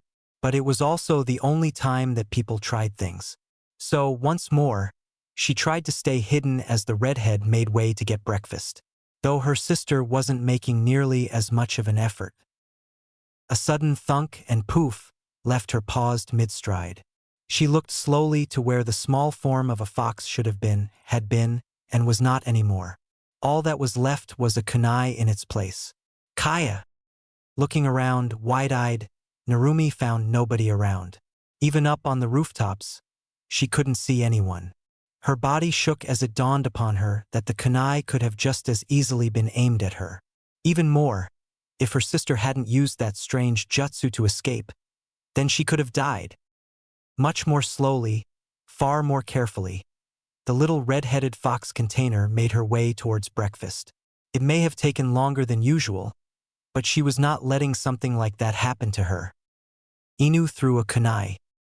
He had been watching, observing for years now. Originally, he had been intent upon taking missions. The more he took, the more dangerous, the more he could take his mind away from the pain, the better. He couldn't get close to anyone again. But he also wouldn't let anyone on his team die. Never again. That a few measly years later when the Hokage approached him. His sensei's daughter had been attacked. It may not have been the first time anyone tried anything. He knew it wasn't, but it was the first that was more than a mere assassination attempt. The people themselves didn't know it at first, But soon word spread about the child as she was allowed to roam the streets freely, rather than remain cooped up within her apartment. Narumi's red hair was too much of a reminder of that night to the civilian people. It wouldn't have meant much if she didn't contain the very beast their grief was revolving about. The sheer number of casualties that night were daunting. Most had actually been from the creature suddenly appearing and merely crushing the buildings underneath. But that was still over 1,000 people. Every few steps or wave of its tails shredded dozens and hundreds. It was simply moving, and people were dying. So when they found red, they saw red. Took a few days, but it happened. And when it was asked of him to protect her at night while another ANBU captain took the day shift, he couldn't decline. Not after hearing that his last link was in danger. It was a 12-hour shift and considered an S-rank mission per week, but was easily worth the effort to him.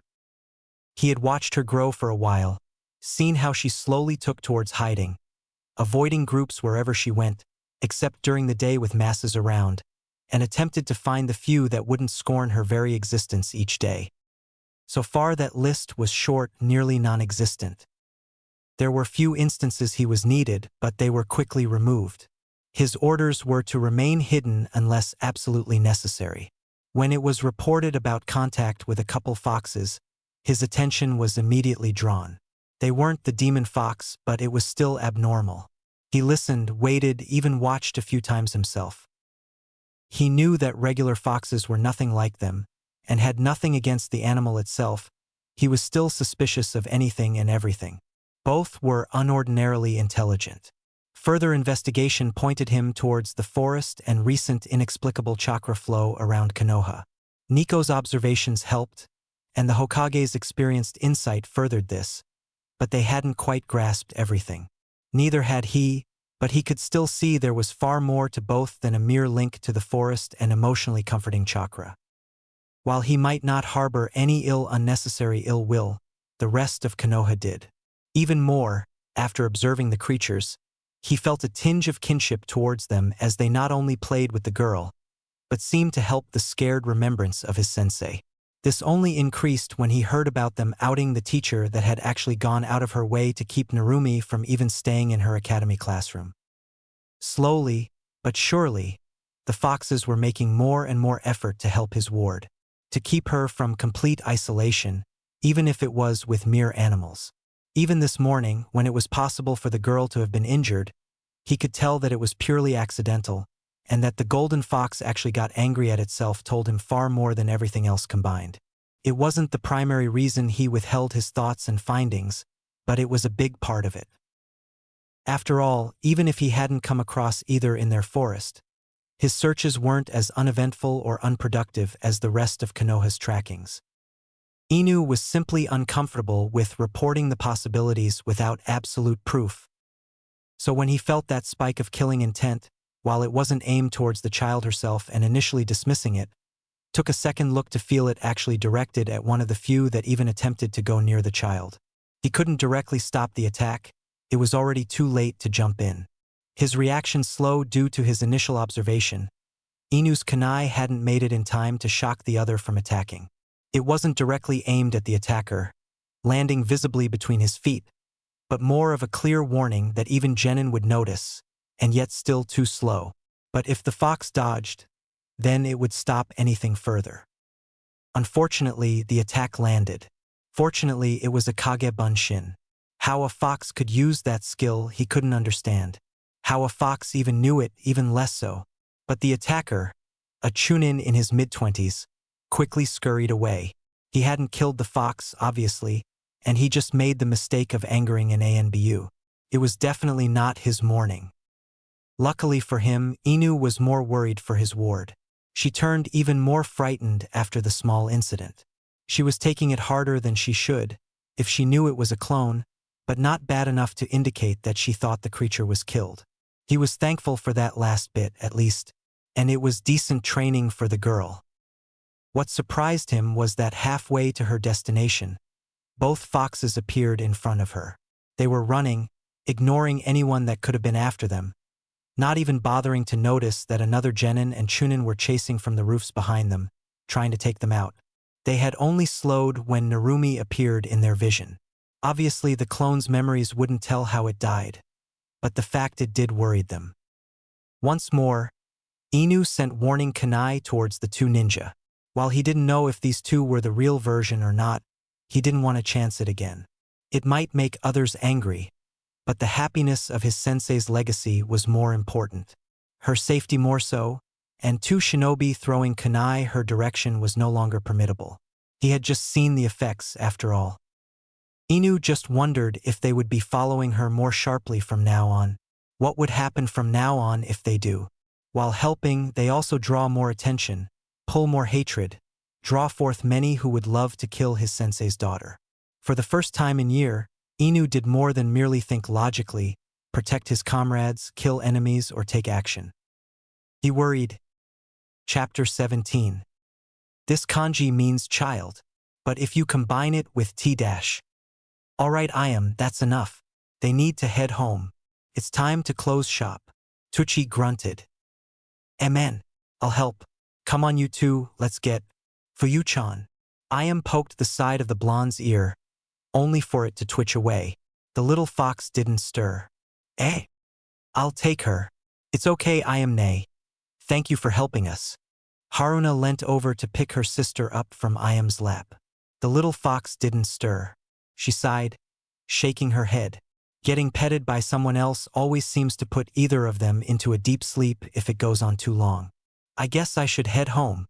We'll stay later tomorrow night for more help. Iam smiled. See you then. The red-haired twin returned it. Haruna pulled her cowl up, covering her head with the eared hood. It hung loosely over her upper arms, just over where she held her blonde foxified sister. Carefully, she manipulated her tail to slip back into her flower-smooth kimono. Another change from the previous yukata was that its inner layer was the color of the outer layer of their twins' kimono. Her small dainty hands flowed through the fur of her sister's fur. Purring soon drifted through her arms and ears. Haruna smiled as her heart warmed. She didn't know it, but these feelings were conveyed throughout Konoha. Her stronger emotions always were. It didn't matter the type, but the ambient chakra that is slowly released from the twins easily convey their emotions. And like always, the slight change made those around feel a little calmer and comfortable. Going her normal route through the almost pitch-dark night, the child didn't pay much attention to her surroundings like normal. Her focus was maintained upon the fox within her arms. Though they didn't normally pet one another, it was still something they enjoyed. Neither could do it as well as Hinata or Iam, but they knew where to do it. Put the fox down, kid. Haruna almost jumped out of her skin upon hearing the voice. Her slitted eyes looked up at the person, the man in front of her. Looking around, she found that they were in a dark, nearly pitch-black alley. Though she could still easily see the man, he was much more gray from the night skies. Looking back, the kitsune child found the man frowning deeper than before. He was wearing standard dark pants and a green vest over his black long-sleeve shirt. A holster on one leg and the Konoha headband over spiky brown hair told her that he was a shinobi of Konoha. Haruna blinked a few times before responding with a simple no. The shinobi seriously growled at the response. I said, put him down, kid. I ain't playin'.